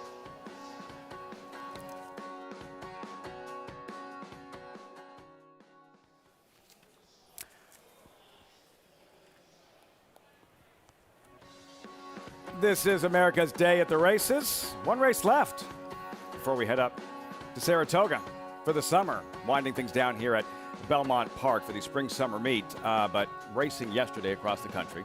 3-year-olds taking center stage. Biggest day of the year at Horseshoe Indy, and a chance to see those 3-year-olds in the Indiana Derby, their biggest race of the year. But from the start, Richie, complexion of the race completely changes when Rattle and Roll gets pinched from both sides. Yeah, it was a very rough start. You know, horses came in. Actually, the winner is the one who caused all that, mess at the start. The winner actuator, he kind of bore in, and it eliminated Rattle and Roll. He clipped heels. He bumped the eventual runner-up, Best Actor, who actually did stumble before that, getting forced in. And then in the stretch, it looks like Actuator wants to lug in a little bit here. You see Jimmy Graham doing a good job trying to keep him off the inside horses. Here comes Best Actor with Florent Giroux on the wrong lead, getting to his hip, and may have come out and just kissed him a little bit right there. But I don't think he was ever going by, and part of the reason was Best Actor never changed his leads. He hung on that left lead and didn't find that little extra energy late. JK is with us. What did you make of Actuator's performance in terms of an improving 3-year-old and what he did at the start of the race and in the end as well? Yeah, I mean, look, he's undefeated on dirt. His maiden win was impressive. Fast speed figure, came back in his second dirt start, and second start with Michael McCarthy, might I add, and wins the Indiana Derby. I think he's a progressive type. I look forward to seeing where he shows up next. I'd imagine they'll take another step forward. But as far as the race yesterday, it was a little bit nerve-wracking at times. Good friends with the connection, so I obviously wanted them to get the win. You know, he did come in, I thought, at the start to a certain extent, but I also thought that the 4-horse kind of came out. And in most jurisdictions, they don't typically adjudicate when it comes to what happens at the gate, and not all jurisdictions do. Cough, cough, Bayern, right? So I thought that he did make He did try to go left a little bit in the stretch, but he's still a young horse who's figuring it all out. I thought he was impressive. I thought they were never going to run by him. And I want to give a congratulations to black-type thoroughbreds, Jake Ballas, Matt Miller. They've had back-to-back Oaks winners, or runners, excuse me, not winners, runners. They have this horse they brought privately that seems to be trending in the right direction. They've had a handful of maiden wins. Black-type thoroughbreds has it going in the right direction, and Actuator hopefully will come visit us this summer in Saratoga. Heading in that direction, big performance, Indiana Derby winner, Richie. And wanted to circle back to the conversation that's kind of a point of contention as far as when a foul is a foul in thoroughbred racing and how you felt about what happened at the start of the Indiana Derby. Well, I would not have taken him down for the brush in the stretch. I thought that was minimal. What happened at the start, though, I would have taken a long, hard look at, and I would have leaned probably towards disqualifying him for that. It absolutely affected the way the race was run. It took Rattle and Roll completely out of the race. It also had some effect on the runner-up. He bothered the horse who, wound up running second. Now, to be fair, and I think Jonathan made a good point, there was an inside horse that broke out a little bit, but I feel the onus was definitely more on Actuator and the outside runner. Now, it's an argument that's going to go on forever. Stewards tend not to take horses down for gate infractions. Oh, they say the horse broke in, nothing you could do. I rode horses. I don't want to hear that nonsense. You can do a lot more. It's just that your feet are not held to the fire, so why would you? If I get shut off 5 times leaving the gate and the stewards say, it's just a start, it's okay, what's my motivation for keeping my horse straight when he does break to the left or the right? I have none. So if you paint the lane this wide, riders are going to go this wide. The more leeway you give them, the more they're going to take. Give them a foot, they'll take a foot and a half. Give them a yard, they'll take a yard and a half. Riders can do more if the stewards make them accountable. Fired up about the topic for Kenny McPeek, the highs and lows thoroughbred race in the big upset, Classic Causeway right here in the Belmont Derby, and then Rattle and Roll down to his knees at the start of the Indiana Derby. And then McPeek has the filly who looks like she has the favorite collared here. Interstate Daydream odds on the inside for Brad Cox. Drew going to work. Interstate Daydream looks like she's in deep, deep water. She really looked like she was in deep water, but it was interesting watching Florent Drew. He started I don't want to say panic, but ride a little harder. And then when that other filly didn't get by him more than a neck, he almost relaxed a little bit. Like, oh, okay. My fillies, I'm all right. She didn't throw the knockout punch. She had me hurt in the corner, but she didn't throw the knockout punch. I'm coming back. And then she kind of leveled off and finished. I thought this was a really nice performance. I like when horses show that they have that determination. A lot of horses are really good when everything goes their way, but when they got to step up and meet a challenge like that, I thought this really showed more yesterday from an intestinal fortitude kind of way. It's such a deep, deep particular division with the likes of A Secret Oath and Nest, who ran second in the Belmont Oaks, 3-year-old fillies. Interstate Daydream, do you think, she won the Black Eyed Susan, she wins the Indiana Oaks, but is she ready to take that next step when you look at some of the marquee events? Saratoga, for example, the Alabama at 1.25 miles. Well, I think she's been very well managed, and a trainer's job is to put their horses in the easiest of spots and maximize their ability. She has to take another step forward to be considered a contender with Secret Oath and Nest, the horses of this ilk. But, hey, she's winning, and when horses are winning and they're improving, they can continue to take those steps forward. Alabama, not usually the easiest of spots, the most prestigious race for 3-year-old fillies at Saratoga. Here we have maidens in the paddock for the 9th and final to close the show at Belmont. There is North Carolina, currently 3-1, the lukewarm favorite, $40,000 maiden claimer, 9th and final next from Belmont Park.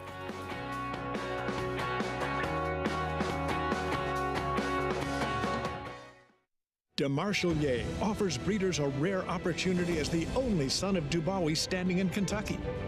Dubawi, one of the world's most celebrated stallions, is now a sire of sires. His top sons at stud are making a name for themselves across the globe. With a picture-perfect pedigree, this son of Dubawi brings one of the world's most potent bloodlines to America. DeMarchelier, standing at Claiborne Farm.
Gorgeous day here at Belmont Park.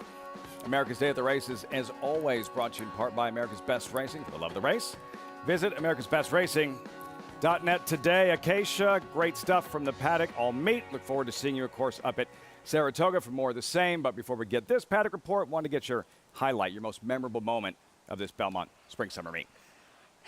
Liffy, there were so many throughout this meet. I ended up landing on Charge It in this year's Dwyer because we saw some big performances from horses on the Triple Crown Trail. Of course, we look forward to seeing some of those runners up at the spa this summer, but Charge It in the Dwyer really took a step forward to stamp himself as one to watch coming into this summer. Not only did he just air by 23 lengths, but he had had a setback in the Kentucky Derby, having flipped his palate. They had taken a step back, rectified the situation, and he was also a horse that I think mentally is really still figuring things out. I feel a little bit of a soft spot for him because he was one I really liked in his first couple of races down at Gulfstream Park, and it's been fun getting to follow him, and I'm really excited to see him this summer as it looks like he will train up to that Travers and the Midsummer Derby coming up, and off the back of a 23-length score. You'd have to imagine he'll be a big player in the 3-year-old division. But Todd Fletcher with the first-time starter in the nightcap here, a Mola to the outside, a horse that's beautifully bred too. A colt by Quality Road, who was out of a mare that was a 3-time turf winner. She was a grade 3 winner. And this is actually the half-brother to grade 1 winner Kamari, who was proficient on dirt and turf. He's a big, good-looking colt. He does debut with blinkers on. Typically, for a Todd Fletcher firster, that's a negative for me. He's also, as we see here, very sharp, just lacking a little bit of focus. But he does look like a turf horse for what it's worth, and there is some pedigree there. But maybe just one who could kind of get a little bit more clued in, and that could be a reason why we do see him showing up here for the 40,000 on debut. The other first-time starter in the field is the 5 Longest Day, another one who maybe isn't completely clued into everything. He also shows up wearing short cup blinkers for his debut, something that I also typically don't see very often from the Crystal Clement barn with first-time starters. And he was a little bit focal coming in here to the paddock. He's very, very strong. He's really well muscled, and as he's by declaration of war and a son of Warfront, he carries condition as is the typical. There's another big pedigree on this one too. He's half 2 grade 3 winner 5 Iron, who's good on the turf. He actually won the Saranac. In fact, 4 turf winners in the family. He looks like grass is the right surface for him. Hopefully mentally he can keep it together. The number 6, the Iceman Cometh, is trying the turf for the first time after just having one start to him. He has a turf hoof. He's by Keen Ice, and I actually don't mind his progeny on the grass. 3 turf winners in the family, including grade 3 winner Proceed B, who's a 5-time horse proficient on the turf. I'm kind of treating him as another first-time starter because he just really was never involved after being cut back at the break in that first start. And this is the surface that he wants, one who looks like this should be the right spot for him coming in for Tom Morley. The feet. The Iceman Cometh. George Wolfe. Gary Stevens has to be firing on his Naira Bets account, right? he better be. He's got to be. The Iceman Cometh. Sign up with us today, Naira Bets. Perfect time just before the start of Saratoga. That $200 deposit match. Use that promo code MATCH200. Bet any track, anywhere, anytime. Join now at NairaBets.com to earn your $200 deposit match. Nice, easy race to handicap, Richie, before we drop the curtain. Oh, sure. wide open $40,000 maiden claimer. Mile and a 16th on the Widener. We'll see the field up close and personal. North Carolina, the tepid choice at 3-1. This thing is I could just scramble on paper. It really is. And in North Carolina, I guess, plays out to be the main speed, and that's not a bad place to be, especially with lower level maidens. Horses have personalities, and some of the things that make them better horses are a dominant personality. Less expensive horses or, lower level horses tend to get discouraged more easily. North Carolina, 3-1 tepid choice. There is Wick Loves a Fight, 5-race maiden for Orlando Noda. Yeah, we saw a horse earlier in the week win with Irad Ortiz aboard for the Nodas on the turf. That was a big price. I'm not going to count him out. Runs second a lot, doesn't he? North Carolina, there he is. Yeah, he's 3 seconds from 8 starts, but he's got speed and he's stretching out a little bit in distance. Bally Ridden blinkers on. It has been a struggle thus far. Yeah, it takes another drop in class and adds blinkers, but it's really going to have to find a race we haven't seen yet. The gray, long shot side by side, Everesting, 14 race maiden. Yeah, it's stretching back out in distance for V. Johnson. I go back a long way with Cleveland Johnson. He was the groom for Eternal Prince. It's going back a ways.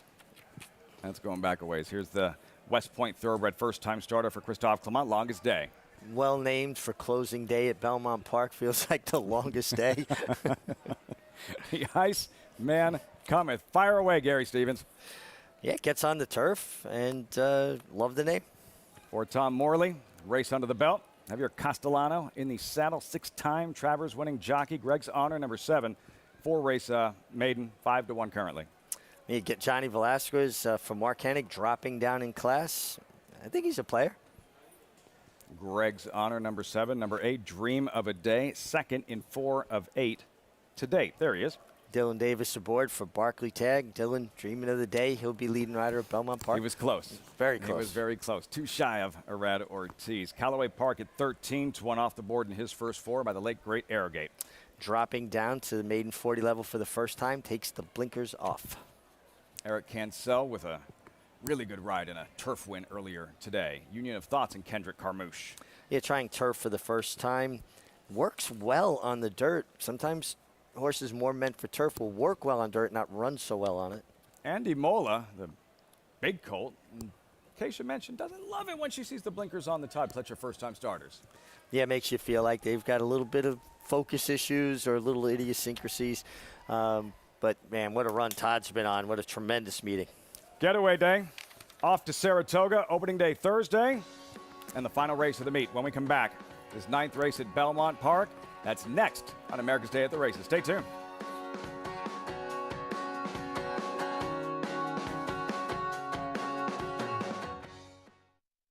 The breeding industry is governed by one principle. Performance determines success. And Constitution has won! Now, he's earning his stripes by siring stars. Independence Hall wins the Hagyard Bayette. Law Professor just in front, and Law Professor. American Revolution, fireworks in the stretch here in the Cigar Mile. Constitution, a natural-born leader.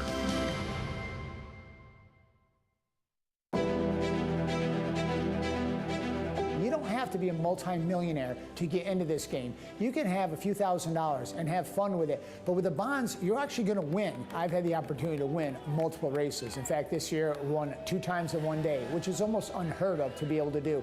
This is going to happen with them. You will get into the winner's circle in Saratoga. You will walk that horse in, and you will stand there, look at the crowd, and the bonds will take you there and get you into that winner's circle. And it won't cost you a lot of money.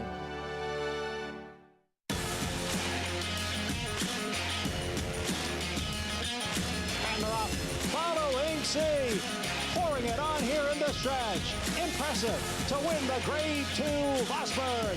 Following C. Smile Happy has kicked it into high gear. And Smile Happy with a powerful performance wins by 2.5. The Club champion, Run Happy, standing at Claiborne Farm. Racetrack Television Network brings you every race, from every track, on every screen, every day. With monthly packages starting as low as $5, RTN gives you great value and access to more live HD streaming and race replays than anyone. Visit RTN.tv today to sign up and watch on almost any device, including Roku and Amazon Fire. RTN has packages that start at $5 per month.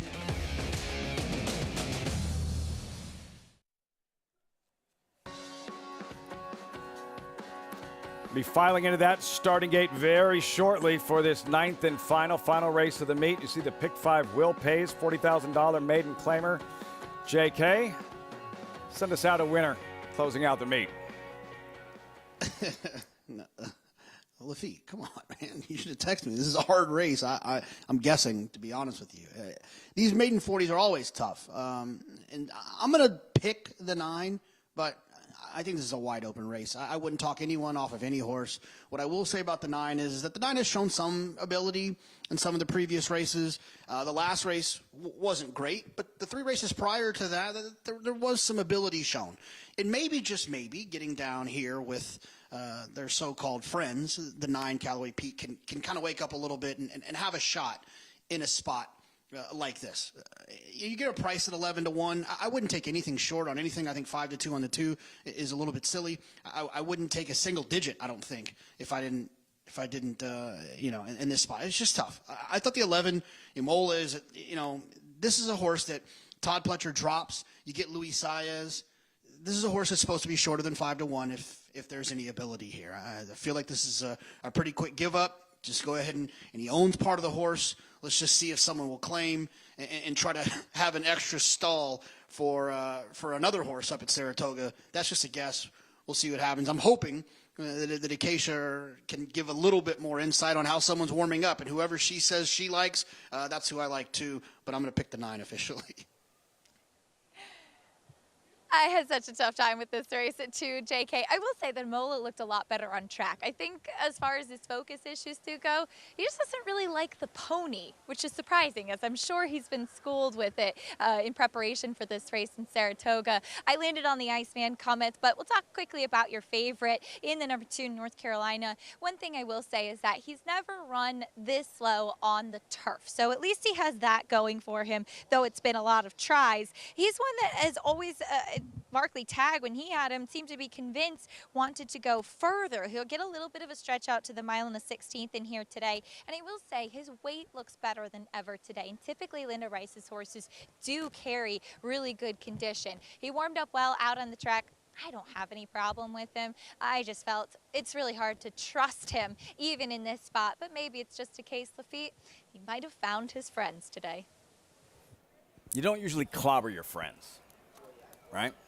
Yeah, I don't know. Some people have strange ways of showing affection. It's like they found their friend, go out and clobber them. Great stuff. I'll meet occasion. Also want to say thanks to our crew for everything they've done at Belmont, how hard they was tireless effort to bring our viewers the coverage on a day-to-day basis here on America's Day at the Races. Amazing team behind the scenes that work tirelessly for us. So absolutely a big thank you to all of you. And quickly, 7, Greg's Honor, ridden by Joel Rosario, not Johnny Vasquez, and I get give the assist to the great Angel Cordero Jr. King of Saratoga. Yeah, absolutely the king of Saratoga. Saratoga. Again, our thanks to the crew and everyone here at Belmont Park. An exciting meet coming to a close. And on Thursday, we will see you at the Spa, America's Day at the Races, becoming Saratoga Live, on-site coverage every day from Saratoga, the 154th meet. You fired up? I am. You ready? You packed? No, but I'm going to do it in increments. I live closer than everybody else, so I'll move things up slowly. But I'm excited. Everyone excited. Summer camp for adults. Just a little bit of work. Just a little bit. Just a little.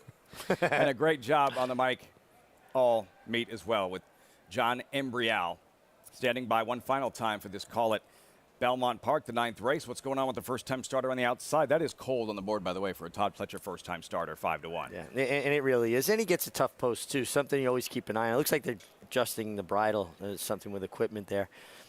Keep an eye on with first-time starters drawn far outside. Horses tend to run to empty space. Think water flows to empty space. And Luis Saez will need to have his attention, and hopefully he won't break out to that empty space. It's a huge, expansive grass course here. I mentioned John Embrial, his call in the Woody Stevens, that he would have been proud of Jack Christopher. Memorable call. Post time. Here is John Embrial, 9th race, Belmont. And they're off. And it was a hesitant start for number 11, Imola. And he trails the field. North Carolina out first. Ever Resting is right alongside. The front 2 quickly open up 4 lengths on Union of Thoughts and Bally Rhythm. They're together 3rd and 4th. As they move up the back stretch, Ever Resting goes on with it to take a 3-length lead over North Carolina. Another 3.5 to Bally Rhythm running in 3rd. Union of Thoughts on the outside next in 4th. Wick Loves a Fight is in 5th. And then comes Greg's Honor next in 6th. Dream of a Day is on the outside in 7th. In between horses, the Iceman cometh in 8th. Down at the rail is Longest Day, who is next in 9th. And then we come back to Callaway Peak. And farther back is Imola. In the meantime, Ever Resting steps away here to lead by a half dozen lengths. The half mile in 45 and 2. North Carolina racing second. Bally Rhythm down at the rail in third, with Union of Thoughts on the outside in fourth. Ever Resting leads by 7. Then North Carolina, Union of Thoughts, Bally Rhythm. Greg's Honor is next. On his outside is Dream of a Day. Down at the rail is Wick Loves a Fight, then the Iceman Cometh, and Longest Day. They're beginning to get closer to Ever Resting, who still has a 4-length lead, heading for home. 3/4 went in 109 and 2. Dream of a Day up on the outside, now moves into second. Ever Resting, the lead is down to 2. Here is Dream of a Day on the outside. Farther back, it's Greg's Honor and Bally Rhythm, and Dream of a Day has taken over here. Greg's Honor moving up on the outside. They're coming for the finish, and Dream of a Day takes the finale. Dylan Davis takes down the nightcap. Final race of the meet, and will finish one shy of around Ortiz in that chase for a Belmont riding title. Answers with a victory to close it out. Dream of a Day at 6-1. It feels appropriate for Dylan to win the last race of the meeting, the terrific meeting he put together, and put an exclamation point on it. And he should hold his head up high and be proud of what he accomplished. Like we said, look, he didn't win the title. He had around 100 mounts more than around Ortiz, but the point is the improvement, the production, and the momentum going into Saratoga. Absolutely, and you could see Dylan's got so much confidence. He's got a bit of swagger, and all good athletes need swagger. So he should feel really good about heading up to Saratoga on the heels of a terrific meeting. That big lead North Carolina built, looked like a huge cushion rounding the far turn, like evaporated in a matter of stride. It really did. I mean, he set very fast fractions. It was an improved effort for him. So maybe he is just a horse that wants to be free running, but hard to maintain a lead when you've gone that fast early. Things changed very quickly in the stretch. Dream of a Day, Sure Thing Stable LLC for trainer Barkley Tagg by Carpe Diem. All those second place finishes, 4 seconds in 8 races. Today figured out how to win. Yeah, Barkley Tagg, good old school horseman. Someone I have so much respect for, and I really love talking horses with him and Robin. Results coming up following this 9th race at Belmont Park. And the next race you'll see with us will be from Saratoga. Opening day on Thursday. As always, the opening day feature, the Schuylerville with 2-year-old fillies, and they'll be taken center stage. And for trainer D. Wayne Lucas, who does have summer promise going into the Schuylerville, and some of the highlights opening week from the Schuylerville. We'll have a chance to see that 1-mile shoot event as well. And from Saratoga, I heard you earlier this week when you said one of the horses you were looking forward to seeing most? Native Dancer. Native Dancer. Come into town, you know we're there. There's Native Dancer, and I just love so much of Saratoga, the history, the feel of it, the ghosts of racing past congregate. It's an amazing place. Health, history, and horses. Touched on the Schuylerville Friday. Forbidden Apple with 22 runners, it feels like.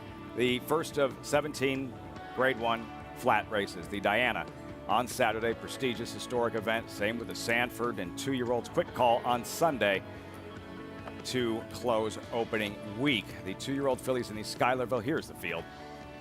Grade 3, field of 9.